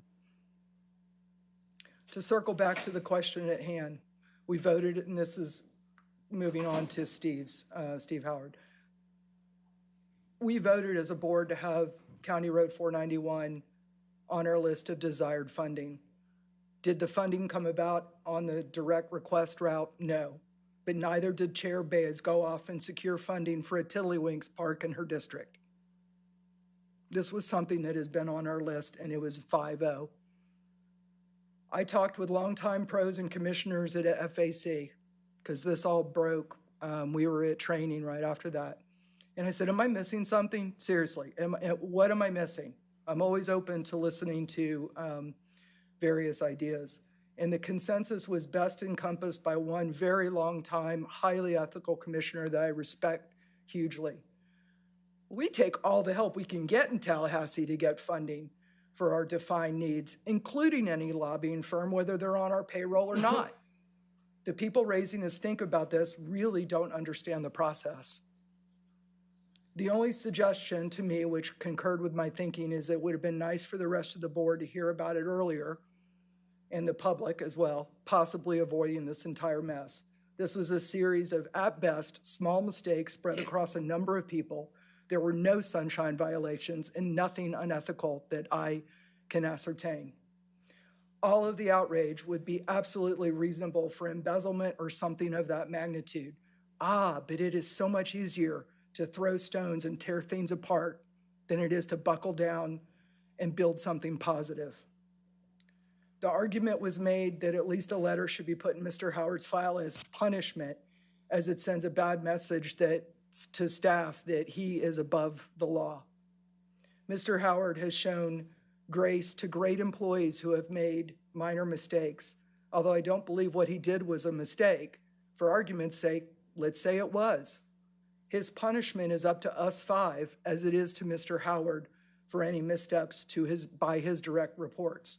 I can guarantee you the county staff is cringing at the public beatdown and wouldn't trade places with Mr. Howard for anything. I am asking, pleading with our residents and board. We have huge challenges and need to come together to solve them. You stole my line. This is the most loving and generous community I've lived in. It's also time to show it through generosity of spirit. The jobs commissioners and top-level staff do are complex with a lot of moving parts, and in this particular case, deserves our grace. 491 is a huge priority for us. We really shot ourselves in the foot by not graciously accepting Tallahassee's assistant. And I will never be for a Tiddlywinks Park, so don't do it. Commissioner Finnegan. Okay, a couple of things. I truly believe every word that you're saying. I need to tell you that, and I think that you really don't understand where my second came from, so I'm going to explain that. It seems like maybe you don't get where the problem lies either. Not on your part, but we weren't talking about you at this point. We were talking about a lobbying firm. And here is the rub, and here is the rub with the community, because we did nothing about it. With the paperwork, when it was sent to staff, the portion that they were still asking for was estimated to be $11.1 million. And a whole project was like $60-something million in that portion, but they cut it out. When it came back, they made that all the same that county staff said it took $11.1 million and made it $3 million. Then there was a hope to get $1.5 million that didn't look like it was going to pass anyway. What that did was put the taxpayers on the hook. So you're asking, how is it harming anyone? Why are people mad? Why are they upset? It's not like she did anything to harm people. Yeah, they changed a number and put our citizens and us that had zero clue about it on the hook for the rest of the money. We didn't meet about that. And since you went on, if I may, to address all of it, because here's my thoughts on the whole thing. I hope when you said, talking about the letter and the file or whatever for punishment, I hope you got that from the community, because when I set up here, it was for this purpose, to address the issue and not let it fester in our community for an entire month. And it was never my word or even my intention of addressing this for Mr. Howard as punishment. And I don't think that addressing and saying to the public, we get it. We have to say something to our administrator publicly, and he did a misstep. That doesn't erase all of the good things that he's done for our community. That's why I didn't and I wouldn't ask for him to be fired. And I'm not even asking for it to be punished. Now, I have something and I can wait, or I guess I should probably do it now. I put notes on. I read it to somebody. That person was Mr. Howard, because after that, we had some communication issues that I fully addressed with him as I should, and we got through that. And I wrote up some notes because I told him what I'm telling you all right now. The board chose to do nothing or to not even say, look, maybe one person, maybe two people, maybe three people, maybe this entire board did something wrong. It's uncomfortable. I know nobody wants to do this, but we didn't. So it's made it way worse. I didn't have it printed out, what I read to you, and I'm glad I did. When I was gathering my things up, I thought, you know what? If I have to read this, I better pass it out to the board. And I'm glad I did, because like when Commissioner Kennard was saying all of his great things, I made all these points and notes, and I thought, man, I wish he just gave this to me in a handout. So here's what I discussed with Mr. Howard, and I will go ahead and do this now. I'm sure Commissioner Davis, the clerk, is probably going to want one if I'm giving it to you. And it can go in a file or not.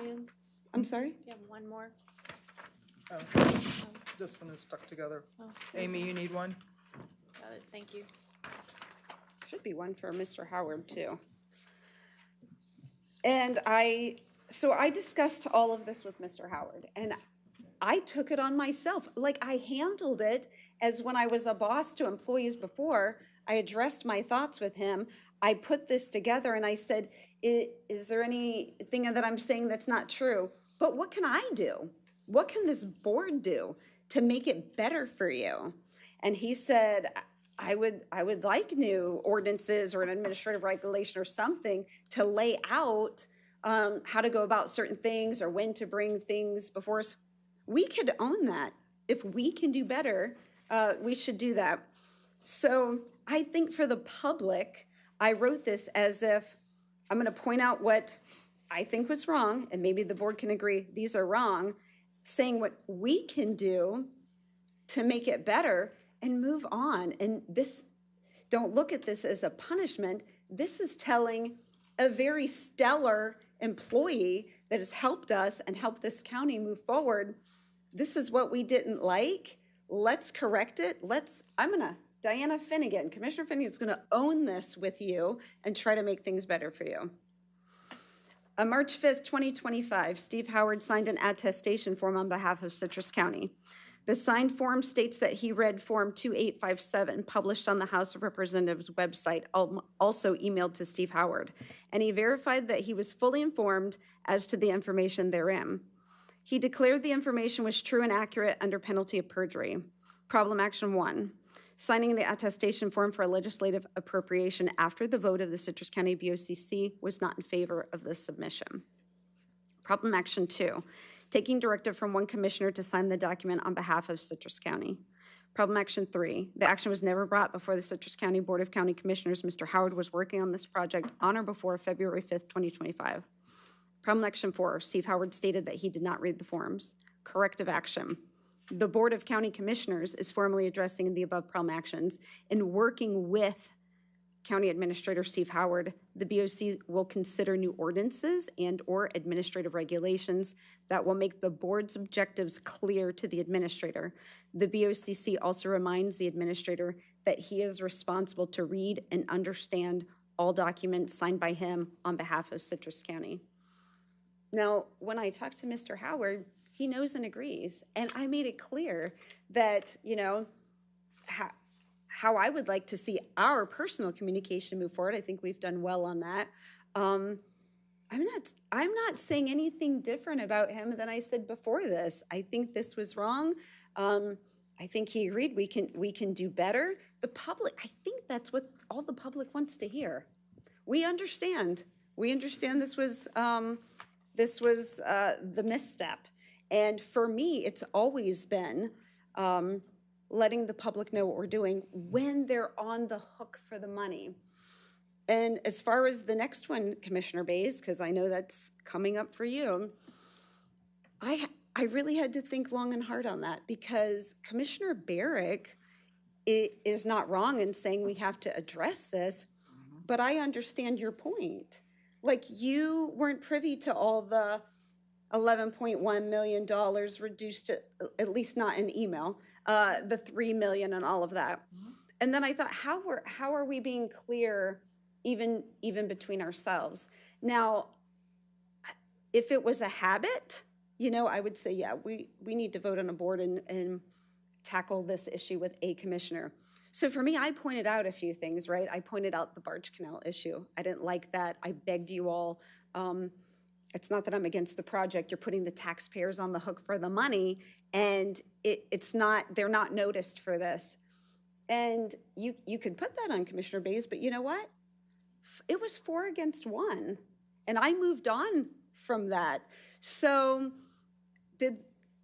are we as a board sending mixed messages? So, and then, you know, Port Citrus came up, which I think we're taking care of that. So we need to do better when it involves taxpayers' money of just giving them notice, just bringing it to the board.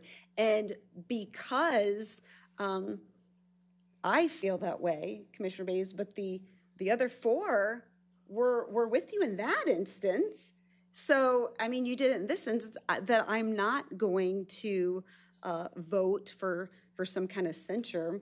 I think I've made it perfectly clear as one board member how I feel about the one thing, and, you know, the others, but you sit with a whole board that didn't agree with that. So I can see where you're coming from on things, but I would like to make my plea to this board again, that in the future, when we're saying things like bonding money, or we'll get, you know, it's great that we're getting all this money, well, the taxpayers have to pay the rest. When we're putting them on the hook, just bring it to the board in a public forum.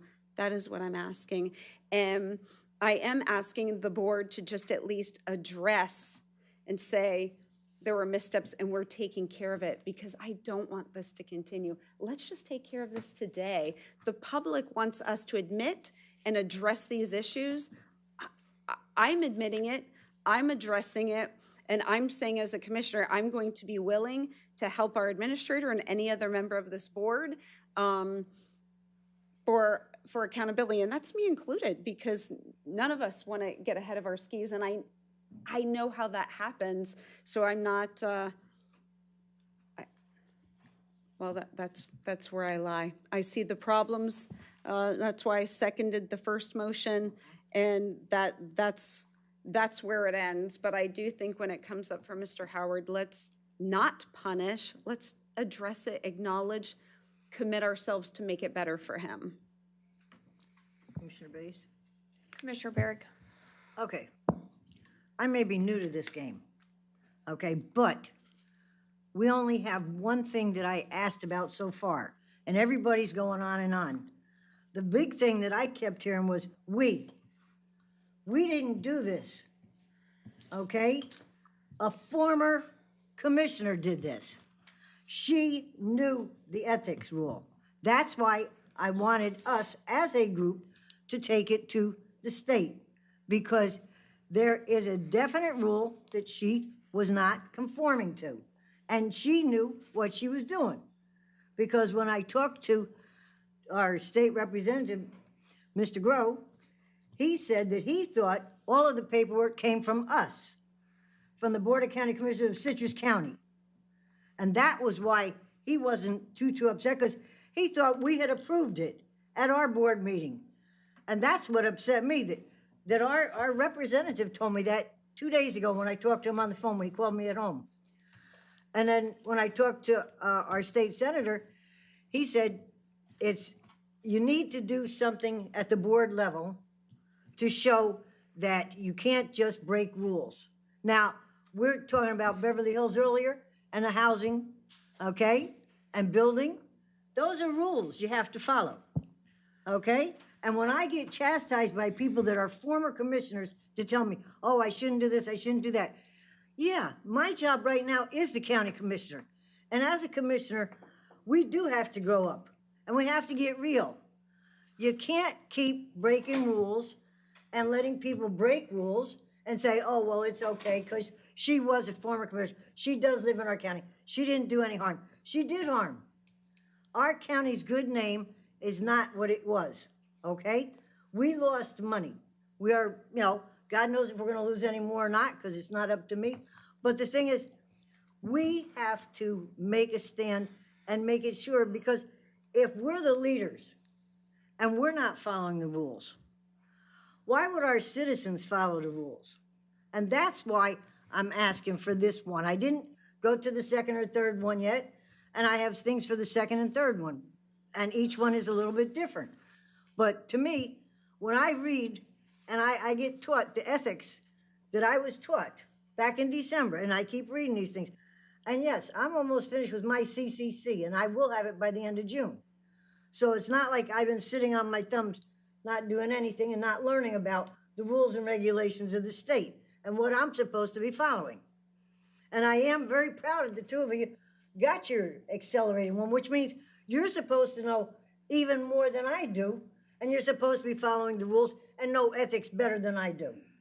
So when I read this, you know, this is an ethics violation. And whether Ruthie knew she was violating it or not, I don't know. But at this point, it says if they have vacated their public position, they are not allowed to do certain things. Okay, and that's exactly what she did. She stepped over a line and did things. And, you know, maybe you don't think so, but I'm sorry. I think that at this point, if you don't want to vote it, that's fine. That's your prerogative, because you know, everybody gets their own vote. You have anything?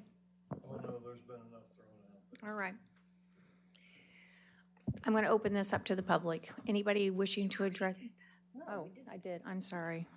Oh, good Lord.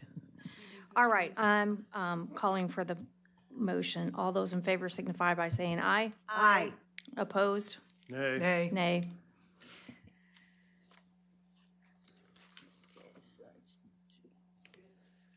All right, so now I'm up to L2.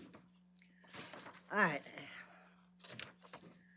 Well, from time to time, a person, you know, they start working, they start earning money, they know what's expected of them. A job description explains what is expected of them and what they are being hired to do. If a person oversteps their duties or authority, they understand there are consequences, including termination. When a loss of money is involved, they are normally terminated. That's why I'm asking for the termination. This board, on behalf of Citrus County, has and will lose millions of dollars. We already signed off on 1.5. Okay, we as a county have also lost our good name due to Mr. Howard's actions. Okay, it's easy for a person to say, I'm sorry, and that they won't do it again. But what was done was not a simple thing. There were many steps to complete these forms and to send them to the Southern group. Okay, they were then sent to the state. Okay, there were several people involved. And as I sit here with my colleagues, it can't be denied that Mr. Howard knew he did not have the authority to sign the forms. He cannot, or we cannot let this go unaddressed. And I'm not angry with Mr. Howard, you know, at all, but as his employer, I must remember who employs me. It's the citizens of Citrus County that employ me, not people out in the audience, but all the citizens, okay? And that's the thing. They expect my best, and I give that. Mr. Howard tried to give his best, but he crossed the line to where he did not have authority. Only the entire board had the authority to vote on and send requests for state appropriations. In December of 2024, the targets for the county were set by this board, and our notice was sent to our representatives. By sending an alternative request, which was not board approved, it may have been on our wish list, but it was not approved, and sent at the insistence of a person who is no longer on this board, Mr. Howard overstepped his authority. Okay, he may have had good intentions, but not the authority to sign and send an attestation form. So that's why I'm asking the board to do, and I'm not on a witch hunt. Mr. Howard and I are on friendly terms. You know, it's not that I'm mad at him. What it is I'm upset with what he did as in his job as administrator. Okay, everybody up here, they keep telling me how knowledgeable and how wonderful Mr. Howard is, and I agree. The man knows what he's doing. And that's the thing. He knew what he was doing, but he didn't follow the rules. Okay? He knew what the expectations were, and he didn't follow those rules. So we, as a board, must respond with, to this improper behavior. And because of the loss of money and the fact that we might lose more in the future, I am asking for termination. Now, we are his only boss. And we must answer, and he must answer to us. I, as a county commissioner, my boss are the citizens of the county. Now, if you don't want to do termination, I am strongly suggesting that a letter get put in his file, because nothing is in any of the records, because our county does summarized minutes from our meetings, and it says nothing that he said two meetings ago that, yes, I did something wrong. And I want it to, if we don't terminate, I want it to be reflected in the county minutes. So either one or the other. And that's why I'm requesting a motion for either termination or something in writing in the minutes. Your agenda item is for termination. But if I'm... You need to make a motion. I made a motion. All right, so I'll make a motion for termination of Mr. Howard as a county administrator. There's a motion on the floor by Commissioner Barrick to terminate Mr. Howard. Is there a second? I'll second it to kill it. Well, no, you would just let it die. No, she can keep bringing it back with Robert's Rules of Order over and over. All right, so Commissioner Davis?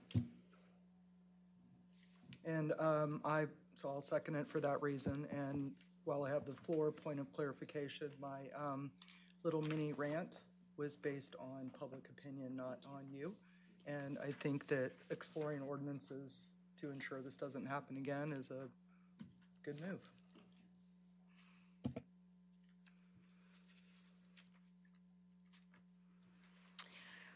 All right, public comment.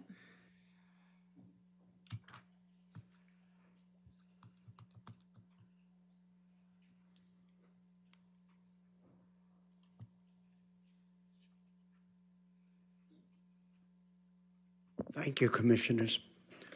What I'm seeing here today, I love that of every single one of you, and I commend you. What's going on today is open communication, and I love it, and moving forward. In saying those words of moving forward, I've seen nothing but transparency from Mr. Howard. That being said, let's go to Christ consciousness. We're supposed to come from love, kindness, and compassion, understanding and acceptance. And the one thing that people can't get to is forgiveness. People make mistakes. Let it be forgiven, and let's move on. Thank you. Thank you. Next. Sure. Humanism, what humans can do. Could you please state your name for the record, please? Susan Nelson. And humans can be destructive, and they can be distracted, and they can be mean. So I think that right now I've heard an awful lot about what humans can do in this county, and not much about what the citizens can do. I mean, I haven't heard anything about citizens' initiatives or turning problem areas into nature preserves. I understand that basically the entire central strip of the county will be homes. Ma'am, this is germane just to the termination of County Commissioner Howard. I would be or County Administrator. I would be against that. I mean, he's brought this county. Well, it really comes down to the spirit of the county. I mean, if you're going to be consistently mean, then or consistently running over little animals or anything, that's consistently destructive. But if he's brought a lot of rewards to this county, he's made this county look nothing but good. He's one of the best human beings I've ever met in my life. I mean, you can be humanist all you want, but that's not going to rescue anybody. You can, tear up the earth all you want, but that's not going to save any little animals. You know what I'm saying? Or you can, just continue to constantly criticize somebody who's done a tremendous amount for the spirit of the county and encourage the county. Or you can just continue to look like you're just going after blood all the time. And, that's just, what do I know? But I have done some things too, because I stood up and also tried to defend some things. So, I think that this, what I'm trying to say. Yes, ma'am. It has come down to the spirit of the county. Thank you. We appreciate you coming forward. Next, please. Could you fill out the green card for the clerk? Hi, good afternoon. Dr. Carmen Kubitschek. I think Commissioner Finnegan had the right idea.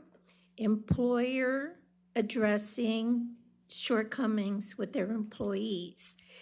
As a former employer, we would have employee evaluations, and I think this is how probably it should be handled, is my feeling. I don't think he needs to be terminated, but the fact that your concerns were addressed directly with him so that he can understand that this is not something that should happen again, I think that should be enough.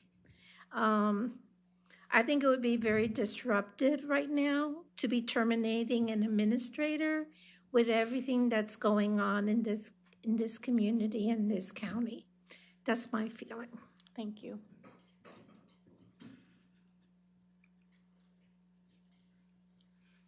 Madam Chair, board members, Does attorney, he get clerk. 5 minutes? Yes, he does. Okay. I won't take 5 minutes. First of all, we support Mr. Howard. He's been one of the most engaged county administrators, and even those that I worked with. I mean, he's a great county administrator. And then I wanted to clarify a couple of things. The motion maker says that we lost money. I don't know where we lost money. I think Mr. Howard's trying to find money. And I would suggest that maybe y'all look at an ordinance that Crystal River just did to empower their administrator to go after every bit of money and grant they can. Of course, ratifying it with the board before we're obligated to take it. But that might be something y'all look at, and that could solve this. We pay him a lot of money. Let him go out and look for all the things and all the ways that he can get us help here. Another thing that we've heard all throughout this, and we all travel in different circles, but nobody in my circles talk about this at all. They don't say a word about any of it. It's just, and I've probably seen 2,000 people since this was broken. Nobody's walked up to me and said, "What do you think about this 491?" And so I think it just depends on what circles you're running in. But the statement over and over again that it's hurt us in Tallahassee is just, nothing could be further from the truth. I'm in contact with state leaders, whether at conventions or in person or in phone calls. Senate leadership ran this bill. I hope everybody understands that. Senate leadership picked up this bill and ran with it for the $1.5 million after the House unanimously voted for it, okay? So what money did we lose? We lost the 1.5 million that y'all voted not to take. Y'all voted not to take the 1.5 million. Mr. Howard didn't lose us a dime. In fact, we were going to be 1.5 million ahead of the game had this happened. So I've also talked to our state representative, and this is not something that's at the top of his mind. He's worried. He's talked about what we can do next year to get 491 some funds. I've also talked to our senator, who's not very friendly to local governments, y'all may have noticed, and certainly not very friendly to our local government. And he didn't run the bill. He didn't run this bill, and he didn't run, and he wasn't running the concurrency bill. The concurrency bill was being run by Senator McLean. So there's a reason why both major things that Citrus County wanted, or in this case, just a few were trying to get, were run by somebody other than our senator. So our reputation is not bad in Tallahassee. I've spoken to the Senate president. I've spoken to Mr. Groh. I've spoken to people in leadership up there, and it's going to get bad if we don't move past this. So, but other than that, I appreciate y'all's concern. This stuff makes me emotional because we bust our ass out there in the community every day, and to have to be backfilling because of this type of stuff really makes me angry. But anyway, good luck on this. Looks like it's going nowhere.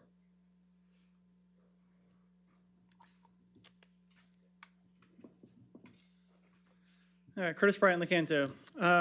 So I'm one of the people that's been vocal about this. You guys have all gotten emails from me. My initial response to this was, let's go ahead and, it's a fireable offense. Let's, push that button and fire Steve Howard. In subsequent conversations, I've had conversations with several people in the community. I've had conversations with several individuals, and a lot of them told me that, the first thing that you don't do as an employer is fire people for mistakes that they made. You acknowledge the mistake, and you let them know that there's a mistake there. That doesn't mean that there can't be punishment. A letter and file that you guys talked about on April 8th is a not necessarily punishment as you described it. It's a notice to people that this is, we're holding Steve Howard accountable for the actions that they took. The bigger issue with all of this is the process that was used to get to the point that we're at today. We have a process in place where we vote for different appropriations that we want to go to. You guys voted for those in January. This is a different project that we didn't vote for, or that you guys didn't vote for in January. It was presented to the state on behalf of Citrus County. It was a Citrus County formal request asking the state for money for this project. Again, you guys didn't vote for that. The problem here is that in the future, if you guys don't address this and don't have accountability for this, what's to say that Commissioner Kennard doesn't, get a lobbyist involved to get Pirates Cove? And then you guys formally ask for Pirates Cove, even though you guys don't vote for that as a board, or Ms. Barrick with the Park and Home or Central Ridge that she wants to do, or animal shelter, any projects that we have as a county that we all agree that we need to have these things done. Again, I've never bashed anybody for their motives. I believe that the motives were true. The intent was there to help Citrus County. 100% agree with that. But again, the issue here that I've had is the process in which this was taken. It deviates from the official process that we have as a board.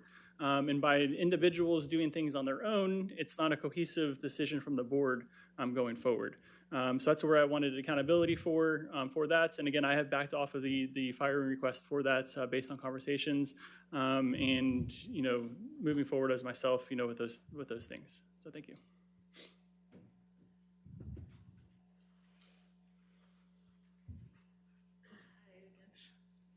Hello again, I'm Natasha Savage, and I'm from Beverly Hills. I have a lot to say because there's so much evidence where Mr. Howard did nothing wrong. Actually, what he did was allowed by the BOCC rules. So when you guys get a grant, you don't, at that stage this was in, it didn't need to go before the board. So he didn't usurp any authority or anything like that. He was totally respecting the board's authority.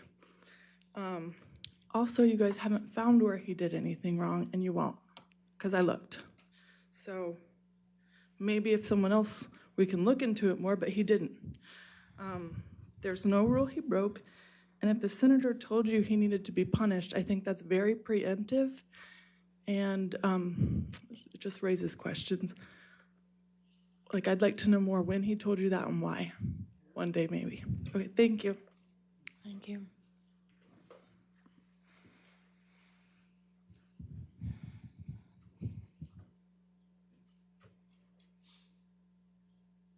Terry Weber-Nellis.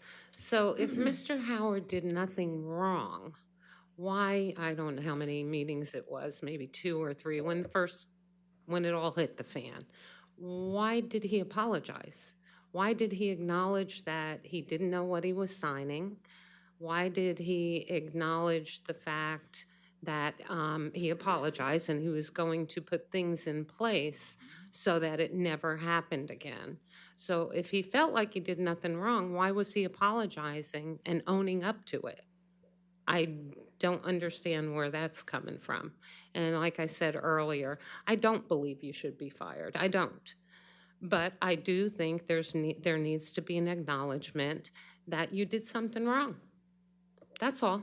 You know, I mean, I'm aware of your situation when you worked up in Georgia. I don't know if other people are, and there were issues back there.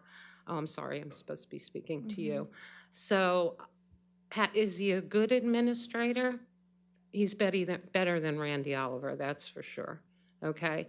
But I'm skeptical now, and I feel like I have to watch him now. And he is in charge of all the other departments in this county. And you're right, I don't know who said it, but you wanted him to look into one of his departments and get back to you, you know, in 24 hours. Was that you, Commissioner Kennard? I don't know. But anyway, I think doing nothing sends an awful message. I really do. I really do. So, but that's your decision, and I appreciate you, Commissioner Finnegan, and you, Commissioner Barrick, for acknowledging that something happened that shouldn't have happened.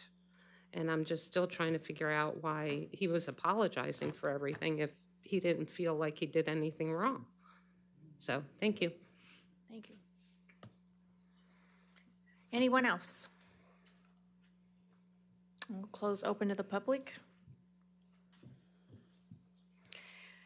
Call for the vote. All in favor signify by saying aye. Aye. Any opposed? Nay. Motion fails. Okay. Well, Madam Chair. Yes, Commissioner Finnegan. So that we can truly move forward and our administrator can concentrate on what he needs to be concentrating on, and this board can also, I did bring something up. I'm not going to be the one to do it because I brought it up a month ago that we should do something just to acknowledge it. If somebody else, probably one of the other 3 that wanted to do absolutely nothing, if someone just wants to say as a board, whether it's a vote or consensus, that we are acknowledging the issues and we are going as a board to take actions to correct, which would be us doing it, whether that's whatever's needed. And I think Mr. Howard's going to be more than willing to work with us on that, what he needs in place to make sure he has the appropriate guidelines, but we can't keep leaving him hang out there. I have said my piece to him and I'm fine. And I think the people in this community want the board to address it so everyone can just move on. Madam Chair, Commissioner Kennard. I've heard that from probably a handful of people. The remaining people that are talking about it, what they want is for the board to move on and address the real issues facing our community. Okay, I mean, I'm just saying whatever the board wants, because I feel like I've said my piece. I've recognized there's an issue and I'm willing to help correct the issue, and we will move on. I'm just saying, I don't know that everyone at that point is going to. You're not going to get everybody together on this. The public flogging has gone on for a month now. This board has very, very real issues to deal with. But as I said earlier, we've got some fantastic opportunities But we've got to get past this stuff. We can't keep stirring this up. We can't stay wrapped around the axle to try and handle something that is not an issue. You know, were there missteps? Yes, that's been acknowledged, that's been acknowledged by everybody involved. But we have got to get together and start pulling in the same direction. I've sat up here with enough boards to see when things are effective, when the board is moving together, good things get done. When we can sit up here and do this week after week, there isn't anything good getting done. Madam Chair? Commissioner Barrick. There's one thing that I wanted to address that Commissioner Kennard said. We have our minutes taken, and our minutes do not reflect anything because they are not verbatim. Now, if you want to go online, you can go online and watch the whole thing and find where it says it. But it needs to be in the minutes because he did say he did something wrong, okay? You didn't want to step forward and put it into his file, fine, but he did acknowledge 4 weeks ago that he did something wrong. All I'm asking now, you want me to say something? It's not termination. I would like to go along with, you know, Commissioner Finnegan, on the record, on the official minutes, that it says that we acknowledge as a board that he knows he did something wrong and he's gonna move forward from that. But I want it in the record that it says he knows he did something wrong. Can I respond? Yes, sir, please. You were elected to be part of a board. Mm-hmm. It is not the board's desire to do that. Okay. Move on. L3. Okay. L3. Now, I'm asking for a motion and a vote for a resolution to find Chairman Rebecca Bay's role.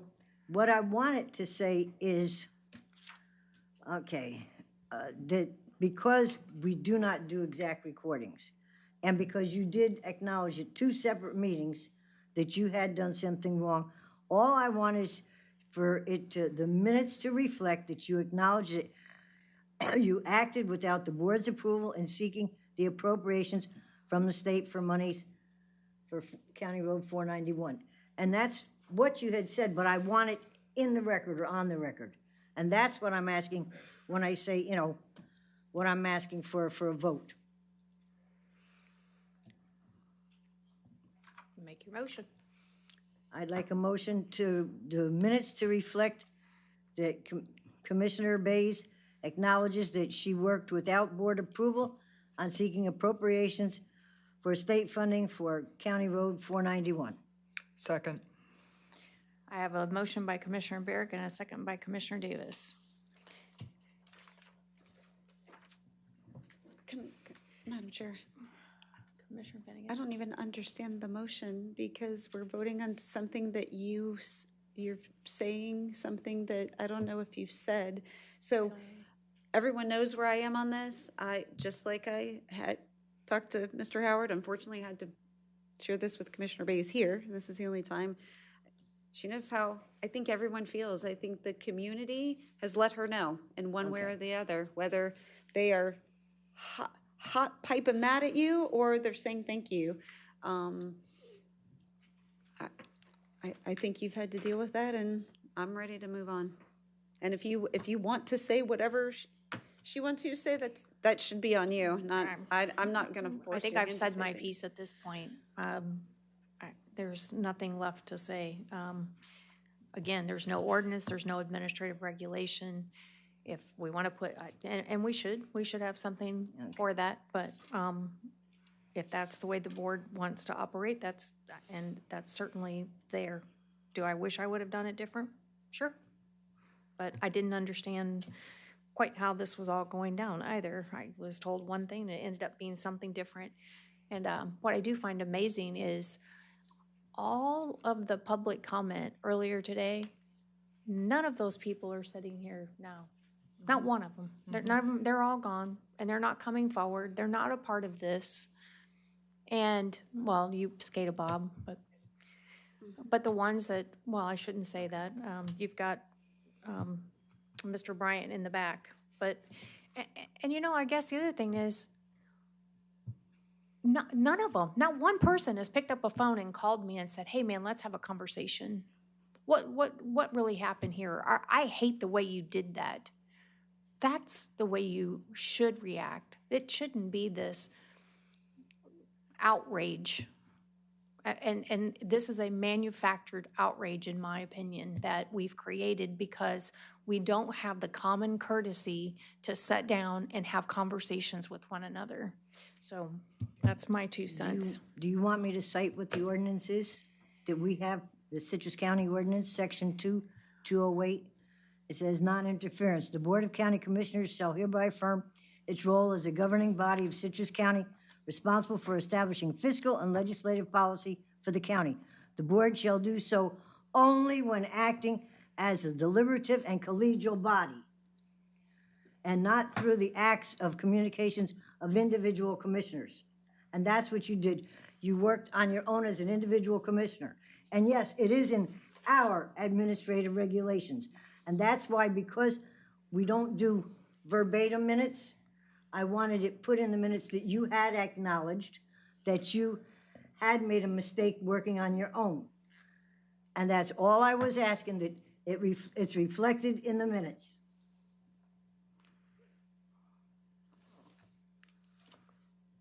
Well, you made it, yours is for a resolution, not to be reflected in the minutes, but to make a resolution.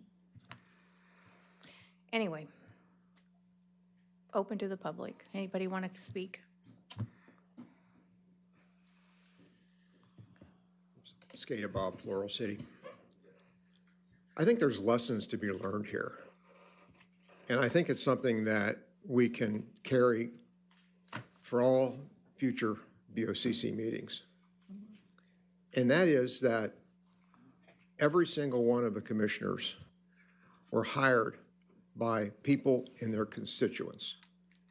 And that you make decisions, or you should make decisions, based upon the needs and desires of the constituents in your precinct. I think you agree with that. So it's very difficult, because let's call each one of your constituents part of the silent majority, because most of your constituents are silent. The problem with the silent majority is that they're silent. But we do have one person here tonight who has excellent information about the current feelings and desires of the silent majority regarding the issues L1, L2, and L3. And that's Josh Wooten. Josh got up here tonight and said that he heard from over 2,000 people. And Josh really has the pulse all across the county of a tremendous number of people in this county. And he said he had not one word of anything negative in terms of taking corrective actions. So I would suggest that perhaps when you vote on this, you seriously take consideration of the thoughts of the silent majority in each one of your precincts. Thank you. Josh Wooten. This one, I agree with you on, Ms. Barrick. I think she should be locked up in jail and serve at least a year because of her actions in trying to help us without getting permission first. You know, the hypocrisy here is kind of, I just want to give you a quick story. I was sitting in Tallahassee. I think, Rebecca, you may have been at a FAC thing, and there was a chamber thing, and then we met for lunch, and you got a call from someone that says, I can get you in the governor's office now to see the economic development guy that sits in there with DeSantis that has his ear. I can get you in there now, because that's the way she operates. Y'all know that. She gets ahead of her skis all the time. We all got to kind of tell her to contain herself. But look at the dividends some of this stuff pays. That meeting that I wasn't invited to, she blew me off, you know. She's not taking me to the governor's mansion, or the governor's office. That meeting ultimately resulted in the $2.8 million that the governor hand-delivered,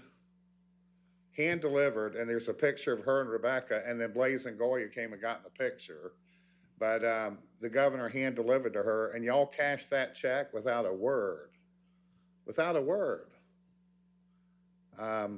We didn't say, we're not taking that, and she shouldn't have done that, and there's other people that want to take credit for that, but I was there, I witnessed, and I thought, man, we're lucky to have her back because she really loves working this angle, you know?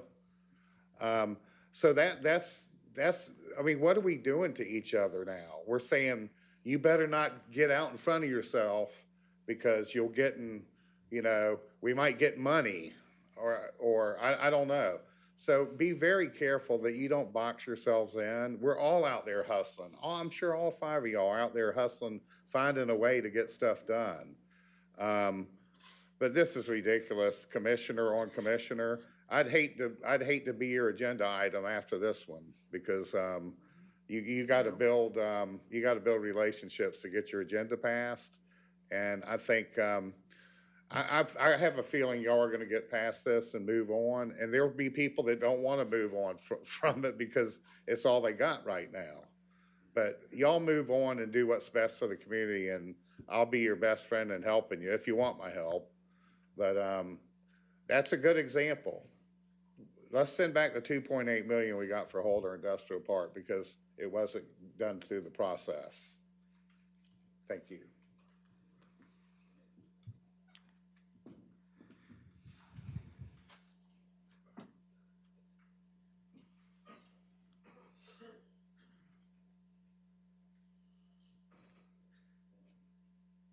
Stephen Schwartz, 2568 West Mesa Verde Drive. Just as I came to the aid of Mr. Howard, I will do the same thing for you. Again, reminding you of Christ consciousness. Anything that any one of you do that will help our community out because of the lack of infrastructure, as Mr. Olson said, before we start building, we need infrastructure, and that's not just roadways. That's doctors, lawyers, that's all kinds of people, nurses, hospitals, and everything else. And anything that any one of you can do to help this community out is appreciative. So let's move forward from what we've learned today and work together for the benefit of all of the community here in Citrus County. Thank you. Thank you. Anyone else? Last chance. Closing open to the public. Madam Chair, Commissioner Finnegan. for your part in helping us get money, I'll publicly thank you for that. And just because the two are compared, I don't want you or anyone else to be stifled in the work. There's a difference. When go get the money. It's just if you're talking to people, it's like, hey, we're going to give you money, but the taxpayers are going to be on the hook for the rest of it. That comes before us. I think if anyone can just go get money, hey, we're talking to someone, they want to give us millions of dollars and it's a gift. That's fantastic. That doesn't put the taxpayers on the hook for anything. It's just if we're working on money and it puts them on the hook for some, just a reminder that's when we need to talk about it. Madam Chair. Commissioner Davis. I particularly like, I liked it when I heard about it, and I'm glad Mr. Wooten brought it up. What they just passed at Crystal River City Council to encourage the city manager to go forth just before they're absolutely on the hook for anything. It does have to come before the council. And I think the same rule would apply with commissioners as well if you go out and, so from that perspective, I think that's a very positive way to move on. Madam Chair? Commissioner Barrick. I agree with you, but we were going to be put on the hook. And the thing is, the money that Mr. Wooten was talking about, that was a different pot of money. That was not us going and asking for an appropriation or filling out an attestation form to add to what we were asking the state for. That had been asked for, as far as I know previously, because the Holder project has been done, let's see, Duke and stuff did all their work at least, 12 years ago when you were on the board? Because Commissioner Bays was on board when we did the Holder, or I should say when the county did the Holder and turned it into a light industrial place.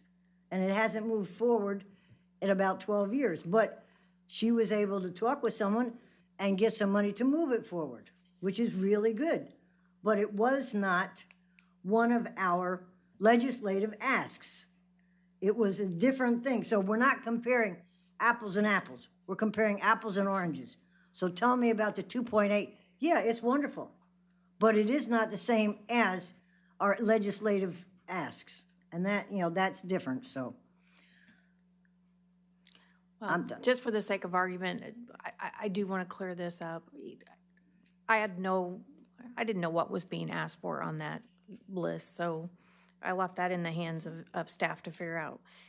The issue is, yes, is design and engineering going to cost a lot of money? The appropriation, as I look back now and I understand it, it was for $3 million, which the Senate gave $1.5 million. The House could have gave $1.5 million.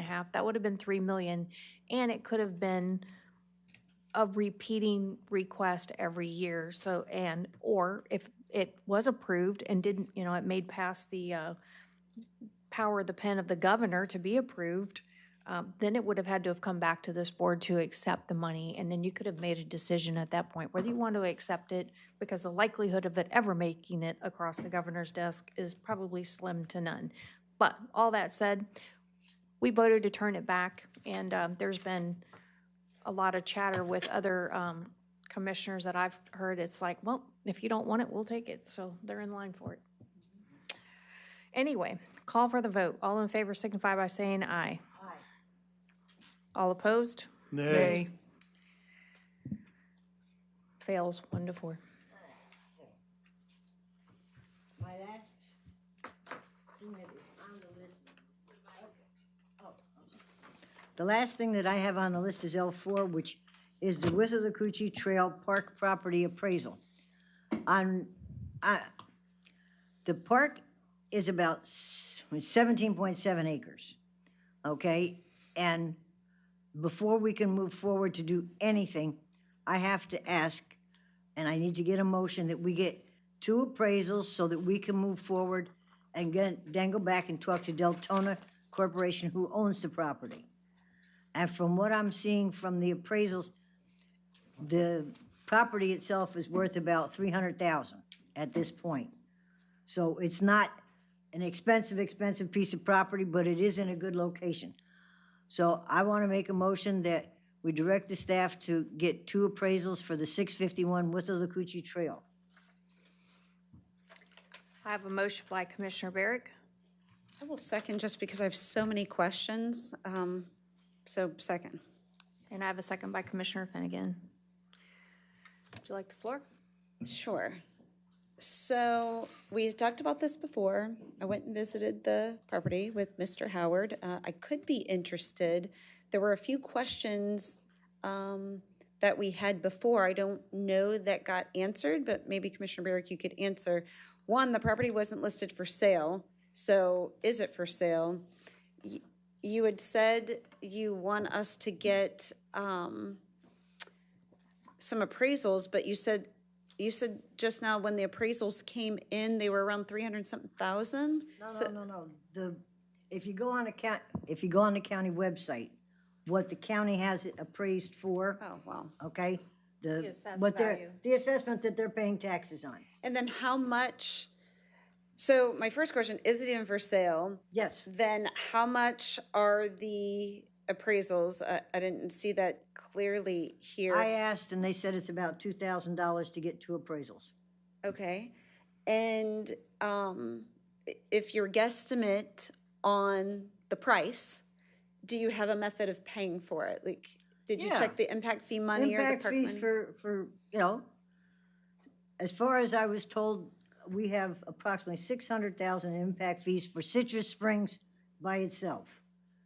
And according to what she also said, impact fees, this was when Erin was here, she said currently there are $2.2 million in impact fees for parks. And that's what I need to say, that it's for the parks. Okay, for parks. In your district? My district has 600,000 earmarked, just my district. But in the entire parks impact fees, there's 2.2 million. And that's what Erin had told me about 5-6 weeks ago, because I asked her. So it's gonna be about $1,000 per appraisals? Yeah. I don't get the appraisal, the office gets the appraisal. Does that sound about right? Maybe, I don't, if you had that conversation with them, I don't remember what the amount was, but that could be correct. And did you find out any costs, like, because there'll need to be some renovations?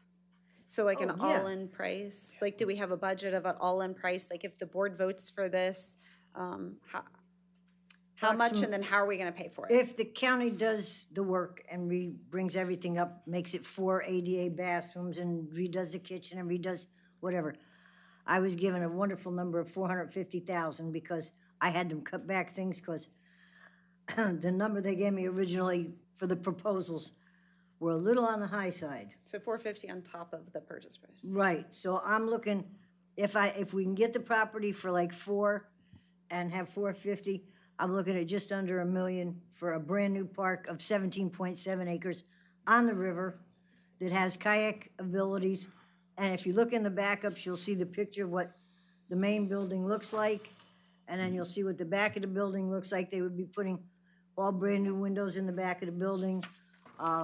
You'll see that it just needs tender loving care for the inside of the building, except for the ADA bathrooms.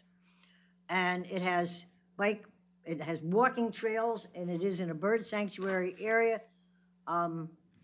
It can make money if we decide we want to rent it out, because it can be rented out for weddings, funerals, graduations, seminars. Because if you look at the ones with the picture of the inside of the building, it will seat approximately 200 people for a meeting. I know you're answering my questions, but I want to take the floor back. Okay. Here's where I am on this, because I saw the property and I like it, and I do think people would want to have events there, and it is a beautiful piece of property. But I had talked before about parks, between wants and needs. We absolutely need more parks for youth sports. Like, that is a desperate, desperate need. So I guess for me, not that I'm not interested, I am, and I thought when it was coming back, it would be a plan. I guess I would want to see a plan of how all the costs, like you're kind of throwing out some costs here, what the plan is to pay for that, the timeline on that, how we recoup our money from that, and how you're going to find that all maybe in your district park money, because I want a lot of the other park money for youth sports. I know Commissioner Kennard, I don't know where he is with his donations working for Pirates Code, but that really could come into play too. So I don't want us to get ahead of ourselves committing a bunch of park money. Well, I mean, if you came back and you're like, listen, this is what it costs, this is where we have the money, and this is how we're going to recoup all of our money, because like a really solid business plan, I'm just not there maybe today. Well, look at it this way. I have a developer that just purchased 500 plats or lots or whatever you'd like to call them. And we'll be starting building 500 more homes in Citrus Springs. That's 500 impact fees. Okay, and it's a current developer that we already have in our county. It's a responsible developer. And they should start moving within the next few months to get the first house started already. So the thing is, Citrus Springs is where the houses are being built. So if you want to just say, well, impact fees, fine. They will be coming in all the houses built in Citrus Springs. Okay? I do agree that we need, and I agreed with you previous, we do need parks for the kids to play baseball, softball, football. We do need that. This will bring in its own little pot of money. So if we rented it out, right now Citrus Springs Community Center gets rented out, and they make $30,000 a year at Citrus Springs Community after expenses. I'm thinking this will bring in at least 10, 15,000 because it's not as big, it's like half the size, which means it should rent out faster. Because not everybody wants a building that, seats 500, 600 people. But if we were to put it out there, I am sure Parks and Recs would be able to recoup fees from people renting it. Madam Chair. Commissioner Kennard? Randy Oliver used to famously say, and I heard it I don't know how many times, that even the Louvre loses money every year. This park is not going to make money. That just doesn't happen. Doesn't mean that you don't spend money on parks. I'm a big fan of spending money on parks. But right now, the focus has turned to youth sports, recreational fields, and some of that may very well end up in your district. So before we start committing money to additional park space, which we don't know what the maintenance costs on that are going to be, my suggestion would be let's get a handle on what we're going to do for recreational parks. We do still have more space out at the Central Ridge area for additional fields out there. We've got, as has been identified, we've got a big space down in Homosassa for additional fields. I think we get a plan on what we're going to do with that first before we start committing to additional parks. Well, thank you for your comments. The biggest problem is everybody is moving to Citrus Springs area. They're not moving in the other areas. The houses that are being built currently are in Citrus Springs. Okay, we do have stuff for Rock Crusher that will be coming, and it's over the next how many years? It's got a build out of at least 10 years, okay? Within 10 years, the people are actually gonna be in Citrus Springs because the houses are there and are being built today, tomorrow, and they've already got permits to build them. That's why I suggested we do this. It has the capability of doing a kayak. It has the trails that you can go on. It also has picnic tables. It also has an area for the horseshoe people. There's plenty of space for people to run around and play, and it's right on the water. It's not in the water, but it's above the water, so people can walk down. And it's accessible 12 months a year, 365 days a year. It has electric, it has everything that you would need. It just needs to be updated so that we meet the standards, like putting in the ADA bathrooms, okay? Putting in the ADA parking. So the upgrades that it needs would not be too expensive to get it up and running and have a park, and then work on something that's further in the county in a different area where, growth is expected within the next 10 years. Mr. Howard, I would like to see a breakdown on what it cost us for the Beverly Hills Central Area Park. We have all those buildings.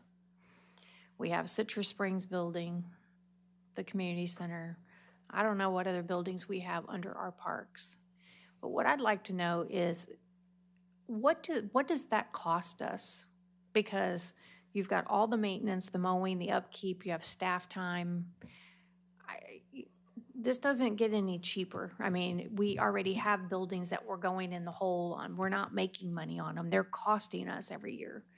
I mean, I kind of think of things that we do like meeting the yellow book test. If you can open up the yellow pages, we don't have them anymore, but if you go to the yellow pages and there's something that a private enterprise can do, they should be doing it. We shouldn't be doing it, such as event space or kayak running or whatever that is. I mean, there are certain things that's a quality of life for our citizens, but then I look at some of this, and I'm going to tell you, considering where we're going with the budget this year, games are off. I mean, who knows what's going to happen in Tallahassee? They don't know if they're going to expand homestead exemptions. They don't know if they're going to eliminate property taxes. They don't know if they're going to cut sales tax. We have no idea where we're going in this budget cycle. And I don't think that this is a time that we should be looking at extras that are creature comforts. I think we've got to buckle down and get really, really serious about this budget until we get through the probably next legislative session. So We'll get you the data. I did open to the public, no. Oh, no, I did not. Anyone in the public wishing to speak on this issue? Going once, going twice, closed. All those in favor signify by saying aye. Aye. All those opposed? Nay. Nay, 1 to 3 at the moment.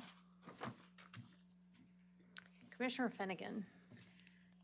Hopefully these will go quickly. Okay, the first one I have is an ordinance just keeping us and our staff lobbying for developers or assisting their lobbyist when they have a development application pending.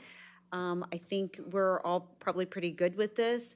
This is just, keeping things clean for future and for future generations. We had a very good discussion started by Commissioner Davis about quasi-judicial. I think this just highlights that and keeps us out of hot water. I don't know that I need to say a lot more about it. So the motion, as written, motion to direct Denise Lynn to create an ordinance for BOCC approval that prohibits any BOCC commissioner, PDC commissioner, or county staff from lobbying the state or federal government on behalf of a developer, their lobbyist, or representatives, or assisting a developer, their lobbyist, or representatives in lobbying the state or federal government while the developer has a development application pending with Citrus County. So I have a motion by Commissioner Finnegan. Second. I have a second by Commissioner Barrick. Chair, Yes. is that a or? Pardon me? The motion, is that a or? It's and. Oh, it's got or on here. Okay, because it does say or, it looks like Oh, it's it's a or, but choice. not one or the other. It prohibits both.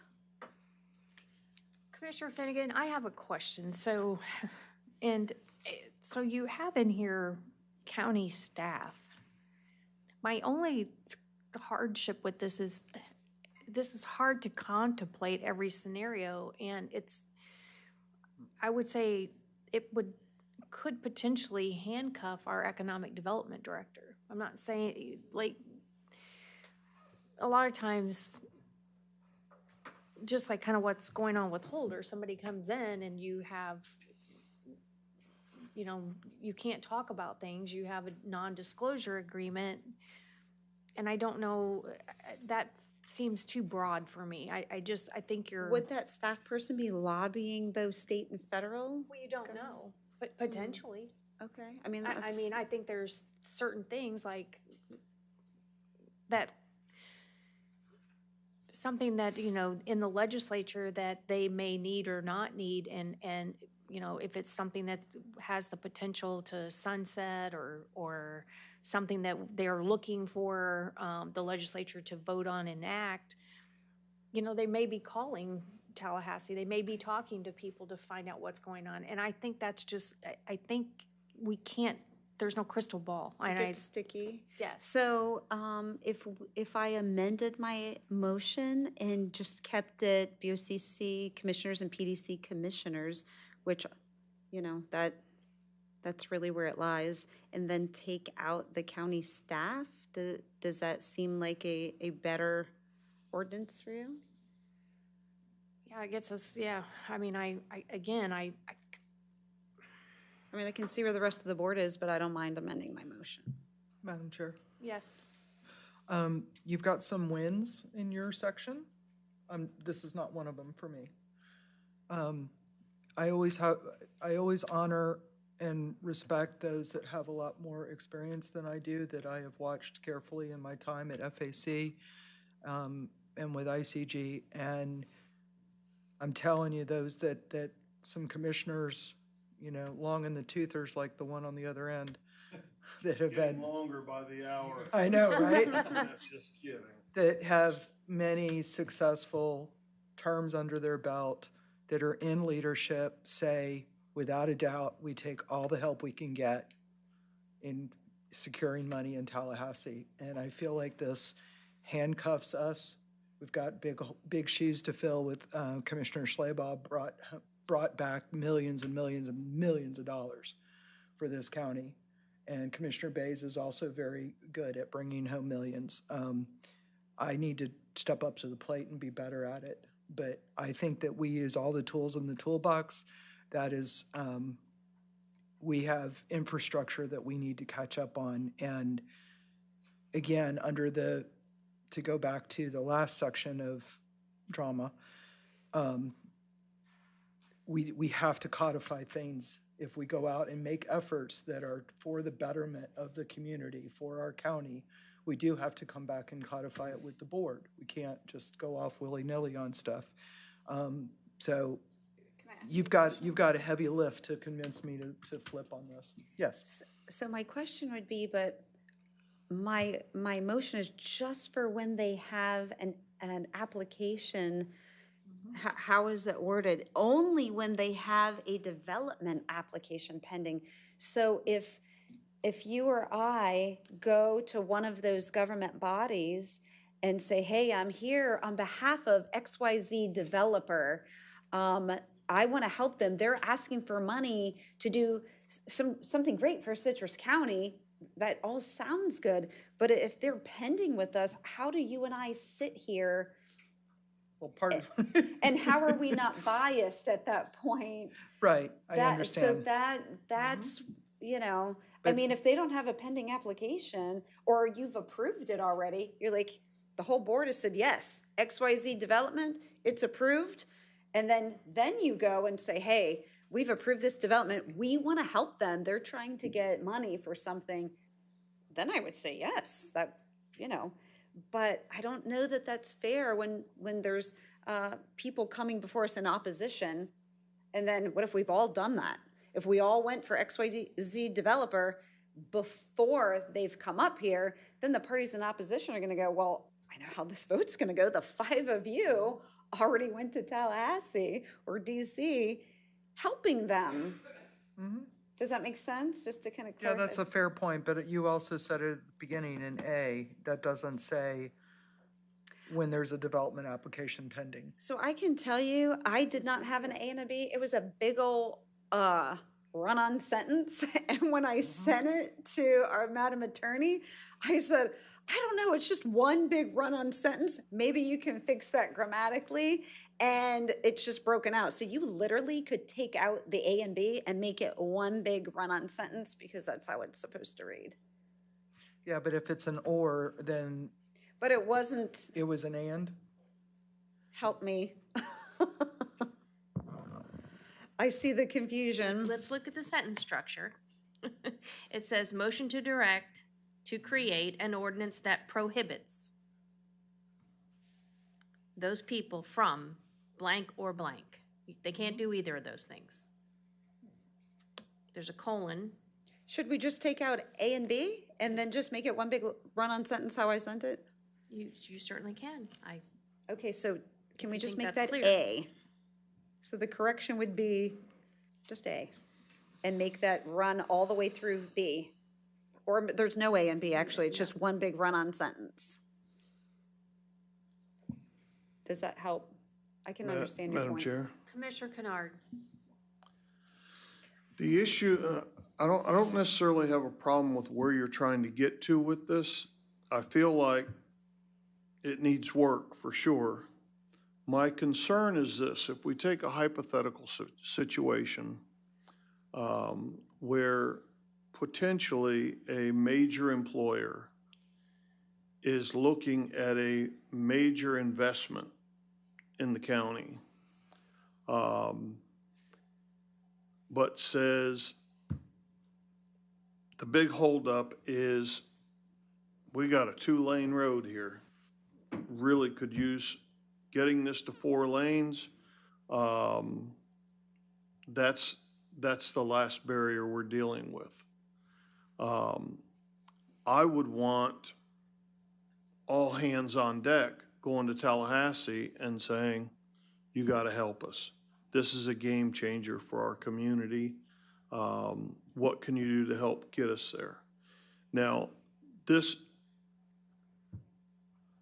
is a different situation because it was a priority for the board at the time.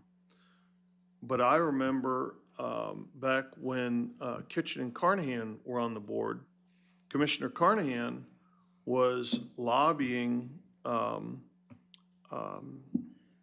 Senator Simpson at the time, and I actually sat in Representative Ngola's office asking him for the money for $13 million to finish up 491 to 486.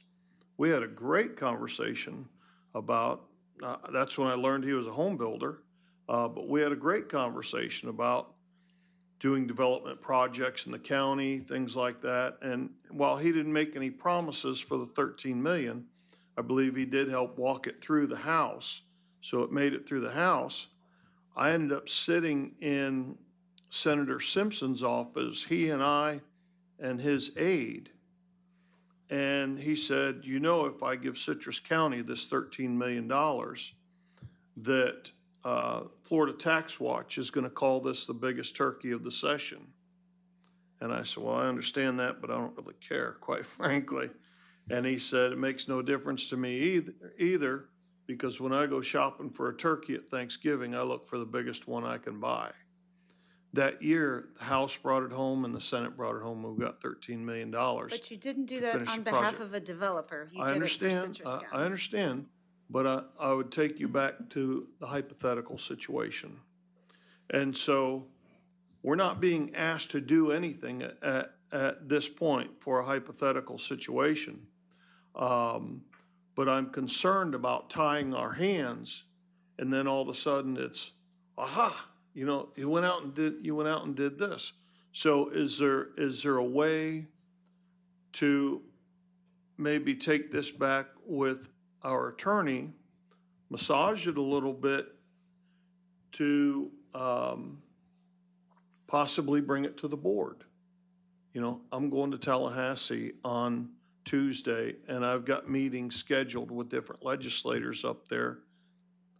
Can I get a consensus from the board to discuss Project X or discuss, you know, expanding this infrastructure or something along those lines, so it doesn't look like, you know, a commissioner's in a developer's pocket. That's, you know, obviously that's the look we want to avoid. But if you're up there working on behalf of, maybe it's going to improve the infrastructure in front of a specific development, but the community as a whole is the one that benefits from the greater infrastructure. I'm just spitballing here.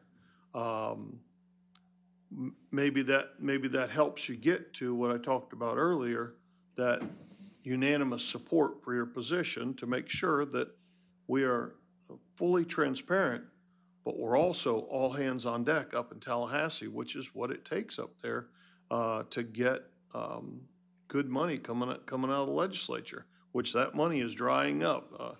You know, our senator and our representative have been very clear, not just for us, but state projects all over the state of Florida. We are talking about two different things, because in every situation that you mentioned, you were still functioning on behalf of Citrus County. You would never go up there and say, hey, I'm here because XYZ developer wants this. That's it. I would say, you know, we all have roads, septic to sewer. We all have different things that we're looking at. And at no point, I mean, there, you know, if I want more septic to sewer money, but I know it's going in front of a business, that I'm not lobbying for them. You know, I would be asking for Citrus County. And if I was putting out those feelers and then I got a yes, of course I would bring it back to the board, because I'm sure they're going to say we're going to have to match that money. But I would not go and say, hey, there's a new Sam's Club going out here and they need septic to sewer, so I'm here on their behalf. I'm going to help them. I need to help them do that. because that really is bad when they come before us for the application. If this doesn't make sense to the board, I understand that. I'm not dying on this sword. No, understand. I just want us, just as the conversation about quasi judicial, that was kind of part of it. Madam Chair, Commissioner Davis? as far as I understand, and I'm, one term in, Tallahassee does not award money to private entities like that for developers, do they, or do they not? Apparently not. I didn't think so. So this is like much ado about nothing. We would, and I appreciate the conversation. Well, we can kill it right now if you want I to. really appreciate the conversation, but the point being is that we would always be lobbying on behalf of Citrus County. And we're never going to be lobbying on behalf of developers. It's always going to be on behalf of Citrus County. So my concern with this is that then A, it would never happen, so why have the ordinance? And B, it could be a slippery slope that makes us very cautious to ever try to get something going, like for what Commissioner Kennard said, for a corporation that wants to bring a lot of high-paying jobs here and they need a road widened. Well, we're lobbying on behalf of us and our kids, so. Madam Chair, I'd like to take back my motion. We'll just kill this right now. And I just want the board to know this was being helpful for commissioners, not hurtful in my mind, because in recent events, it was always said, well, we were doing it for the developer, not for us, and it got really sticky. And I just don't want anyone to be in that again. It was truly about being helpful and not hurtful. Well, I learned my lesson. I Understood. learned that developers don't ask for money, which I did not know. Well, and then you're sharing that, and that's why I brought it up. Like, okay, if they're doing that, let's make sure we're not involved in that, because it's So sticky. Commissioner Finnegan withdrew her motion. Commissioner Thank you for Barrick? the conversation. I'm going to rescind my second. All right, so I believe I need to vote on Commissioner Barrick's last item. yes, you do. I vote for ball fields, nay. Are you talking about L4? Okay. All right, Commissioner Finnegan, M2. M2, just as it says in the overview, after leaving elected office, former county commissioners continue to have connections with county staff and sitting elected officials, which can be improperly influential. Given such, there should be a time period within the former elected officials should be prohibited from lobbying the county commission or county staff. Obviously, if we all sit with somebody for some time, that could be a relationship that could be improperly influential. So I will make a motion to direct the county attorney's office to prepare an ordinance prohibiting former county commissioners from lobbying sitting elected commissioners or county staff for a period of 6 years after leaving elected service to the county. And I'll second that. I have a motion by Commissioner Finnegan and a second by Commissioner Barrick.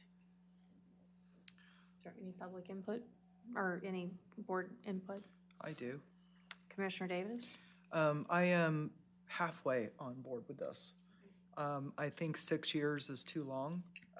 In my understanding, a couple different things. Number one, I believe the state law is being contested right now, specifically the 6-year mark. I don't know if they would preempt us or if we could have more strict rules, a longer period than state. Who knows? It's all still shaking out with a lot of legal contesting. But I know in my career as a business person, typically a non-compete, and this is kind of akin to a non-compete a little bit, is typically 2 years. So I'd be good with 2 years as written. Totally fine. 6 years, it just seems a bit too much to me. Anyone else?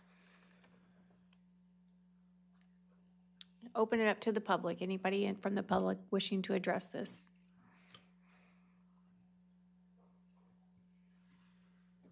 And we might certainly revisit it once the state law shakes out. Stephen Schwartz, 2568 West Mesa Verde Drive. I agree with Holly. I think 2 years is sufficient. And that's all I'm going to say on it. All right, thank you. Here's why it's not 2 years, because after you sit with someone, Commissioner Kennard, this is your third term, I believe. If you've been here for a long time, someone that has sat with him for 8 of those years or 4 of those years, and then you're still sitting here for 8 more. I mean, that just gives some distance of, because people could be sitting together for quite a long time. And then the same commissioners are still sitting here after 2 years. I do think 2 years is short. Now, I didn't hear any board conversation if the board likes it, but as more of a stickler with the years, we can talk, but unless I hear more, I guess. Let me elaborate on why I say it's a little akin to, and I'm now playing the part of an attorney, as many of us in this room like to do so. My understanding is that the case law on non-competes really goes back to restricting income, restricting the ability of someone to make money, make a living. And so I feel like 2 years is probably a safe bet that'll clear that bar. So that's why I suggested it. Well, I think you could still have a job and make money elsewhere. It's still. Any thoughts on the years from anybody else? I'm happy with 6. It's a comfortable number. If it takes 2 to get there, I would support 2. You're happy at 6? Not really. What is it, state law is 6 years? State law is 6. Yeah, but it's being contested. So why don't we take the years out and just put it to match state law? That way, if it's overturned, then our local ordinance, would that not just follow case of whatever state law is? Yes, we could word it, if that's what y'all decide to do, we could word it that it would be consistent with its actual constitution. It's not a statute, it's the actual constitution. So we could just say it would mirror the constitution. I would cite the specific provision. Not really, but I could probably, I mean, we got to have consensus on something today. I would be in favor of it matching the Constitution. Madam Chair, I'd like to amend my motion. Okay. I'll second the rescind and, or new motion, I will approve. I That's what haven't I'd made like. it yet. You said you were gonna make it. I'm going to amend my motion for the county attorney to, whoops, I'm on the wrong one.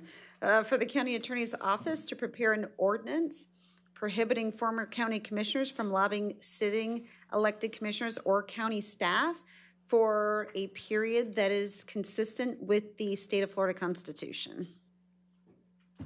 And I'll put a second to that. I have a motion by Commissioner Finnegan and a second by Commissioner Barrick. Is there any public input?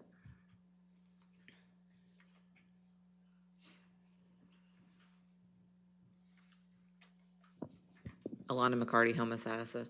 I just want to echo what Commissioner Davis said from somebody that just actually recently went with an employment case in front of the Right to Work Florida statute, the board.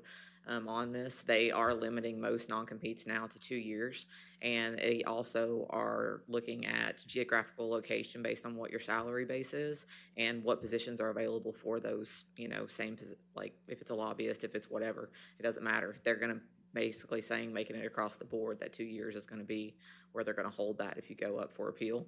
And the county could also be held accountable for back paying that person for those lost wages over that time period if they do go in front of the Right to Work Board for Florida and they win. So just recent knowledge.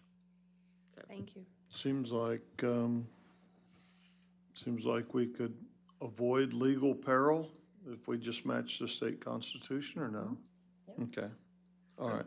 Is that in what Alonda just said, that paying back wages, though? Madam Attorney? I mean, the more conservative route is 2 years. I'm not sure the circumstances that Ms. McCarty was talking about. This is a constitutional provision. I think she might be talking about something that might be a contractual relationship. I'm not sure. But this is in the Constitution. There are definite court cases on the constitutional aspect, and that's what I was asking about. Yes, and there was one case that is pending. A portion of the constitutional amendment was temporarily restrained by the court, which is not this provision of the Constitution. This part of the constitutional provision, the court found that there was not a likelihood of the plaintiffs prevailing, and so let this portion continue, restrained the other portion. Okay. So it's still pending. Absolutely, it's still pending, but this portion, she did not enter an injunction. Well, I'm a little worried, but I'll go with the flow. All in favor signify by saying aye. Aye. Any opposed? Motion carries 5-0. Thank you, Board. Bringing it home. And as I do that, your funny misstep about 1 a.m., if we had our 5:01, we'd probably be here to 1 a.m. Yeah. this morning. Did you notice that? Okay. A lobbyist registration ordinance. Interesting. This was kind of brought up by some people before all the things, and it wasn't, nobody kind of pulled the plug on it. So I thought, well, now's the time to go ahead and do that. So to ensure transparency and accountability in Citrus County regarding lobbying activities, I would like to request that the board direct the county attorney to draft an ordinance providing for a process for lobbyist registration in Citrus County that requires all lobbyists to register in advance of any lobbying activities with Citrus County. Here's why this is important. When I was brand new, county staff wouldn't know, and they would call our assistant and say, I want an appointment with all the commissioners. Okay, all the commissioners would get an appointment. I remember sitting in front of a group. I didn't know who these people were, and come to find out it was like a developer and a lobbyist, and I didn't even honestly get all of that until long afterwards when I think I was talking to Madam Attorney. I'm like, yeah, this group came before me, and this is, who was it? And I'm like, well, it was this and this. And she was like, they have a pending application. It's like, I didn't know that. You're brand new. So I think this will help not only us, it would let Madam Attorney sleep better at night. It would help our assistant know if we just had a way for them all to register and we know who we're meeting with. This one's easy. Make a motion. So I will make a motion to direct the county attorney to prepare an ordinance providing for a process for lobbyist registration in Citrus County. Second. So I have a motion by Commissioner Finnegan and a second by Commissioner Davis. Is there any public input? Seeing none. All in favor signify by saying aye. Aye. Any opposed? Motion carries 5-0. It was easy. We can get there. The last open to the public. Anybody wishing to address the board? You just don't want to leave. No, I do. West Mesa Verde Drive. Please correct me if I'm wrong. Did we miss C1 through C8? Because We did not. we did not. All right, so the only thing that I want to bring up is in C8, because you were going to approve them to do the triathlon. I have no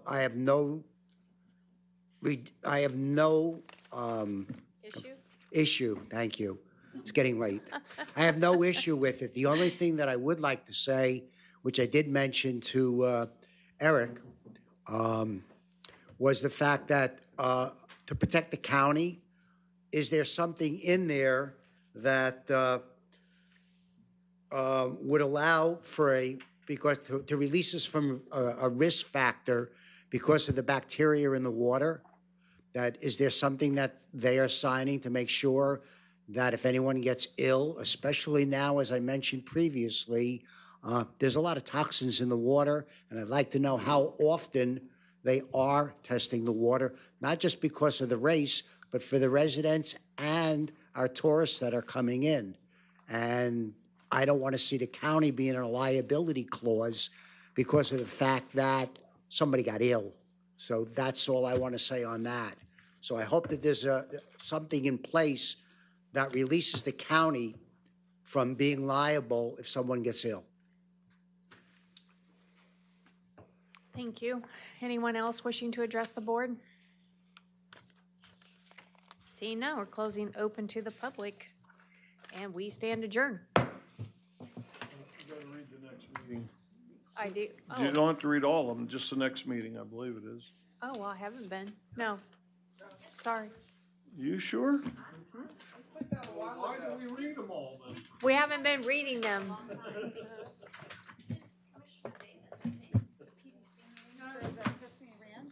Yeah, we stopped at the year I was chair. That was 4 hours. So imagine